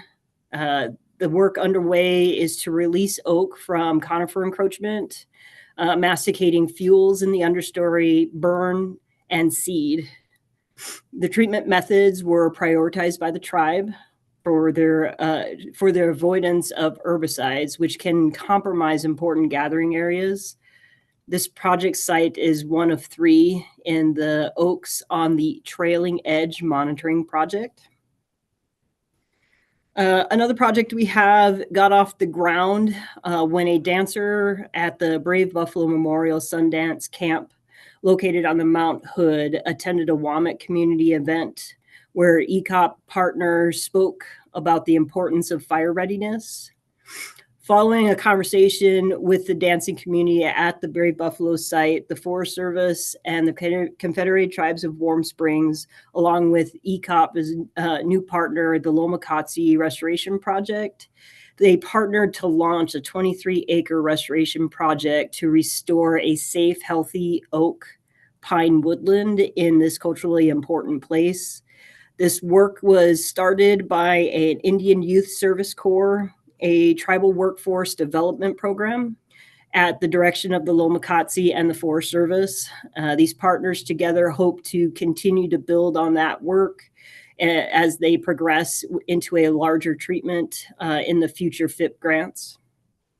And just across the road from this site, the Brave Buffalo site, there's a 1,000-acre Forest Service project called GATE, which will be releasing oak and conifer encroachment and reducing fuel loading that's contributing to competition-related stress and elevated fire risk. This project site is also part of the Oak on the Trailing Edge monitoring project site. And also, we have the near Friend, Oregon, adjacent to the Mount Hood National Forest and the White River Wildlife Area. The Conservation Fund is working to implement 150-acre thinning and fuels reduction treatment in an oak pine woodland that's experiencing high levels of pine mortality. And this is the 3rd project that's part of the Oaks on the Trailing Edge site. So kind of went through that fast, but in conclusion, we've put a lot of powerful tools in place that will allow us to advance larger scale project proposals on the White River Wildlife Area, the Columbia Gorge National Scenic Area, on the Warm Springs Reservation, on the Mount Hood National Forest, and on private lands as well. We're energized and excited to complete our work that we started with the FIP. It's and sincere hopes that in future FIPs as well. And thanks for hearing our presentations, and we're happy to take any questions. Thank you. Are there any questions or comments?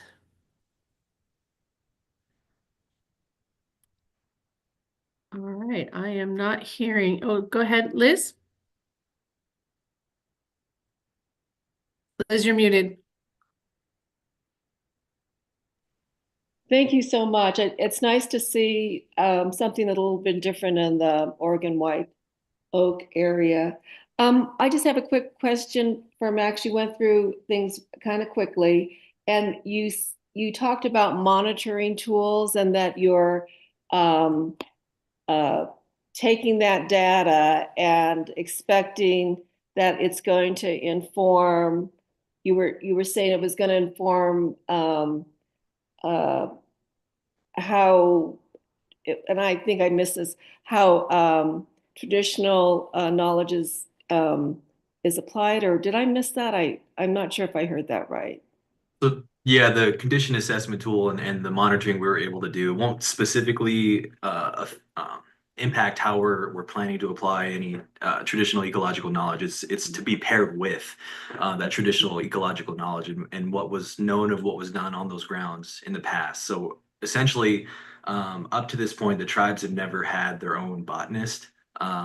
It's only been through working with either Oregon State University or other contractors. So we've never had these grounds assessed in kind of that typical fashion to look at where should we be putting our restoration priorities on the ground. And so having this opportunity working through ECOP to be able to get a botanist on the ground that we knew and we trusted, especially with a lot of the sensitive information that's on the ground there, it culminated in what's going to be able to cover probably close to a third of the reservation and prioritize some of these restoration habitats for everything across the board, from culturally significant plants to wildlife areas, watershed restoration, that kind of thing. So it's to be paired with a lot of that traditional ecological knowledge. Well, thank you for having such a thoughtful approach to it. It'll be really interesting to see how that evolves. Thanks. Mark Webb. Yeah, it will be interesting.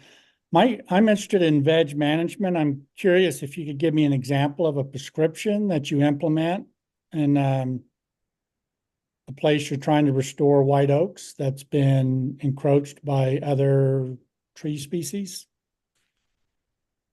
Whitney, do you want to take that one?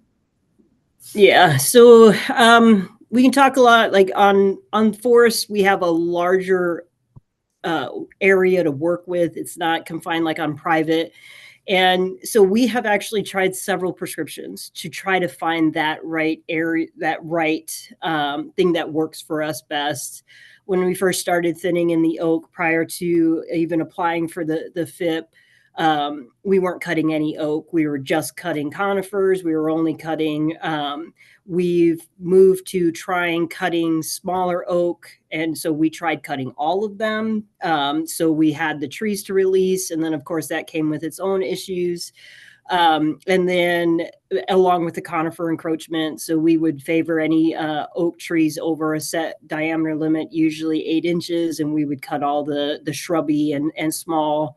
And we're starting to move towards a more hybrid approach, mainly because to be cost effective, trying to cut every oak tree along with the masticating of brush is not very cost effective. You're looking at almost $2,000 an acre when you're chasing those little sticks. So we started more of a hybrid approach since we have so much land on the national forest to work with. It's not private land. So where we go after some of the brush, we go after all the small diameter brush form of oak. We masticate that. We're trying to reintroduce fire as another way. But again, the South Penn project area is an example of the non-native grasses that we are trying to also stay ahead of, which is challenging when you want to use fire as a tool to manage one side of the oak and it encourages another. So it's a balance with the fire and spraying. But we did start thinning oak as well. But instead of going after all of the clump, we would go after portions of the clump and maintain the 3 to 4 main dominant stems to try to encourage a tree to, get going. And so other than the steady remove the conifer and mainly the Doug fir, grand fir, with favoring the pine, but with the pine dieback, we've also started removing pine as well, and keeping about 20 to 30 square feet of pine and trying to downsize the rest. We have also been advised by our our entomologists to start cutting a little bit more oak because of the carrying capacity on these stands is not what it used to be with climate change. So they're asking us to get a little bit more aggressive, even with the oak, to just try to free up nutrients because of the drastic shift we're starting to see. So I would like to say we have one set prescription, but it's been a trial and error, at least since I've been here since 2010, to find that right spot that works with the personnel we have and the ground and what nature gives us. Sure. And so maybe closely related, do you have any sense what the historical structure of the oak woodlands would have been? So maybe I'll follow up with you another time. I am interested in that, though. Appreciate the work you're doing. Yeah. All Yeah, right. and we could talk more about it for folks later for sure. So one last question from Russ, please. Real quick, I'm impressed with your match against OWEB dollars, but more importantly, I'm curious about the lessons learned and from what Washington is doing on its side of the border. Their commitments to this habitat is impressive to see those financial dollars, but I'm more concerned about what lessons we may be able to glean from those activities. I can jump in on that one. It's interesting being a partnership that serves 2 states. And when we did our strategic planning, we mapped all these different ways that people interact in the oak landscape. One of those ways is building homes and living here. And when we mapped based on the different zoning approaches in Washington and Oregon looked like there were these, threats of development and conversion kind of concentrated around existing urban areas. And then Washington was just like bright red, the entire county, because the planning systems are so different. And so I would say Washington funders are really well positioned to help with land protection strategies because of that threat. And Oregon, we don't have a similar funding mechanism for partnerships like the FIP funding. So OWEB is the first time we've experienced a funding mechanism that is very holistic. And it's my belief that's a very powerful funding mechanism. I think there are some challenges around land protection in Oregon with OWEB's programs and the way the acquisition program is structured, but we can talk about that offline if you like. I'm not the best person to talk about it because I'm not as deeply engaged in those processes. I think a lot of those funding opportunities in Washington are generated by the threat. Thank you. All right. Thank you, everybody, for that presentation. I'm a big proponent for Oregon white oak, so thank you very much for your work. All right, we are now on to our next FIP, which is the Klamath-Siskiyou Oak Partnership, please.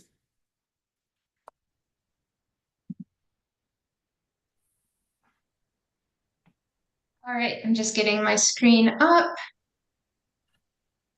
And can you tell me if that's looking good on your end? Yes. Okay, great.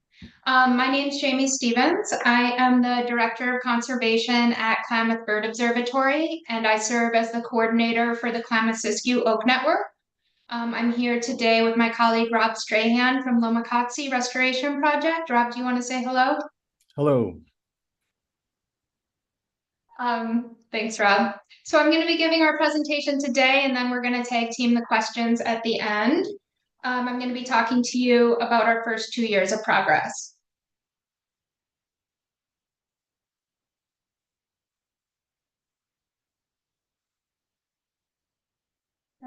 Give me 1 second.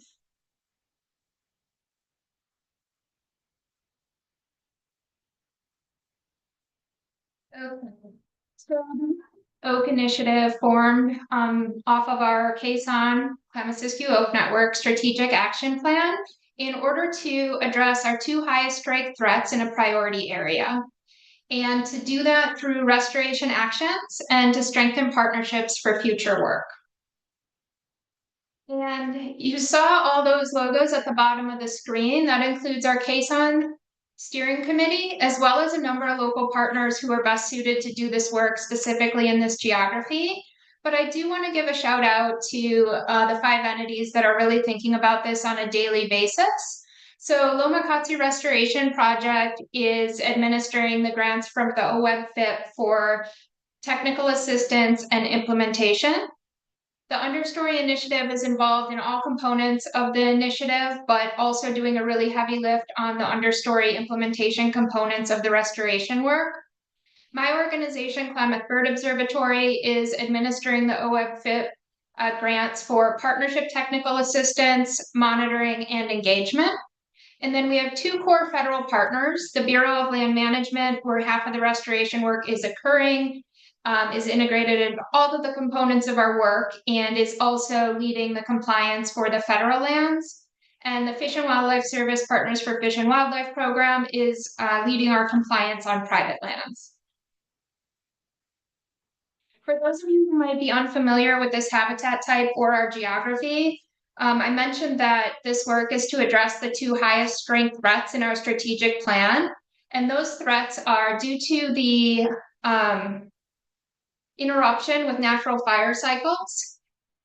There has been dramatic encroachment by conifer trees into systems that are historically dominated by oak.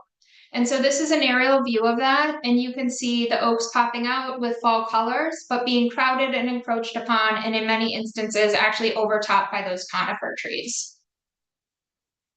And this is another view of that. This is kind of on the edge of an opening, a more open oak woodland habitat, where you can see the same thing occurring.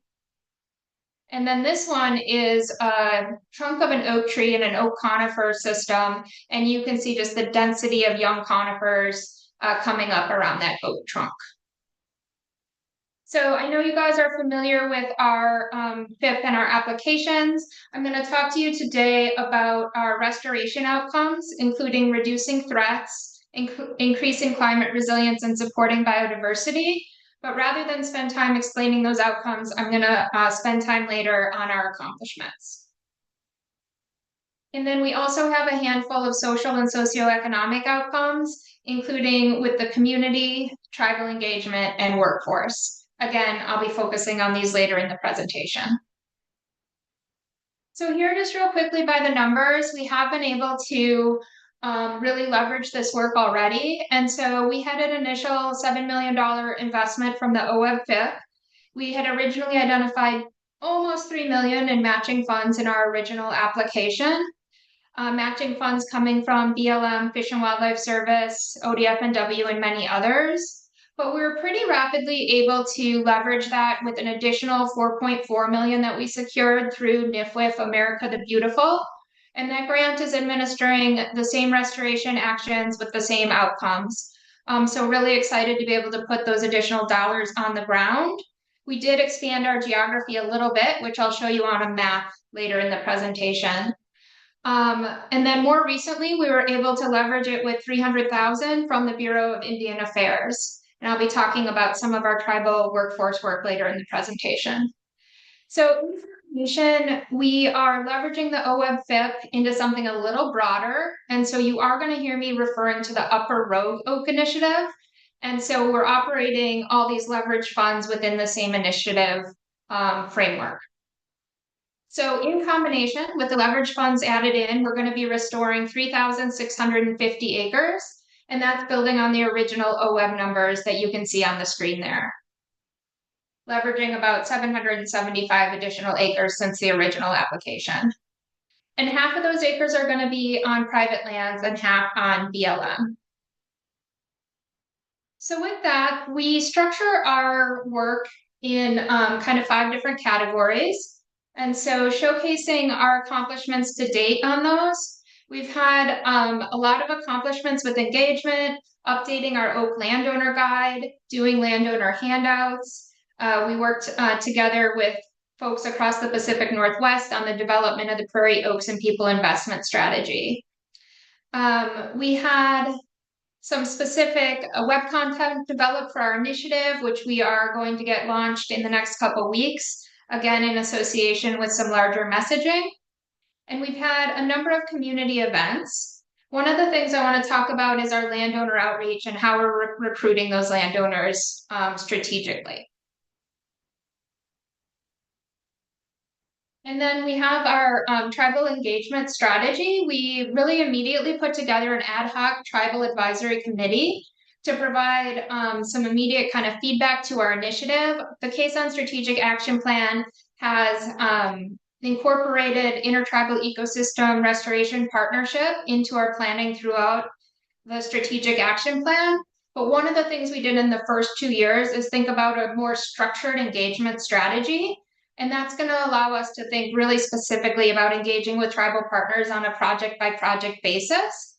But we didn't want to wait. We wanted to have that engagement immediately. And so we were able to have a couple field days where we could get field review to inform both site selection as well as our restoration prescriptions based upon some ecocultural approaches and ITEC. And then we will have some components of the workforce through the tribal workforce of Lomakatsi Restoration Project.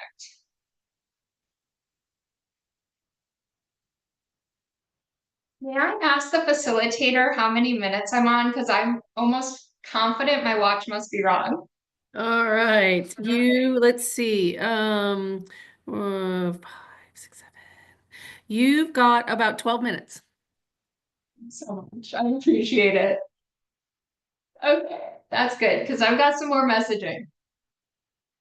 Okay, I want to talk to you about our accomplishments with technical assistance and monitoring. So one of the main things we did in the first biennia of our work was think about where to put these OWEB FIP dollars. So we had identified this priority area in our strategic action plan, but we hadn't identified the specific acres where these dollars would land. And so we immediately took a step back and developed like a site ranking criteria that all of the partners agreed to. And that gave us a great foundation as we started thinking about potential places to put the restoration. So in that first couple years, we identified 100% of the acres where we'll be implementing on BLM lands and 60% of the acres where we'll be implementing on private lands.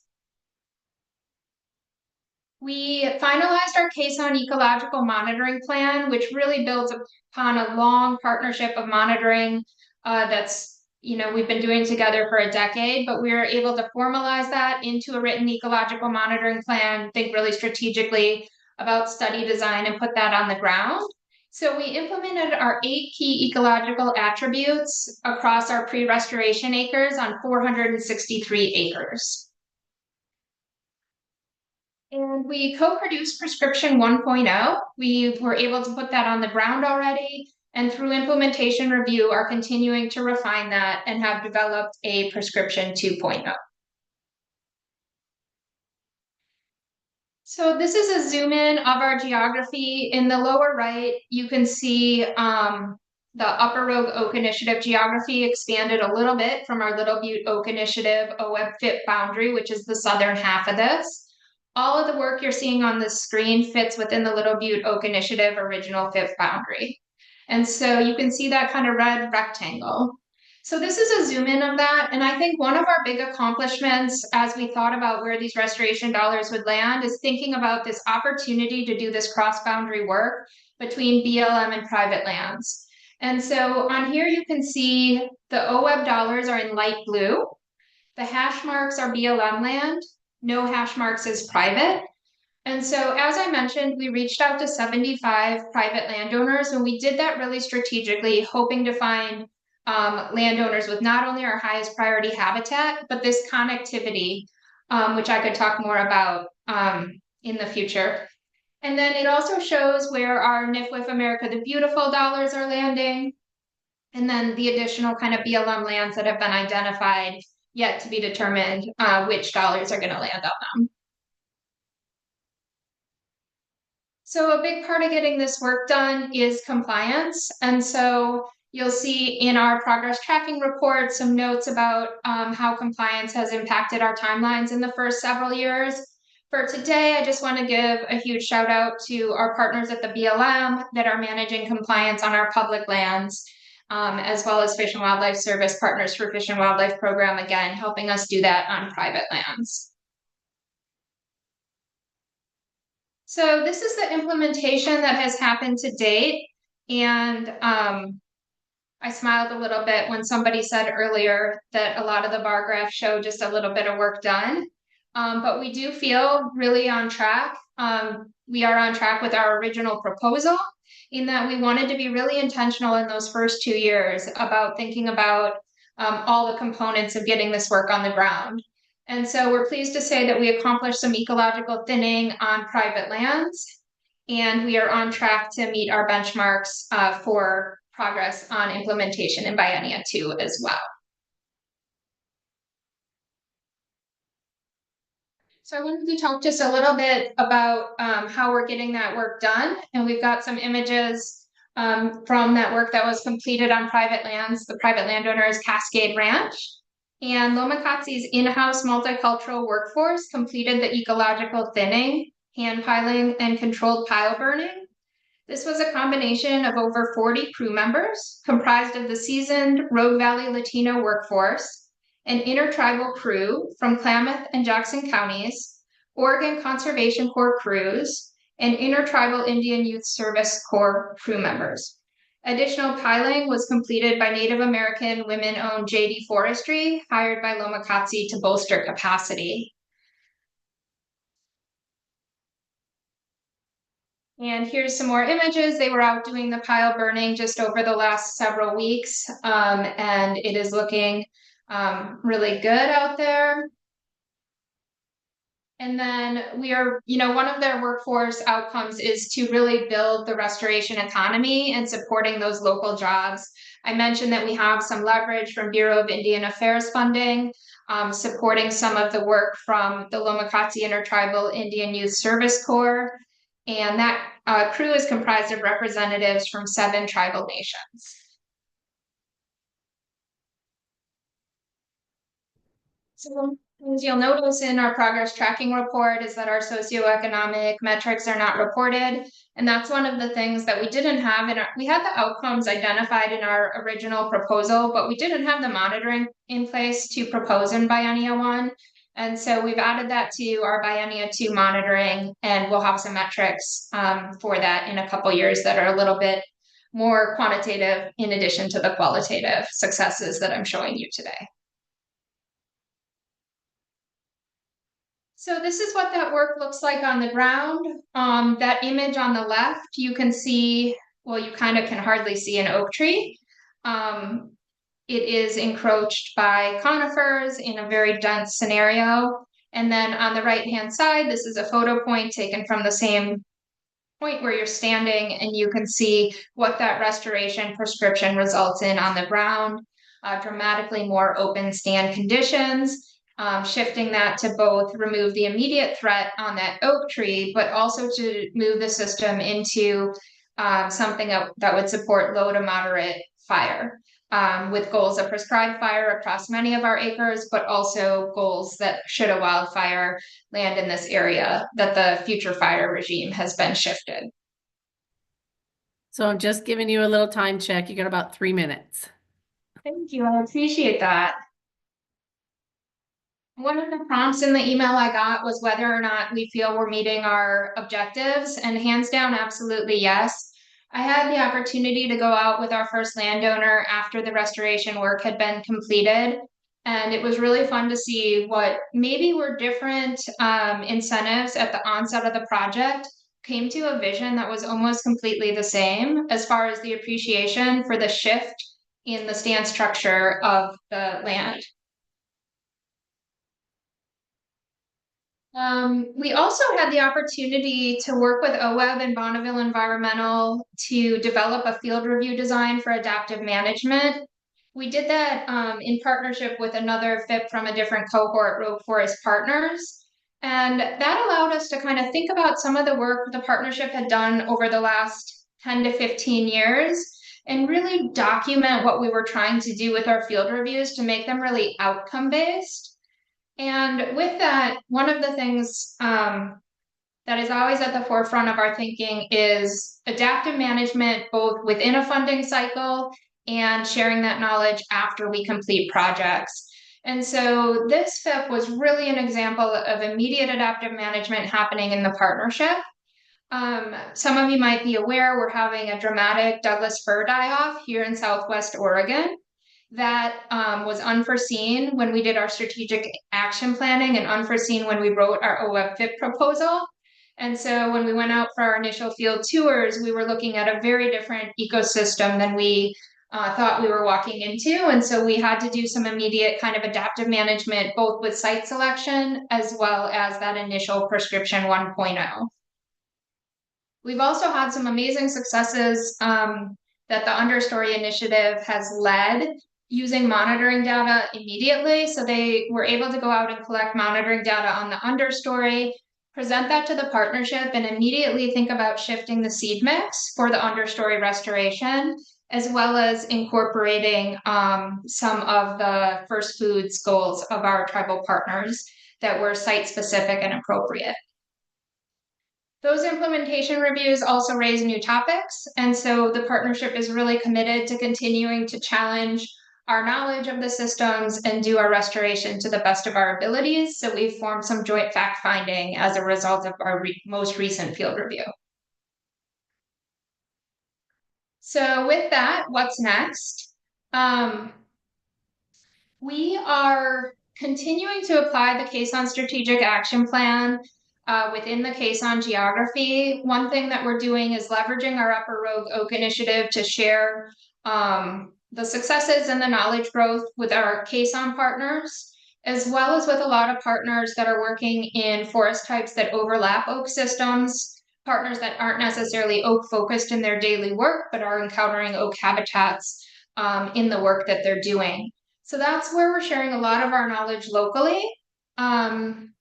And then again, we had the opportunity to work with the Pacific Northwest Oak Alliance on the development of prairie oaks and people. The investment strategy, this is brand new. It's actually there's been a soft launch, but it's being launched publicly in about 2 weeks.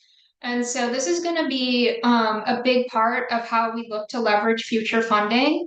There are some lofty goals in here and some lofty numbers that we feel confident are both necessary and doable in order to achieve this type of work across the Pacific Northwest.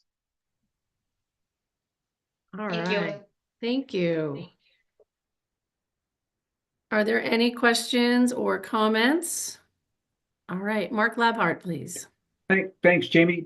Since this isn't really, you didn't have too much involvement with water on your projects. Do you have any problems with permitting with either local, federal, or state agencies in implementing some of your projects? Well, it's not necessarily about water, but we do have compliance in order to do forest management actions. And so one of the things that we were transparent about in our progress tracking report is that our compliance for the federal lands has been stuck, for lack of a more complex answer. And we are continuing to work with them on community engagement and to build and kind of a understanding to foster this work. We are quite optimistic that we have some compliance that is on track to allow us to move forward. But it's really separate than the type of permitting that is needed for in-stream restoration. Thank you. Lindsay. Yeah, thanks. Great job, you guys. Just really impressed with all of the work, really meaningful and impactful work, breaking down, Indigenous management of the landscape. And so I look forward to your socioeconomic monitoring. Great job on always getting people in the field and having really meaningful conversations on site. And also just wanted to say that I thought you did a really great job on highlighting how OWEB FIP dollars really attracted other dollars or were complementary. And so it's actually grown to like a bigger, more regional focused project. And so I know another FIP has mentioned that as well, and just it's great to see OWEB dollars stretched in attracting other dollars. So great job. Mark Webb. Yeah, 2 quick questions. One, do you have, again, any sense of what the landscape was like historically pre-European settlement? just as a way to inform treatments and conversations to generate social acceptance, because it will probably look quite different. So curious about that. And then I am curious if the work is being competitively bid, or does Lomacati have all of that? If you could speak to that as well. I'm going to give both of those questions to Rob. Great. Yeah, as we're with respect to the kind of the natural range of variability, I think we know a lot about the shifts that have taken place in terms of composition and structure based off of some regional studies looking at stand reconstructions and things like that. I don't have specific numbers for densities, trees per acre of oaks versus conifers, but we know from those studies that not only has that composition shifted to more dominance of younger age classes of conifers, but we've also seen a big shift in the fire regime, which is the ultimate cause of that change. There are studies going on right now, or wrapping up, I should say, that are trying to hone in more on that actual stand structure historically that aligns with the fire regime disruptions, but we haven't seen that data yet. And it's actually it's more conifer focused because it's so difficult to age those hardwoods. But and then your second one was, do they go out to bid? Yes, they do. They do go out to bid, and we have a full process for best value bidding and all of that. And it's our decisions to contract out, do an RFQ, RFP is really driven by our internal workforce capacity. So it's a large part of our workload and decision making here. So it is best value contracting? Yes. Okay. So I've got Thanks. three hands up. So Kelly, you'll be my last question. So Russ, please. So I have a climate question for you.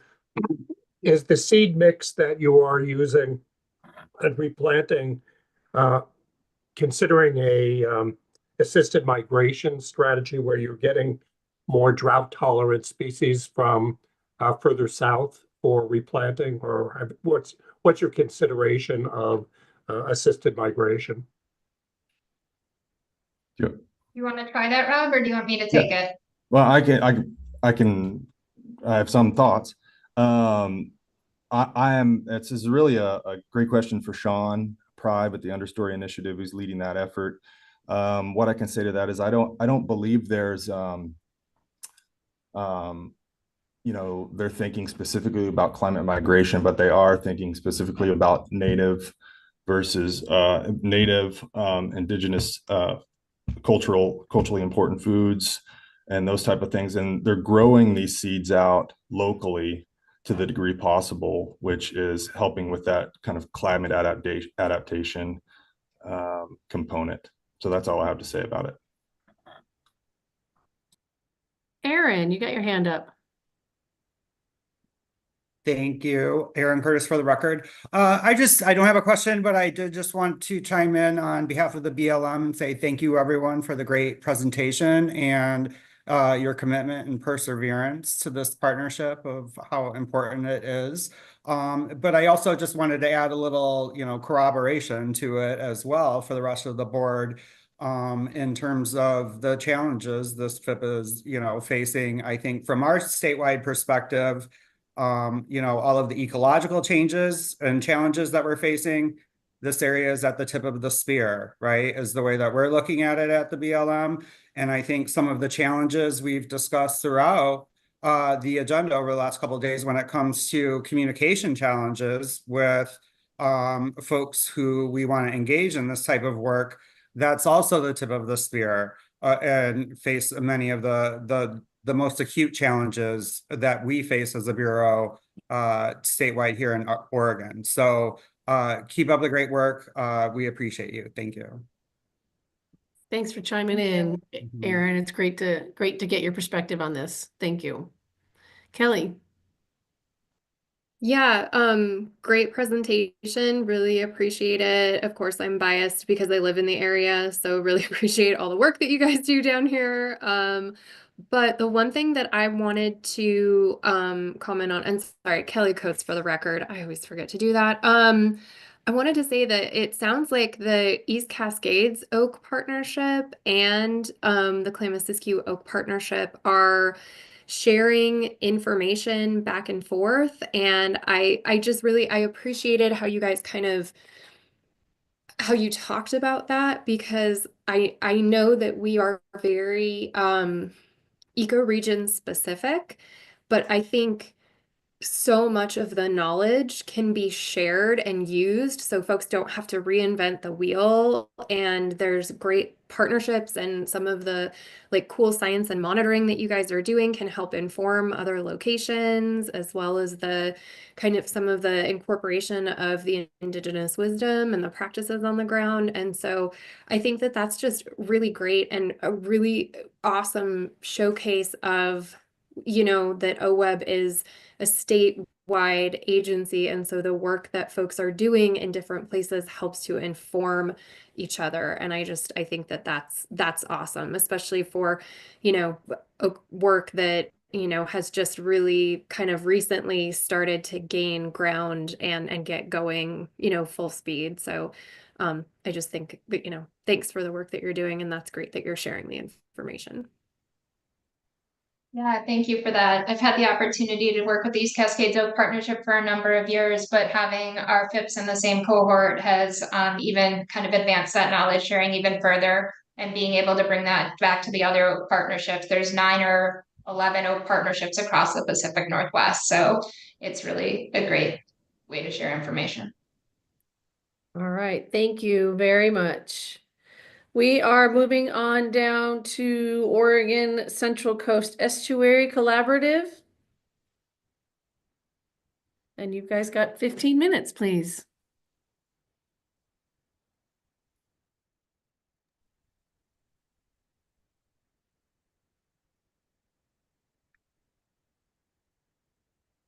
I don't know, is somebody speaking? Okay, there you go. Hi there. Like you're on mute.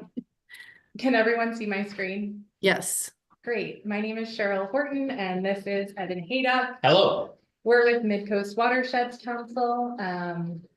So I'm the Estuary Program Manager at Midcoast Watersheds Council, and I'm here today to provide an update on the Oregon Central Coast Estuary Collaborative's Focused Investment Partnership, which is titled Restoring Resilience in 2 Estuaries. This is the first and only coastal estuary specific FIP, and OCCEC is a network of estuary restoration and conservation practitioners that are collaborating to improve the health and resilience of estuaries on Oregon's Central Coast. If you're interested in learning more about OCCEC, please check out the website that's listed there. I also serve as the facilitator for OCCEC currently, and as the Estuary FIP coordinator. And I want to point out that the photo that we're looking here on this title slide was taken along Alsea Bay and shows many of the ecological attributes that we're going to be discussing when it comes to tidal wetland restoration today. So to start off, I want to orient everyone to the Oregon Central Coast. OCCEC's full geography stretches from Tillamook County in the north all the way to the Siuslaw Estuary in the south. And as a group, we meet quarterly. It's a great way for us to share information through presentations, field trips, networking, and also through topic-specific subcommittees. The Estuary FIP in particular is focused on a subgeography of OCCEC. So it's looking at only the Yaquina and Alsea estuaries, which are called out on this map so you can see what those look like. Okay. And as an overview, OWEB awarded this estuary FIP in 2022 with an anticipated $7.8 million over 6 years. This FIP includes a list of 25 prioritized projects in the Yaquina and the Alsea estuaries that are based off of earlier assessments, and Midcoast Watersheds Council administers the FIP on behalf of OCCEC. While the membership of OCCEC is aware and kept informed about what's happening with the FIP, the initiative is actually managed by a core team of partners, including staff representatives from Mackenzie River Trust, Ducks Unlimited, Lincoln Soil and Water Conservation District, the Nature Conservancy, the Wetlands Conservancy, Pacific Forest Trust, the Confederated Tribes of Siletz Indians, Oregon Department of Fish and Wildlife, U.S. Fish and Wildlife Service, U.S. Forest Service, the Bureau of Land Management, and the Pacific States Marine Fisheries Commission. A subset of these partners can vote based on our FIP governance document, and those are the organizations that you see listed in our PTR. So the estuary FIP has 3 project types. The first is to restore tidal marsh within existing tidal range. And when you're looking at the images here on the left side, you'll note that there's a photo of tidal marsh habitat that's intact. You can see there's a tidal channel, mudflat, and then emergent marsh vegetation. The second project type seeks to protect and restore tidal swamp habitat. So the 2 pictures on the right, the other pictures on the left, are showing tidal scrub shrub habitat and tidal forested habitat. In our region, Sitka spruce dominates our forested swamps. And the third project type seeks to restore and protect current and potential future tidal wetlands that are within ranked landward migration zones. I'm getting tongue-tied. To look at this or illustrate it in another way, this is a cross section of an estuary displaying different habitat types, water levels, and ground elevations. So if you start left to right, you can see areas that are submerged by water all the time. Moving to the right, you transition to mudflats. These are areas that are exposed only at low tides. And then as elevation increases, tidal wetland vegetation communities start. At the lower elevations, you have those tidal marshes. And then as it climbs, you get into scrub shrub habitat and then spruce swamp. Areas that are not currently inundated but are projected to be based on sea level rise scenarios are referred to as landward migration zones, or you might hear me say LMZ. For this initiative, we depended on research by Brophy et al. Looking at a variety of sea level rise scenarios out to 2100 and selected the 4.7 foot scenario as an intermediate option to consider in our work. Since topography on the coast rises very quickly in a lot of locations, when we think about LMZ areas, we need to think about upslope and also upstream of current tidal range. And I want to make it clear that all project types included in the FIP help to improve resilience to climate change and offer really incredible ecosystem service benefits that are also in many cases natural climate solutions. So to illustrate LMZ just a little bit further, the following map is of the Aquinnah Estuary. Dark blue represents areas that are currently open water or mudflat, and the crosshatched areas are those within existing tidal wetland elevation range. Yellow denotes the future tidal wetlands at that 4.7 sea level rise scenario, and these are the areas that we refer to as LMZ, since that's where water is projected to go to in the future, and that's where these habitats have the potential to migrate to. Last bit of background here, if you're not familiar with our tidal swamp habitat, this is a relatively new finding from research done that came out in 2019 and 2020. So to put this in context, roughly 90% of the original tidal swamp on the Oregon coast in our estuaries has been lost. So if you look at this map, dark blue indicates areas of historical tidal swamp, and red is current tidal swamp. Orange is current tidal scrub shrub habitat. If you're having trouble seeing the orange and the red, that's the point. Very little of these habitat types are left. They're super important. And so our focus on restoring these habitats will have tremendous benefit for salmon, fish, wildlife, and birds. Tidal wetland habitats also have a really strong potential to sequester carbon, and they provide a host of other benefits. So let's jump in and see what this looks like on the ground. This past summer, we just completed the first restoration project underneath the FIP initiative. And this occurred at the Star Creek Preserve on the Alsea Estuary, which is owned by the Wetlands Conservancy. It took about a year of planning and working through individual permits to get this project on the ground. Since this was private land, we did not have a federal nexus to go through a programmatic. But we were very lucky to have a core partner with an experienced permitting specialist at Ducks Unlimited, and they led us through this process. This image shows site prep when invasive reed canary grass was brush cut to allow us to access the stream and sort of the machinery and wood placement access areas. So the other thing to note about this site is that it's separated from Alsea Bay by a road. It was historically tide gated to allow grazing and use for agriculture, and a fish passable culvert was installed in the early 2000s, which provides some tidal exchange. But as you can see from this image, although the tide is able to come and go, large woody debris is not. And so wood remains racked along the outside of this site, and that's one of the things we wanted to rectify through the restoration. So all 3 FIP project types were included in this restoration project. This is a view during one of the king tides or highest tides of the year this past winter.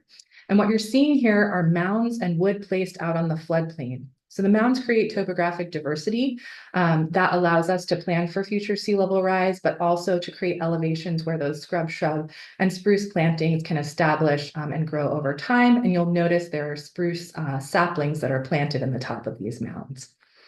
We also have large wood that's placed inside those mounds, and the large wood that's on the floodplain, in addition to directing and slowing water, will serve as nurse logs. We're excited to use this site as an experiment, and we're going to be trying a variety of different planting techniques out here to inform what we do on future restoration projects to help get those nurse logs and other ways of planting supercharged so that we can get these plants growing and set up with the ideal conditions to have these restoration projects be successful in the long term. In addition to placement of wood on the floodplain and in those mounds, we also created a variety of in-stream structures along Star Creek and its tributaries. And I think we all know the benefits to salmon from large wood structures, but down in these lower estuary areas, they're creating off-channel habitat, food, and cover for juvenile salmonids to grow. So overall at this site, which is 10 acres, we placed 200 pieces of large wood on the floodplain and in stream. And this fall and winter, we were really busy seeding, planting, staking tidal marsh plants, scrub, shrub, and spruce species with a variety of staff, crew, and volunteers. So this was a big success, and we're hoping to do a lot more of this in the future. This wasn't included in our PTR because it happened after the June deadline. I'm going to switch gears now and talk about one of the major challenges that we faced in our FIP. And you may have noticed that we had acquisition funding accounted for as a large chunk of our original budget, but it hasn't been allocated. And that's because the FIP's largest project, so #1 project, and largest opportunity for tidal wetland restoration involved acquisition and restoration projects in Boone and Newt Slough. This is an area that's an oxbow on the Aquinnah Estuary, and it's behind tide gates at the mouth of both of these sloughs. Many of our partners have been working on advancing conservation in this area for many, many years. So let's start talking about specifics here. The opportunity to purchase 313 acres of this slough from private owners came up, but didn't really match with the FIP award timeline. So without going through all the nitty-gritty details, timing has really been an issue in a variety of ways here. One of our core partners, Mackenzie River Trust, stepped up and took the lead. They were able to obtain bridge funding to get the property into conservation, then took out a loan to hold the property until it can be transferred to the Confederated Tribes of Siletz Indians, another one of our core partners. They'll be a long-term owner and stewards of this property. An agreement is also in place for them to manage this property in the interim. We started a FIP application grant process in 2024 and learned pretty quickly that it was going to be difficult or impossible for us to rectify the timeline for future desired conditions relative to restoring tidal exchange and what it was going to take on the ground to do tidal wetland reconnection. And as such, the partnership decided to go elsewhere for funding to get this transferred to the tribe. The property, which is shown here, is very large, and it's a really important part of the puzzle for future restoration in this location. Really, future restoration relies on this property being in conservation ownership. So in general, a lot of the nuances around acquisition under the FIP was really difficult to navigate for everybody involved. And I think we're doing our best to move forward and apply some of the lessons we learned sort of going through that initial project and pre-application meeting. That said, we're not giving up on acquisition grants as a tool within the FIP, and we're working on our next acquisition grant. Well, really right now, getting started for that. So I'm going to leave it there. If anybody has questions, I'm happy to address those at the end. Another thing I wanted to mention is that we have our first engagement grant that's active. Actually, all of our grants are active right now. And as is the case in many places, we're experiencing a generational shift and property ownership changes since the initiative, since we applied for the initiative, but also just within the last year. And so investing in engagement has been a really big need. Our first grant focuses on both the EQIN and the ALSI to give us flexibility to meet with private landowners. And as deliverables, we've created a shared database to share those opportunities and sort of track those contacts because we have multiple partners reaching out to people. We've also created a group called the Central Coast Conservation Opportunity Team, met monthly and is moving to less frequent meetings now. But this helps us to discuss, prioritize, and then divide opportunities among the groups that can take those on. Again, Mackenzie River Trust has been integral to this process. They're the project manager on this grant, and they've really taken the lead with other partners to engage over 22 individual landowners. We've also secured 2 restoration agreements. And most recently, the Wetlands Conservancy, one of our core partners, has applied for a community engagement grant for the property that they own on Bayview Oxbow on the ALSI. And the idea there is to engage that surrounding community to understand how much uplift we'll be able to have by tidal reconnection at that site. So more on that soon. That one's just starting. As far as Cheryl, just a time check. You got about 2 minutes. Yep. As far as technical assistance goes, we have 4 active TA grants, and these each have their own nuance and complexity. So determining existing conditions for sites that are in estuaries requires understanding elevations, tidal flow, riverine inputs, and then modeling must also take into account flooding, king tide, storm surge, and sea level rise. So this necessitates a ton of field work, data logger installation, and significant time to analyze and model. And where there are barriers present, we also need to conduct geotechnical drilling and sometimes more sophisticated techniques to determine where the stable substrate is beneath very deep estuary mud.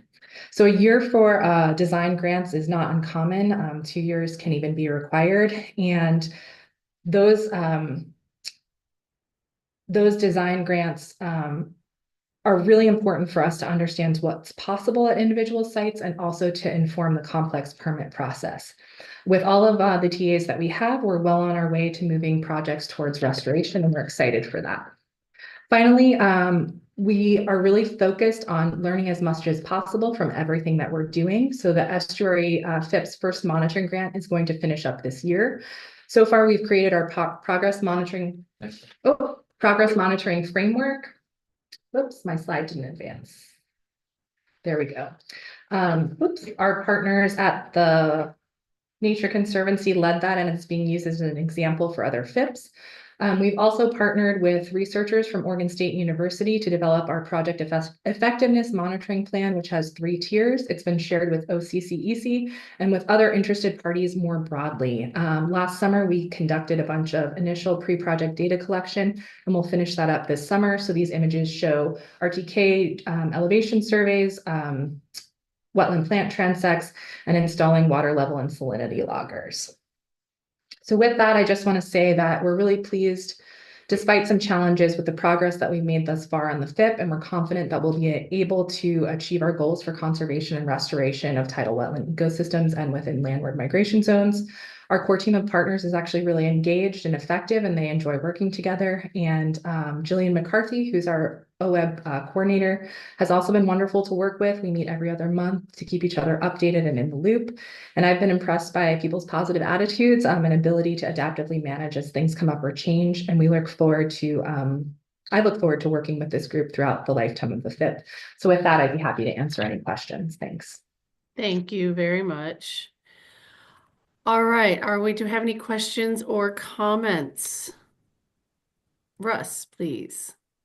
Thank you, Cheryl and Evan. Thank you for all this great work. It's inspiring to see the depth of the partnerships. I also want to commend you for the flexibility on that Oxbow project to work with Mackenzie to break through the hurdles and the barriers that were there. But understand the importance of us learning from that to make sure that the FIP acquisitions are able to move forward. And today we agreed to a new committee structure to be able to help address the acquisition issues. And I guess we will have further conversations with you and others to clearly understand what the barriers were and how we learn from that as we move forward. So thank you again for all your hard work. Thank We'll you. be in touch. Thank you, Russ. Mark Labhart. Yeah, Cheryl, thank you. It's so good to see the estuary project with the FIP. Just really pleased. Thank you for all your work and thanks for the presentation. And estuaries are so important to our fish and wildlife species, and so I'm just glad to see that this project is going to be hopefully a signal for maybe some other estuaries to do the same thing. So thank you. Thanks. All right, I'm not seeing any more questions or comments. Thank you so much for your presentation today and look forward to your next round of applications. So we are moving on to our last one. We're on the Seislaw Coho partnership, and I will let you guys introduce your team. So I'm going to give you 15 minutes, please. Great. Yeah. How's my audio and video? Awesome. Terrific. And I know looking at the agenda, this session's supposed to wrap up at 5 till, but I have a succinct presentation, so shouldn't be a problem. If it'll load, there we go. So I'm Tim Moffitt. I'm here representing the Seislaw Coho Partnership as the current chair. Joining me is Mizu Burris. She's a senior project manager here at the Seislaw Watershed Council, where I'm the ED. And we also have Nathan LeClaire, Restoration Projects Manager for Mackenzie River Trust, available to answer questions. The core partners of our partnership are Mackenzie River Trust, Seislaw Watershed Council, U.S. Forest Service, BLM, Seislaw Soil and Water Conservation District, the Confederated Tribes of Siletz, the Confederated Tribes of Coos, Lower Umpquont's Seislaw, and ODFW. And we have 2 advisory agencies without voting power. That's NRCS and NOAA.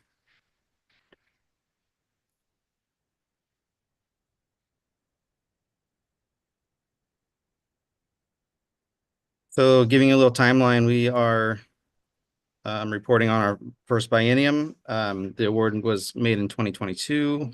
Over the last 2 years, the first biennium, you'll see in the project tracking report that there was the progress bars are empty for the same reason as the other FIPs, and that is that we only had 1 project actually closed, finally finished and closed, and that was our monitoring plan. And so you'll see a lot of zeros, but the reality is that we've spent or obligated in grant agreements almost the full $4 million.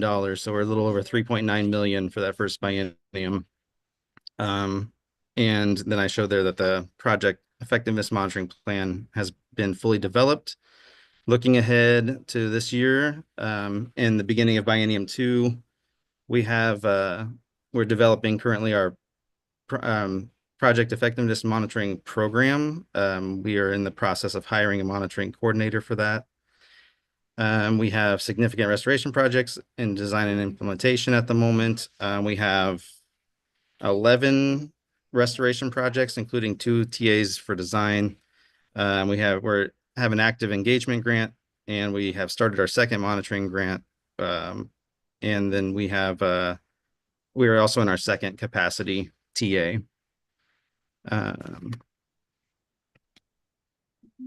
So of those projects, I'm going to highlight 3 large ones for you today. These are floodplain reconnection or tidal marsh reconnection projects. One of these taking place in the Seislaw estuary. And to give some spatial context, the Seislaw and Coastal Lakes watersheds where our FIP geography is mid-coast of Oregon, west of Eugene and the Florence area. So this first one, Dorf-Nichols-Steinberg, is a commonly known as a stage 0 floodplain reconnection project with regrading. They're adjacent private landowners who reached out to complete this work. And if I can move this out of the way. So yeah, regrading and large wood placement was completed last year. Revegetation's already started and will continue through 2025. The partners on this project are Siuslaw Soil and Water Conservation District and the U.S. Forest Service, and this is about a 20-acre project site.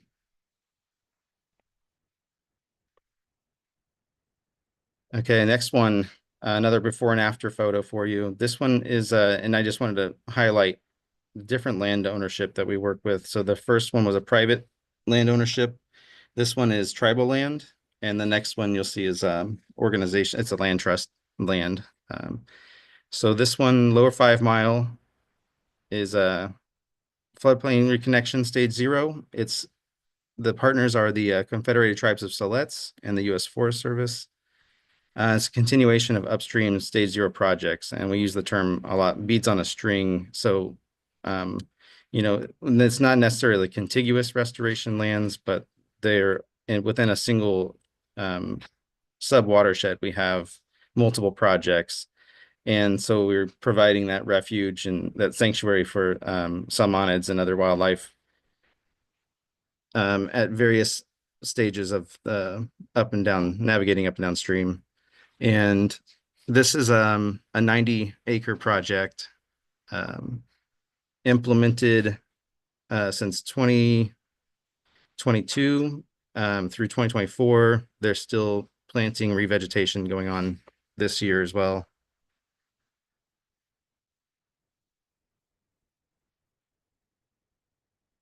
And then our third highlight project today is Haich-Iktak-2. Sorry for the poor pronunciation. In Siuslaw language, that is Haich is the heart, and Iktak-2 is the big one, or the river. So this is the heart of the river. That name was ratified by Tribal Council, I think, in June of 2024. But formerly it was known as Wait Ranch. So you may see it in a lot of media as a Wait Ranch estuary restoration project. So this site is larger, 211 acres. It was acquired by McKenzie River Trust in 2010. Excavation of tidal channels. And can you see my cursor on the screen? Is that visible? Yeah. Okay, good. So there you'll see a linear line here, east to west. This is Highway 126. Next to that is Prosser Slough, which was created when they built that highway in the historic tidal channel. And then in the bottom image, another parallel line that meanders toward the end is the setback levee that was created as part of this project to protect the highway 126 from that bilateral tidal flow and seasonal flood events. So excavation of these channels began in 2024 and or were completed in 2024. The setback levee was completed in 2024. This year, 25, will install a muted tidal regulator. And next year, 2026, we will breach the levee. I'm going to drag my boxes again so I can see, but we'll breach the levee here at the western end of the property. This is an old, historically, this property was ditched and levied for cattle pasture. And so breaching that will reintroduce that brackish tidal water. We are beginning revegetation this fall through the winter, and then that'll take a couple years of work.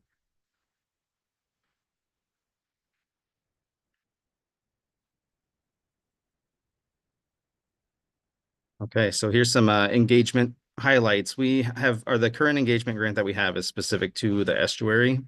We have at least 4 active projects in design and implementation in the estuary at the moment.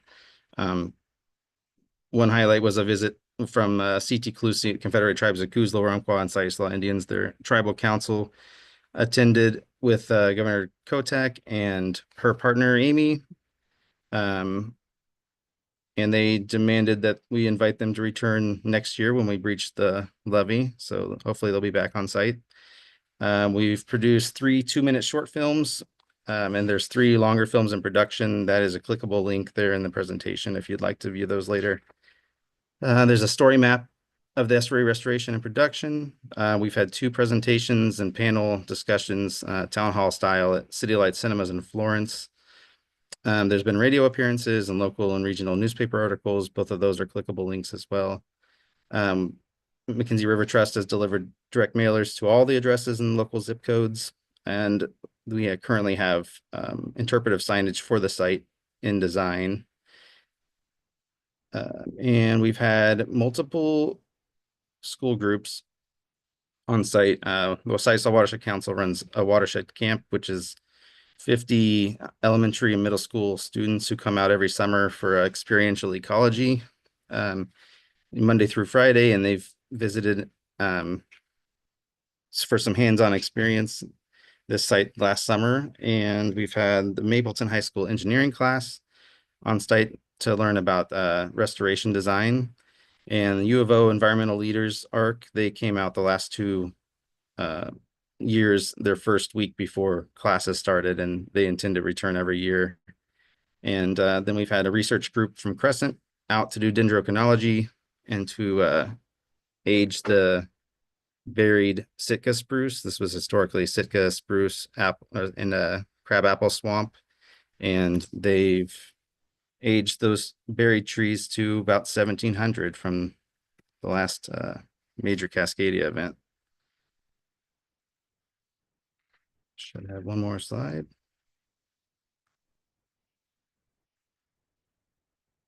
So I'm going to share some success stories. Adaptive management.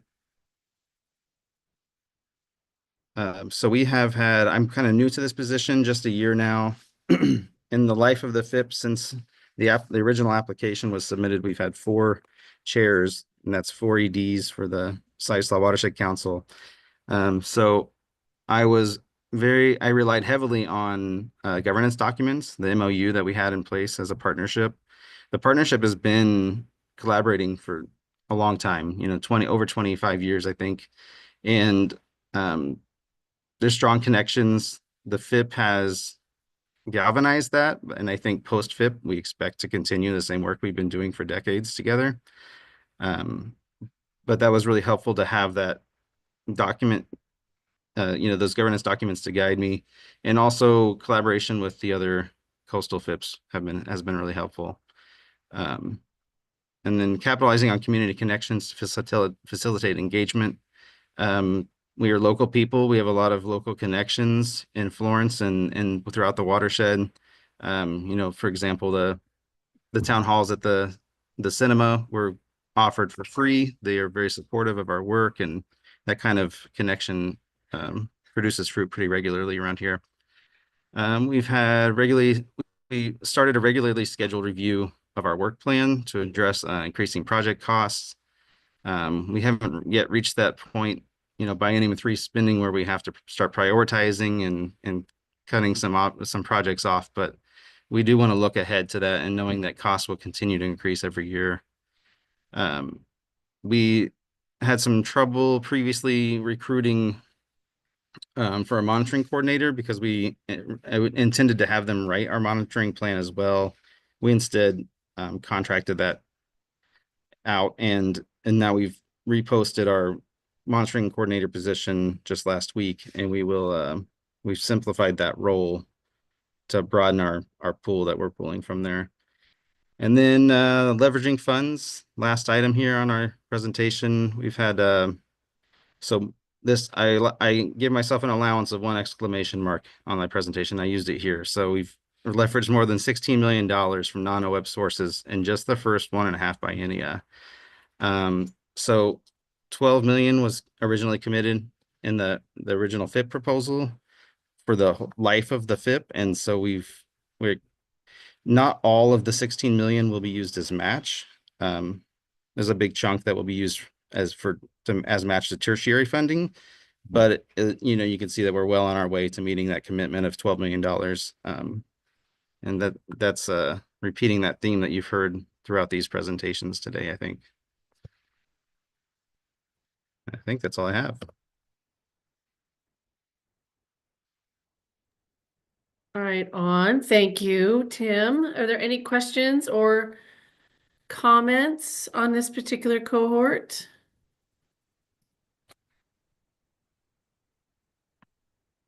That just means you did a great presentation. All right, I am not seeing any, but I just want to thank everybody for giving us their presentations today. It's great to see the practical work on the ground. I wish we could visit them all in person. But it's really just taking the time to show us your progress is really important. So, all right. I am not seeing any other questions or comments. So let's see. I am hoping for a 5-minute break. Is 5 okay, or do you guys want 10? Okay, 5 minutes. So we will be back at 3:05. Thanks.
Okay, everybody. Russ, right out the gate with a question. Oh, you're on mute. Just a comment. I am so impressed with the quality of these FIPS and the matches that they're producing. I'm really awestruck by the work and the teamwork there. Great selection, great work on OWEB staff level to select them, to help select them. This is just great presentations. Thank you. Very inspiring. Great. Liz? And I just want to echo what Russ said. I felt bad that I didn't have a comment on this last one, but I am just learning so much about estuary work and topographical lift and all that. All those words are sort of new to me, and I'm just, if I didn't have a question, it was because I'm still absorbing it all. But just echo really wonderful updates on the projects. Thanks. Yeah, it was really great updates. Really a ton of time put into the FIPS. Really appreciate everyone taking the time to come and present today and create such great presentations for us. Okay, so it's time to hunker down. We're in the home stretch here.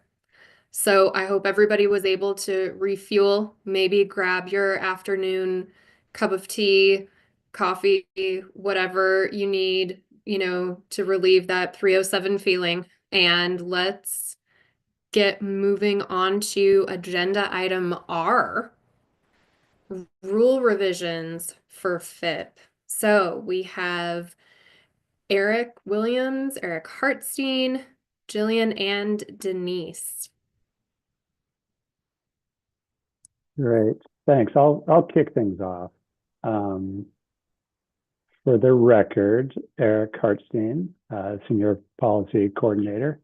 And yeah, I'm here with Eric Williams and our partnership coordinators, Jillian McCarthy and Denise Hoffert. And we're continuing on with the FIP show a little bit by bringing before you the final draft revisions to the Focused Investment Partnership FIP rules for your consideration. So if you're following, we're on page 312 of your ebook. Okay, to start with a little FIP program background. FIP initiatives must address a board-identified priority of significance to the state.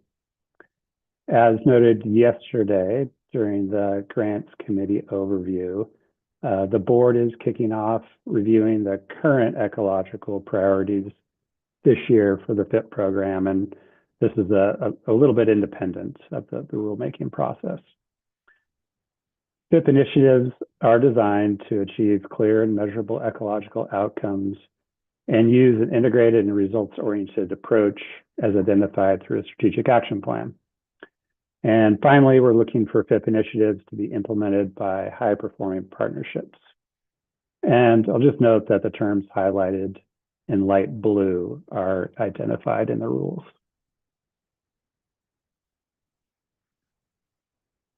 So the board initiated rulemaking in the FIP program a year ago at your January 2024 meeting. And in line with statute, a Rulemaking Advisory Committee, or RAC, to help develop the rule language is assembled, which is made up of entities most likely to be impacted by the rules. So for membership in the RAC, we had people that have served on the expert review team for the FIP program, people in current or past FIP partnerships, as well as other eligible OWEB grantees that have not been a part of the FIP program in the past. We also conducted outreach to tribes to participate on the RAC in line with the process that Ken Fecho described yesterday, but we're ultimately not able to secure tribal representation on the RAC. The RAC did meet 4 times over the summer. The meetings were virtual and open to the public with opportunities for both written and verbal comments. And here are the members of the RAC. We're really grateful for the work that they provided in helping develop and vet the proposed rule language that is before the board today. So next, we'd like to highlight some of the main themes of the revised rules, and then we'll take some time to go through each of the rule sections with the board to see if there are any questions or concerns. So to begin with the themes, we had some, I think, relatively minor revisions to the rules that we think will help provide some clarity as well as technical fixes. So these include making sure that it's clear in the purpose section that these rules supplement the Division 5 OWEB grant program rules that are the umbrella rules for all the grant programs at the agency. Adding a theory of change requirement to the board identified ecological priorities for the FIP program. The theory of change is defined in rule as a way to explain the relationship between on-the-ground actions and the ecological outcomes that they are expected to produce. And a theory of change for each of the current ecological priorities exists and is located on the OWEB website, but we wanted to make sure that this was really formalized in rule. And lastly, references to the FIP development program were removed as that program does not exist anymore. It's evolved into the current Partnership Technical Assistance Grant Program, which is administered through OWEB's technical assistance rules. So moving on, we have what we think are 6 kind of pretty major changes to the proposed rule revisions to the FIP program that we identified and first discussed with you back at the October board meeting. First, we spent a fair amount of time working with the RAC to really to refine the definitions in the rules, looking to align the terminology here with the strategic action plan guidance that we ask partnerships to follow if they are applying for a FIP grant. We also spent quite a bit of time on refining the evaluation criteria, driving home the importance of high-performing partnerships and the need for the proposed activities to lead to ecological outcomes down the line. Also should point out here that the climate-related evaluation criteria that are found in OWEB's Division 5 rules will apply to FIP initiative applications from this point on. With the review process, the proposed rules provide clarifications on the roles and responsibilities of the expert review team that is evaluating applications, OWEB staff, the board committee that will be interviewing partnerships and making funding recommendations, and then, of course, the full board who ultimately makes FIP awards.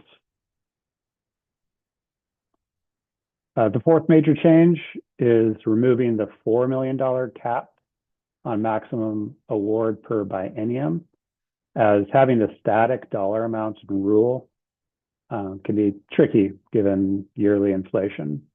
And so the proposed revision here is that prior to a solicitation for FIP initiatives, the board would determine the maximum amount for biennial awards.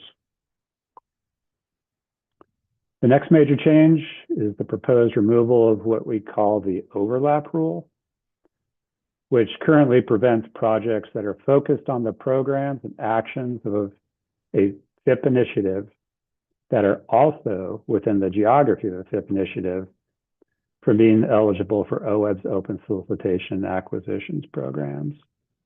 And this has been an issue for some time, as it has prevented, we think, good projects from being proposed to the open solicitation grant program that may have been brought to FIP partners but are not in their established work plan, or from organizations that are outside the FIP partnership that are doing similar work in the same geography. Okay, so switching gears a bit, these draft rules were noticed with the Secretary of State following the October board meeting. And at the same time, we sought both tribal and public comments on the draft rules, and no comments were received. So with that, we have an opportunity to go through each section of the rules.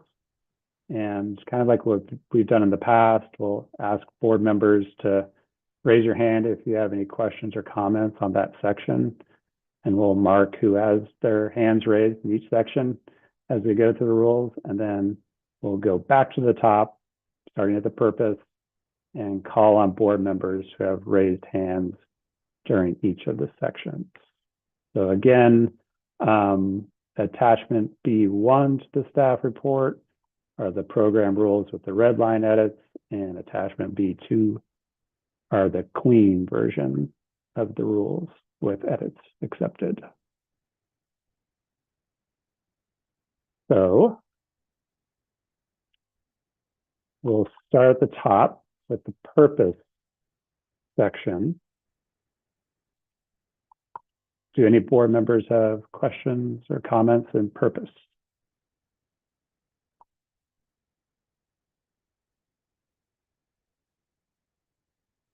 Okay, not seeing any.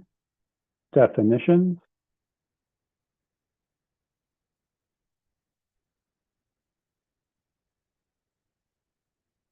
Okay, not seeing any there. Board identified priorities.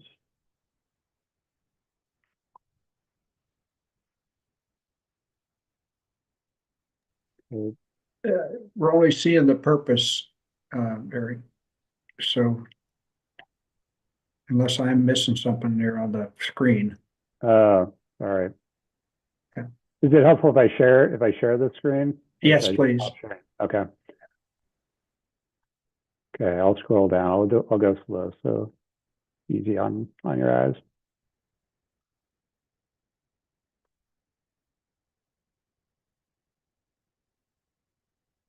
Okay, I think we're on the board identified priorities.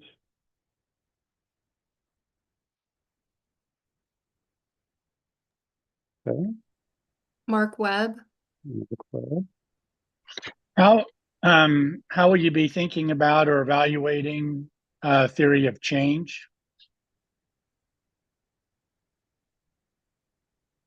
Yeah, so the theory of change is, and if you look on their website, we have these theories of change with the existing ecological priorities, and it's basically how you get from kind of the start to where you want to end up at the end. So it kind of goes through a kind of a results chain. And if you look, they're actually pretty nice looking graphically. Yeah, maybe what I was asking is,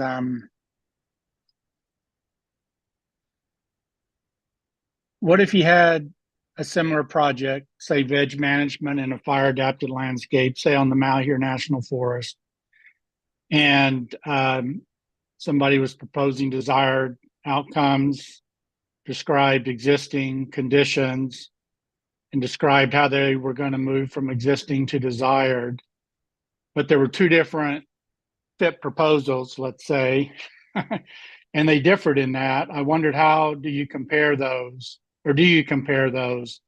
Or are you just wanting the applicant to think about where they want to go, where they are, and how they're going to get there? And there can be quite a bit of disagreement about how you do that. I think that's what I wanted to ask. Oh, yeah, that's a great question. The theory of change that we have in this section in the board identified priorities is kind of the broader theory of change. That would be for that ecological priority. And then for partnerships that are applying, they would have as a part of their application materials a theory of change. That would probably match pretty well, we would think, with the broader theory of change for the ecological priorities. But there definitely, we would expect to see some variation at the local level. That would be much more refined to reflect both their partnership, their geography, and what they're hoping to do. So I would expect to see some differences in two partnerships that were applying for a FIP initiative under the same ecological priority there. Okay, thanks.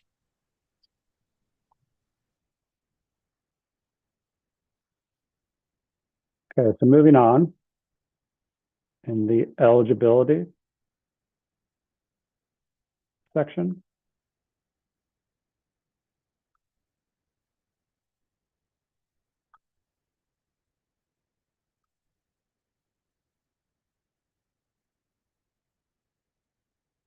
Not seeing anything.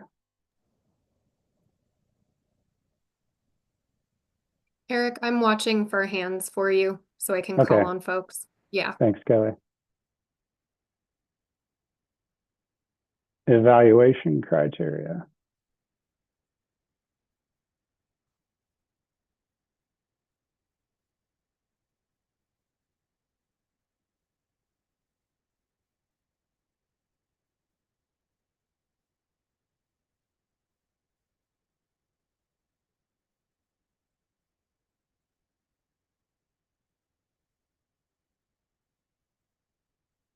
Okay, we'll move down to the FIP initiative expert review process.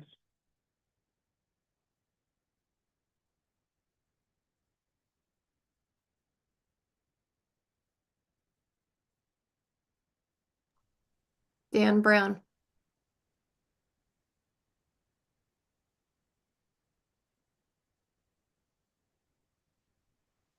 Yeah. So Dan, we can come back to you, or if I guess you could also probably just ask your question too, if you want. It's not directly related, just peripherally related to one of our public comments this morning was this idea about building into technical review teams in general. Sorry, my mic was up on top Oh, of my there we head. go. Yeah. Okay. And this might not be the time to address it. I just wanted to, I don't know, Eric H., if you were on the phone when we were having public comments, one of our public commenters brought up this step in the review process generally, where if help me out here, members, where like if somebody wanted to raise an issue, there would be an intermediate step before coming to the board. Appeal. They've brought it up as Yeah, thank you. Thank you, Lindsay. that was Chris Gannon's comment from Crooked River Watershed Council. Yeah. And he was making that comment in the context of open solicitation. There's actually already a process built into the FIP initiative review where we go through expert technical review and write up evaluations that we then give to the grants committee, or what will now be the acquisition restoration committee, to interview those partnerships. And so they actually have a built-in opportunity if they feel like there's something in the expert review that shows up in the evaluation that they want to elaborate on or provide more information. They can do that during their interview phase. That's part of our solicitation and award process for FIP initiative level applications. Yeah, thanks for that. Because I couldn't, I mean, I was hearing the comment, but I wasn't remembering ever going through an experience where somebody was appealing something to the board. I mean, we get public commenters kind of, for lack of a better word, advocating, lobbying for a particular project decision, but I never recall. That's what Chris was referring to. And he said, he even said appeal isn't really the right word, but that's what he was referring to, is during public comment coming to say, hey, we fell below the line, the evaluation said XYZ, we want to respond to that. Gotcha. And so that's the process Chris was referring to. Okay. Sorry, I knew it didn't really fit here, but I just wanted to kind of raise that. Thanks. All right, thanks, Dan. Okay, moving down to the FIP initiative funding recommendation process.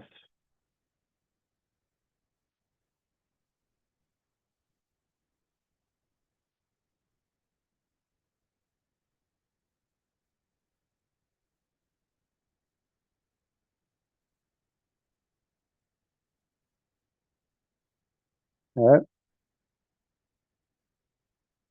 Next section is board funding decision.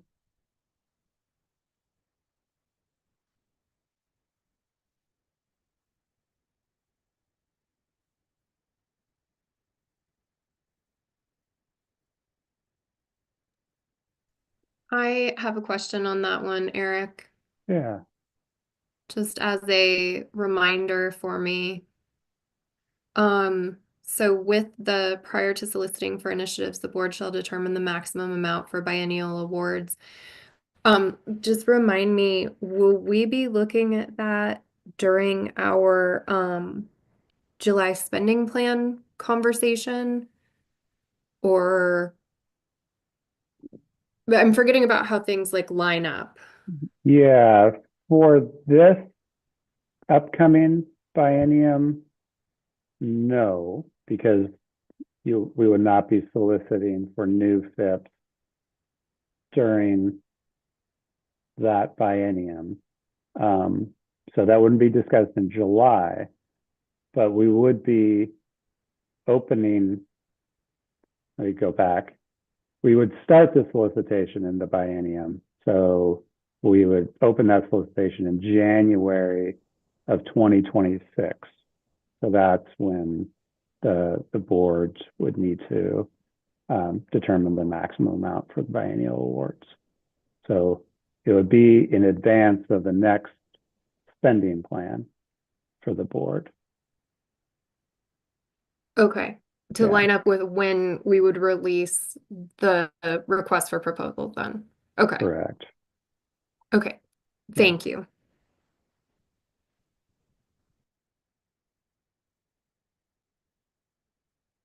Okay. So next section is the FIP Initiative Partnership Agreement.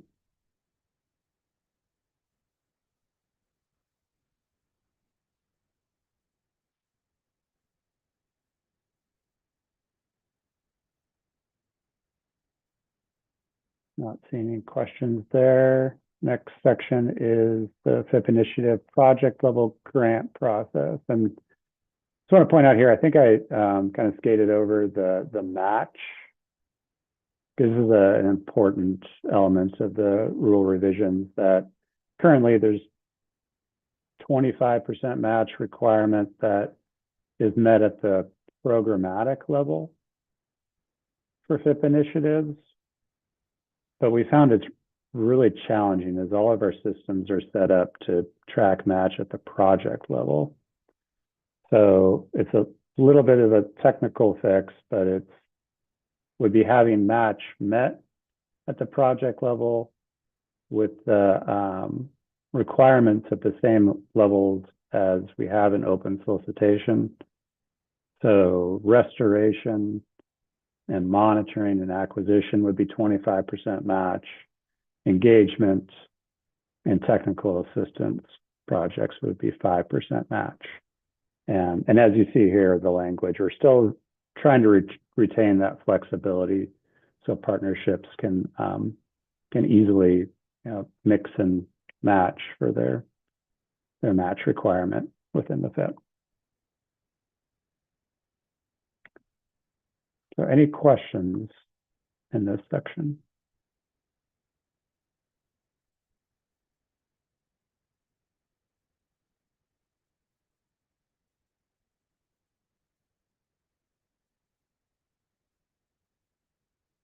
Okay. Next is the distribution of funds.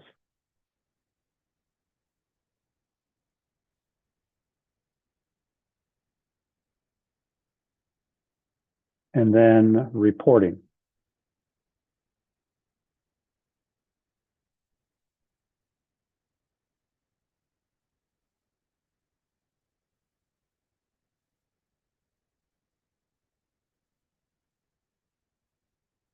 Okay, and we did not have any suggested revisions to that last section, the waiver and periodic review of rules. Mark Labhart. So Eric, I'm trying to figure out here, I don't even know whether to bring this up or not, but there's the elephant in the room is we've had several FIPs that have completed work and have come back and said, we're not done, we'd like to continue. And do we address that, or, we're doing really good work. If we just had some more money, we'd be able to continue, and we tell them, well, you could always apply for another FIP.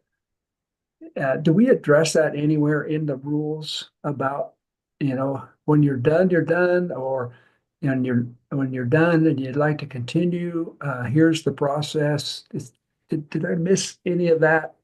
Because I know we've had at least one for sure, and maybe more have asked that question. So help me there.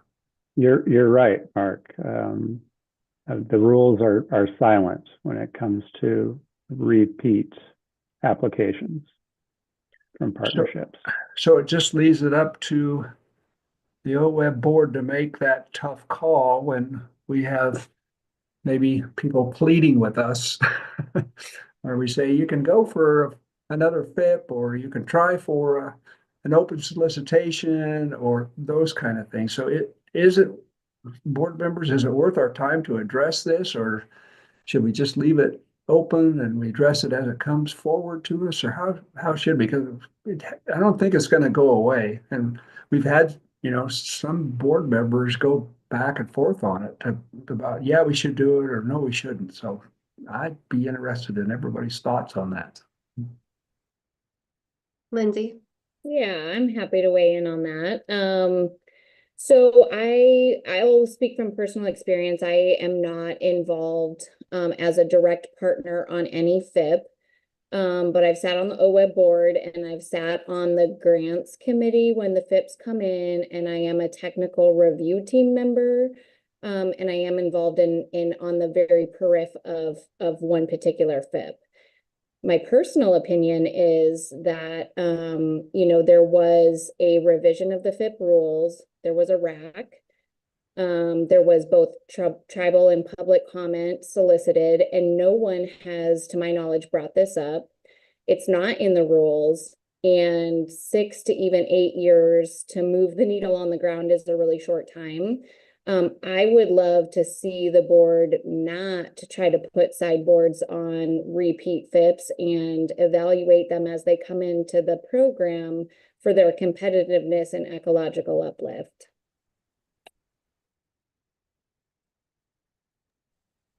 Eric Williams? Yes, thank you. Just for further information on this, our initiative application does include a question that asks, if you are coming in for a second FIP, describe the accomplishments under your first FIP and why you need a second one. And just gives them that opportunity to explain all of that, and that information is then reviewed by our technical review teams and ultimately the board.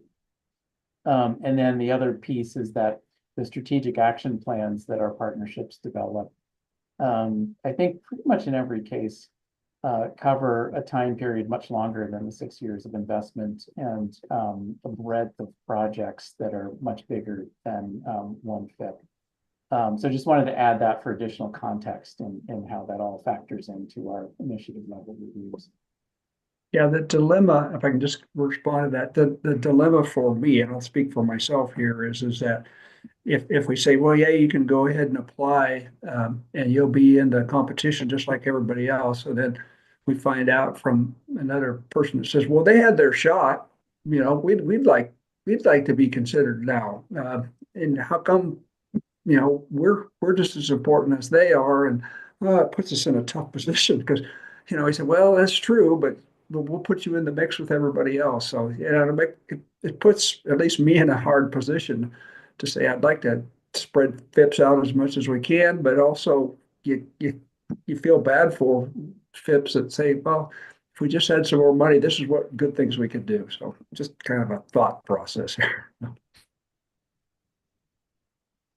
Liza Jane? Thank you, Kelly. I support what Lindsay shared with the board and position on this. And I haven't read the application that we have for FIPS. Apologize for that. But could someone tell me if we ask the applicants what their plans are for continuing the work after we stop giving them money? Because I know in a lot of grants that I've written, that is a scored part of the proposal. Acknowledging we're not going to keep funding you. What's your plan to keep this good work on the ground going? I think, Liza Jane, that's embedded in the strategic action plan. And within the application, they describe how they arrived at chunking off the first 6 years of investment, or second 6 years, if that's the case, in the context of that greater plan. So our reviewers, when they're looking at what they're proposing, they see what that bigger long-term picture is, and they see what's down the road, and are assessing, how well they prioritized their work and what they're proposing for the 6 years of investment. And are you saying, Eric, just for clarity, that there is value put to a plan when they present their plan for ongoing funding and work, that there's actually the reviewers are giving that some points or value? Yes, there's great value in it, and Okay. there's recognition that they put a lot of time and thought into it. And when you read through these things, it's evident. And plus, the way they've evolved over time to include that theory of change that strings together the whole cause and effect relationship between what they're proposing to do.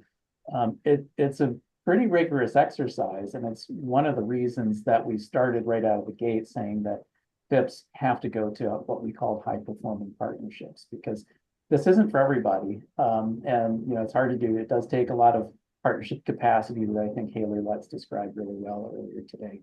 And so I think the reviewers are looking at that bigger picture, and looking to see what their rationale is for making the priority choices they make. And those priority choices are made by a partnership of organizations, which again is really hard to do, because you're ultimately saying, okay, these are the ones that are going to get money.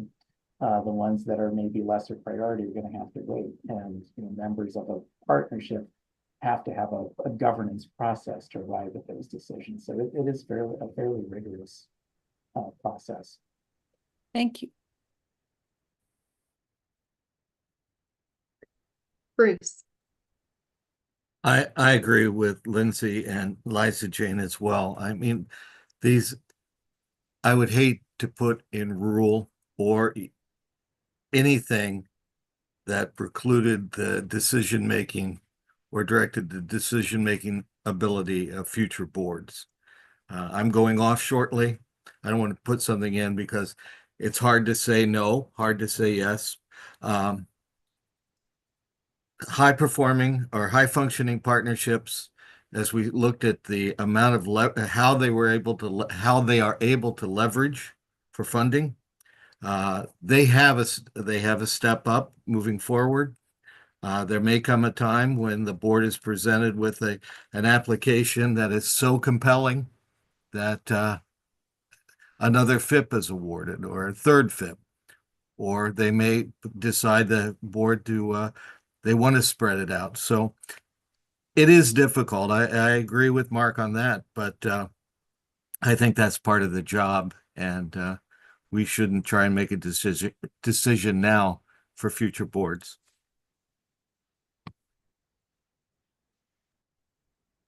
Russ? Yes, I think we're challenged by the whole is more powerful than the parts.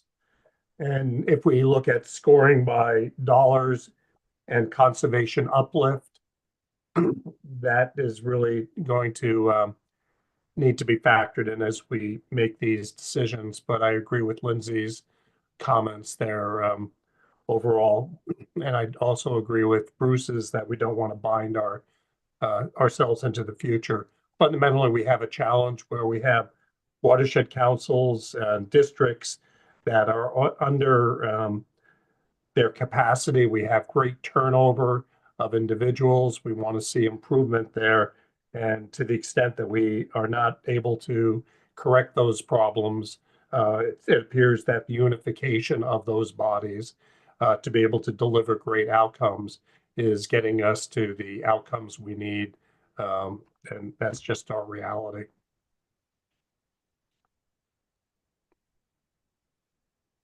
Lindsay? Yeah, thanks. Just one last quick comment from me. I just wanted to underscore what Bruce and Russ just sort of pointed to is I would like the board to do what we ask our grant recipients and partners to do, which is to look beyond OWEB and just look at how much FIP funding is leveraging other funding. I mean, 2 partnerships really identified that today, and I'll pick on Sayusla Coho because that was the freshest in my mind, but they asked for 12 million and brought in 16. Really, this funding is not the only funding that these partnerships are using, so it's beyond us. Dan? I'm sorry, I'm gonna bring it up again, even though I've brought it up 100 million times and I've gotten responses to it. And it is related to Mark's sort of question. I'm not suggesting we have any kind of rules, specific rules regarding decision making, but if we want to build some opportunity into the board's decision making to be able to consider things like repeat FIPS and or representation of ecological priorities and even geographical spread of projects. I feel like if the board wanted to have sort of another kind of place to sort of consider that stuff, I think there is room to do that under the under section 80 here, focused investment partnership initiative funding recommendation process. Right now, the language there tells the board committee it can consider, you know, explicit things like the technical review team recommendations, you know, I'm trying to read it here. Hold on. Oh, where did it go? The interview and the evaluation criteria. If the board wanted to introduce another decision-making piece here, it could, I think, say something like, you know, consideration of coverage of board priority areas. And then, for example, if we had, I know it has worked out in the past, as Eric Williams has told me numerous times, but let's just say, for example, in the future, like the board has an ecological priority that, you know, we need people to submit something. We can't like force anybody to submit a FIP for that ecological priority. What I'm more talking about is if somebody does submit a FIP for that ecological priority, but it doesn't make it above the funding recommendation line coming in, would the board want to have the discretion to say, hey, you know what, we're looking at this, we're looking at all these things that are currently in there. And we're also looking at like the geographic representation or the representation of ecological priorities as we exist. And, you know, we don't think that there's enough coverage of ecological priority Z. And even though this is below the funding recommendation coming from OWEB staff, we feel like it's important enough to kind of move it up and sort of bounce somebody else down. It's something that I've struggled with in the past, just kind of looking at these things. And you know, I hate to throw that out there, but it would if it was in the rule, it would allow us that space on the committee to think about that and then make a recommendation to the full board. And then of course the full board could say, you know, no, you guys are out of your mind. We're just gonna stick with this. Because, you know, the full board will do that anyways.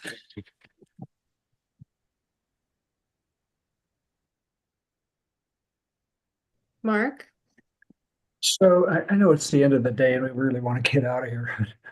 But so maybe if somebody could, maybe one of the Erics or Sarah could summarize what you think you heard. And then if we could get maybe just a sense of the board, this is the direction that at least this board wants to go with this, so that I'm clear on if this comes up again, we could say yeah, we talked about this and the board was somewhat consensus on this is the direction that we're going to go. So that if it comes up, well, not if, when it comes up again, we don't say, well, I remember back in January, several of us said this and somebody else said that. And so it could get for at least maybe just for me, I hope for everybody else, but get a sense of what you just heard from everybody.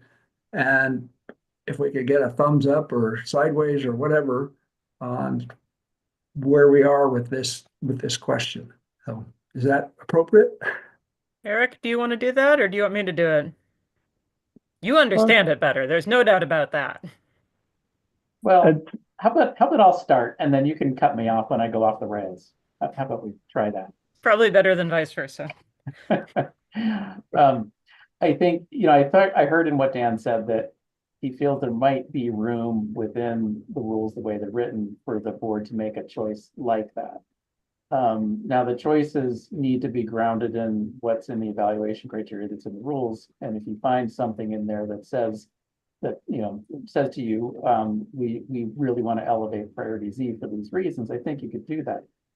I think really though, if you know ahead of time, let's say you don't have any fifths in priority Z and you have them in all the other priorities, and you really want one there, there's nothing stopping you from soliciting for initiatives that only address that priority. You could do that. And that way you don't have to make that choice of, even though this one really is a better application, we're going to fund this one because it's addressing a priority that we don't have yet. So that's how I think I would address it, but I agree with Dan. I think you could probably find things within the criteria as written that would back up your recommendation for that, for the priority that you're seeking. So what about the question before that? Yeah, the hard so question. to That's Mark's the one. initial question, Mark, I heard you saying that, kind of similar to the conversation we had earlier around OHP, which the commission did shift, and we shifted the rules so that at least somebody with an open application can't come back. It's a little bit different to say that for a closed application.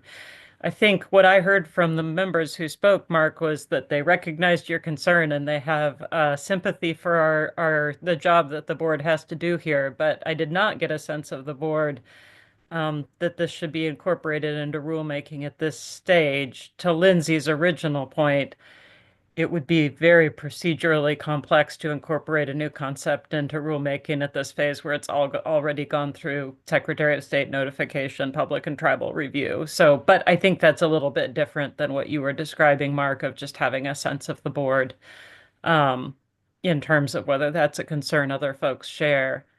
From members who spoke, it sounded to me like there was a shared sympathy, but more concern with creating a rule that might foreclose future board decision making. And I would add to that, as a person who can implement rule waivers for the organization to a certain extent, I don't like having rules that we were very likely to be tempted to waive in the near future, because I think that creates, sort of both risk exposure and reputational challenges for the agency when we rely too heavily on that tool. So, that's what I heard. I think that there's probably a procedural concern about an informal vote on something that we can't have a board action on, and Nicole or the co-chairs might have to remind me whether there's a good way to take a temperature check here. But I believe I've been told in the past to avoid anything that might look like a vote, but isn't actually a vote. And I was stalling until Nicole came on the screen. So Yeah. can I leave it to the co-chairs then, whether there's, a way of responding to Mark's question that we can feel good about here? Well, without taking a vote or a sense of the board, maybe we could just say what I think I heard was it's going to stay flexible. There's no change, so there's no decision here to make, or no either way. That's what I think I heard is we want to have that as a open process like we do right now. There's no change. Is that what I'm hearing? I don't have a bias either way. I'm just trying to get some sense here. What I've heard is there's really nothing Majority to. of folks nodding, Mark, for what that's worth. Okay, sounds good. In summary, Mark, that's why the voting members get the big bucks.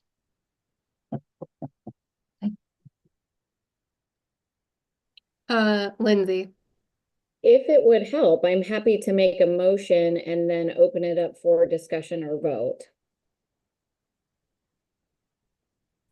Well, be careful because we're going to vote on adoption of the rules. I want to make sure that we got finished with our walkthrough. I think we were on the final section, but I want to be clear what we're voting on here, what you're voting on here. Yeah, and I would just, from another commission standpoint, I don't know if we should make a motion to vote on something that's not on the agenda so that the public hasn't had a chance to review it. So I would caution us to not make a motion on what I was just talking about. Just so. And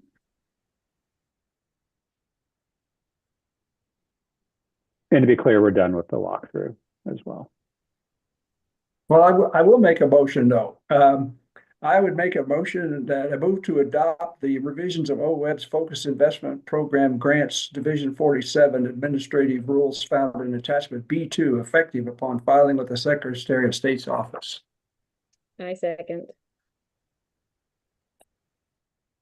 Okay, there's been a motion and a second. Any additional discussion?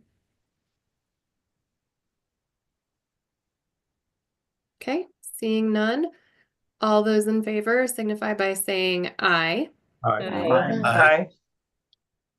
Any opposed? Any abstentions? Okay. Motion carries, and I am going to pass it back to Barbara. Thank you, co-chair. So we're on to our last agenda item S, other business, and you will find it on page 328 in our board ebook. And who is taking the Courtney? Are you there? Oh, there you are. I am. Hello, Hi. everybody. For the record, Courtney Schaff, Monitoring and Reporting Manager. I haven't seen you much this board meeting, but I've been watching from behind the scenes.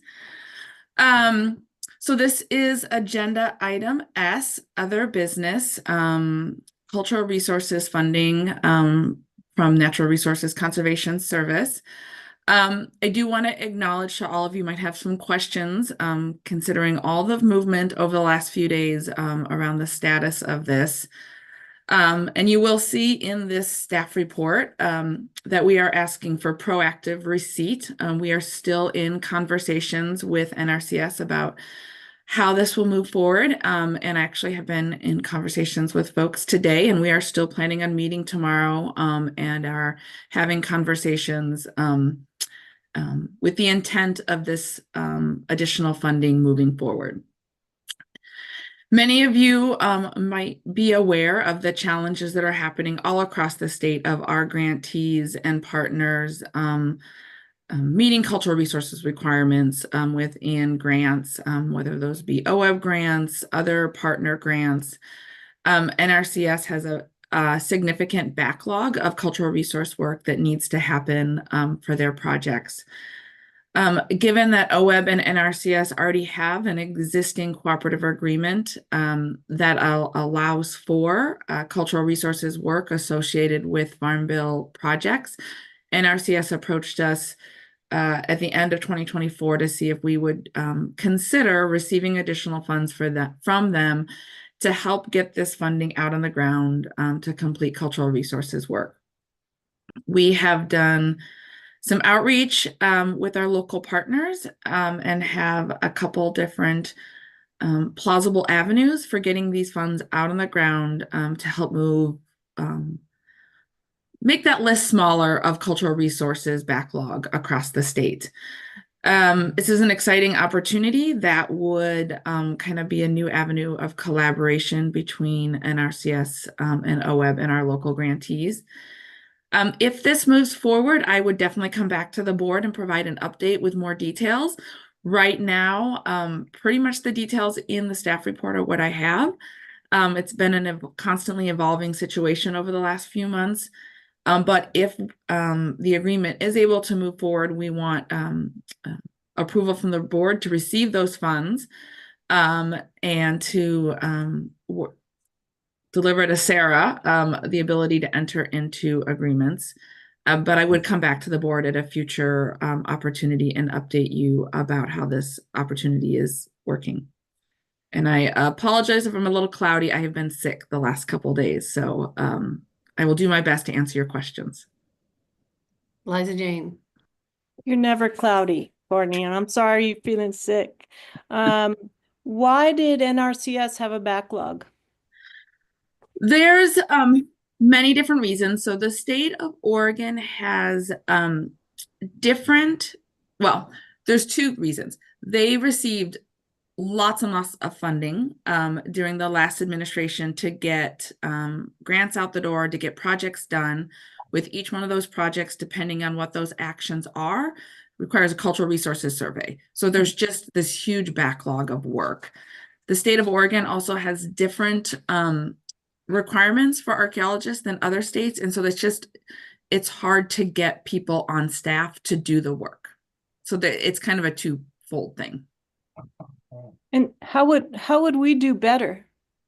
Well, there are some of our grantees have some really amazing, some of our grantees that have existing NRCS TA grants have existing relationships with archaeological firms because they have enough work to do.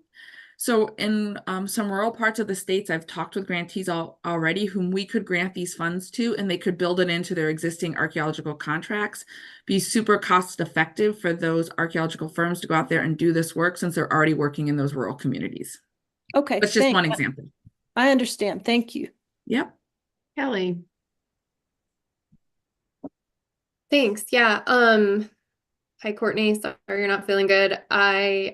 This is something that Courtney and I have been talking about for over a year now, I think, just the lack of certified, qualified archaeologists within the state of Oregon to get work done. I know for our tribe, we've been trying to hire an archaeologist that would meet the state SHPO requirements now for, yeah, I'm going to say over a year now. It's really tricky. We just aren't seeing a lot of folks graduating with a master's degree in archaeology right now.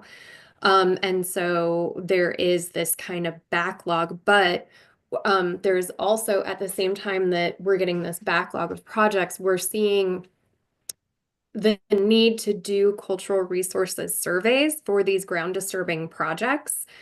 And so it's a real tricky situation. And so I'm really excited to hear that NRCS wants to be proactive with this and figure out a way forward.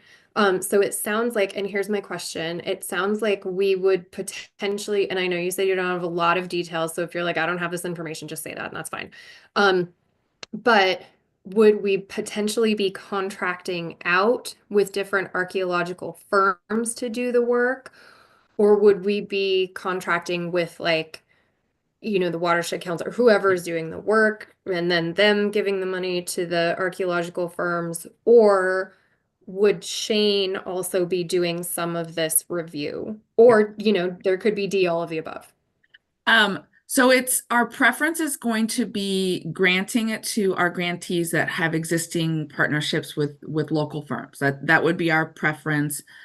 They have existing relationships. Typically, they're trying to fill in that gap so those firms are responsive to their requests. Option B would be we do a small RFP to try to get somebody kind of on retainer. Shane is 100% funded by our Pacific Coastal Salmon Recovery Fund. So he could play some role in helping this, but he won't be out there doing the work.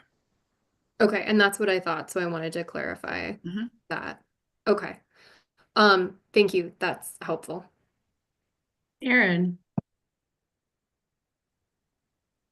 Yes, thank you, Aaron Curtis, for the record. So I would just kick off by saying I am not an archaeologist, but I've also had the privilege of bossing lots of them around during my career. So again, I just not really a question, but just my hat off to working on these agreements, a wide-ranging geographic, scope and involving a lot of players. And these are always complex and tough to get across the finish line. So I'm glad to see that we're getting there. But yes, it's a challenge. And then I would also say, right, I've learned quite a bit from the archaeologists over the years as well. And so I think one other thing I would throw out there to emphasize the importance of this for OWEB is, a lot of times where are we finding archaeological features, right? Where the humans were, right? Whether it's pre-post contact, and where were the humans? By the water, right? So it is a very important piece of what we're doing. So thank you. Yeah, I can't agree more. I've learned so much from Shane and through our whole programmatic agreement process. I never would have attempted to tackle something like this a couple years ago. And it's been really great for FSA, NRCS, and OWEB to come together, really trying to problem solve and help our local communities. All right, I have 3 hands up. Dan, you're going to be the last one. So Bruce, please. I'm excited about this, and thanks, Courtney. I hope you're feeling better. I do have a procedural kind of little beef. We've got this is an action item that didn't show up on our agenda. It wasn't named on the agenda. It was under other business. People looking at our agenda to see if it's something they want to talk about or contribute or listen in on had the opportunity. So if we've got something, an action item, I think it should be named as a specific topic for us to discuss going forward. Small deal. Great project. Thanks. Liz? Yeah, Aaron, some of my best days in the field were out there with the archaeologists, either bossing them around or just carrying their lunches. It was great. I think this is really smart. I think that the quicker that we can move and take the best use of what you've already put together in your network is a really great idea. And I just would ask, is there a risk in this last piece of federal funding question on, does it get wrapped up in that? Do we know that? And even if it does, it sounds like the risk of moving forward and getting further down the lane on this is still pretty smart. That's probably a question no one can answer right now. So I do know right now through talking with my NRCS contacts the last 24 hours that all agreements are on pause. But they also expressed interest in continuing to have these conversations because they have been expressed as a top priority for Oregon NRCS staff. And so we're going to continue to have the conversations, be adaptable, and be responsive to our partners, and we'll see where it goes.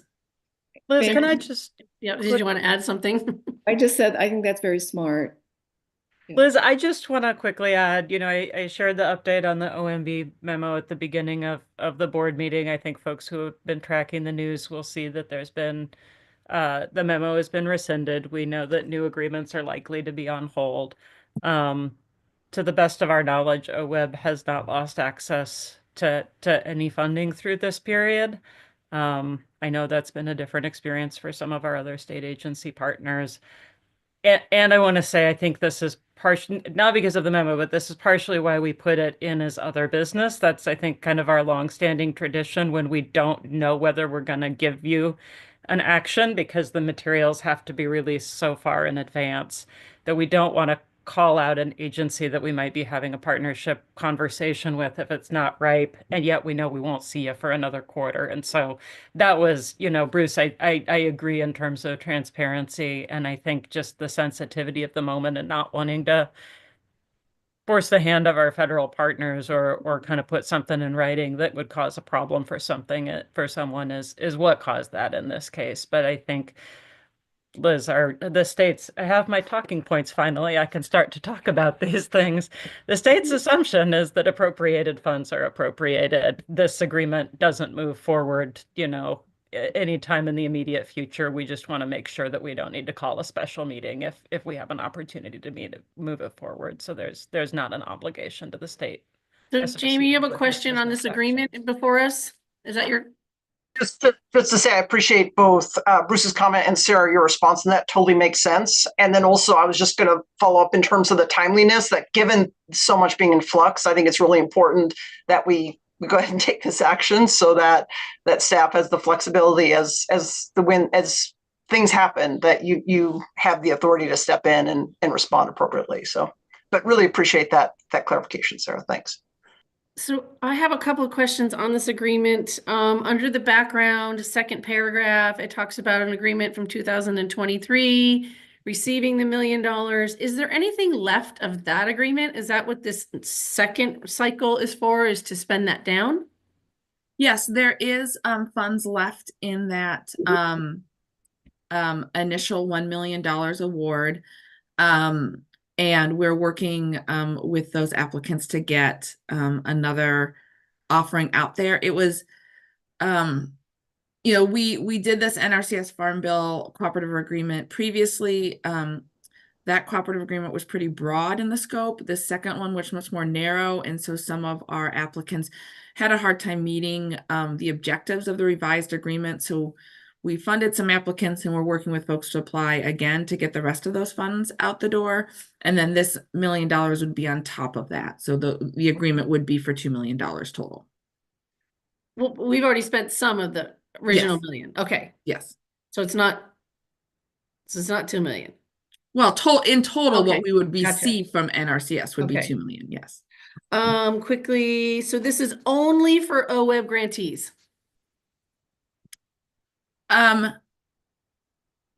What do you? So when you're going to open it up to a grant cycle, is it only to existing grantees? I don't.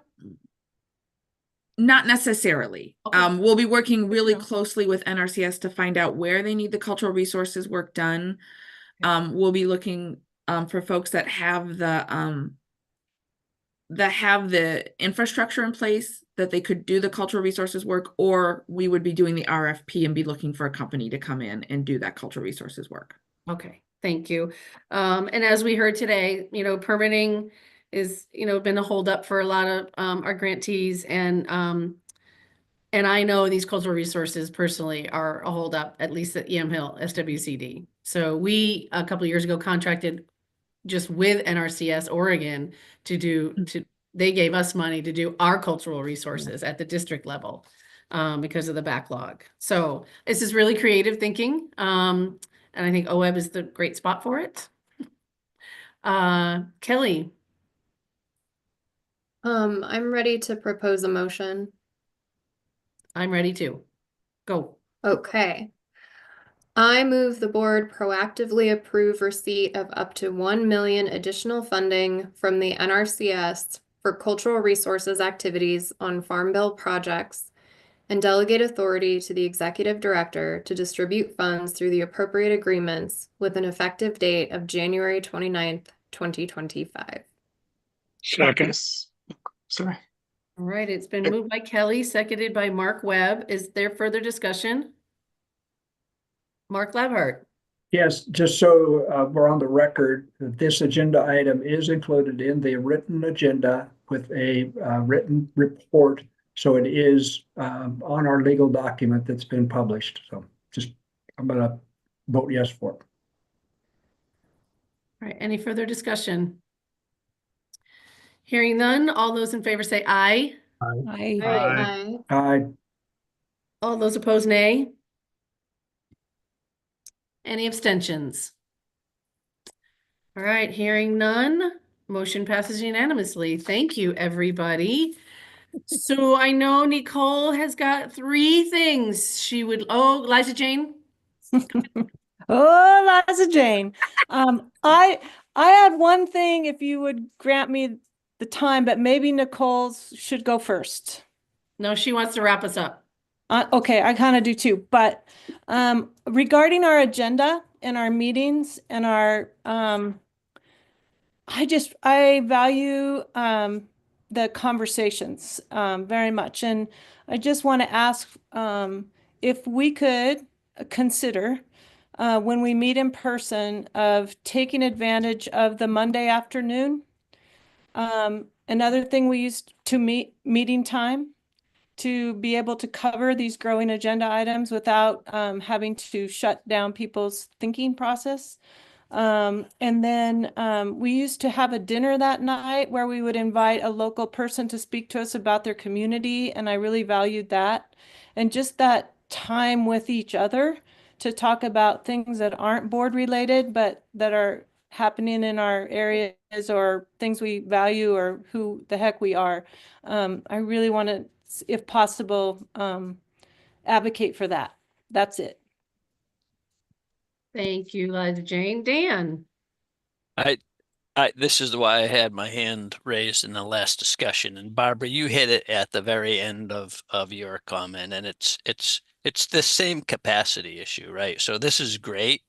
You got some additional resources for capacity on archaeological work and permits. But what we heard from our FIP cohort 3 loud and clear is like, there's a lack of capacity at the local and county level that's really log jamming up our work. And I'm just throwing that out there as something that, I don't know if there's anything we can do, but this is an example of a resource lift to build that capacity. And I don't know if there's other opportunities to get a resource lift to build that capacity at the local county permitting level or not, but it was loud and clear that it's an issue. That's all. Thank you, Dan. All right, Nicole, before I adjourn, go for it. Thank you all. Before I let you guys all go, since I have you as a captive audience, I have 3 reminders. One that we talked about, thank you for the lovely discussion on the committees. I will be sending you an email. However, if you want to email me your preference, 1, 2, and 3 for all, that would be lovely. The second is any of you who want to submit board member comments in writing, if you haven't already done that, we can post them with our meeting materials, links, anything like that is very helpful. And then the last is just a shout out for our April board meeting. That will be in person. It will be in Independence, Oregon, April 22nd and 23rd. So just looking out for that. That's all. Thank you, Nicole. So before I adjourn, I just want to say you all are warriors, and thanks for hanging in there. This was an aggressive agenda, and I prefer to see you all in person, but I think we did great work the last couple of days. And just telling everybody to hang in there, be kind, be safe, and be helpful. So this meeting, Sarah, do you have anything you want to say?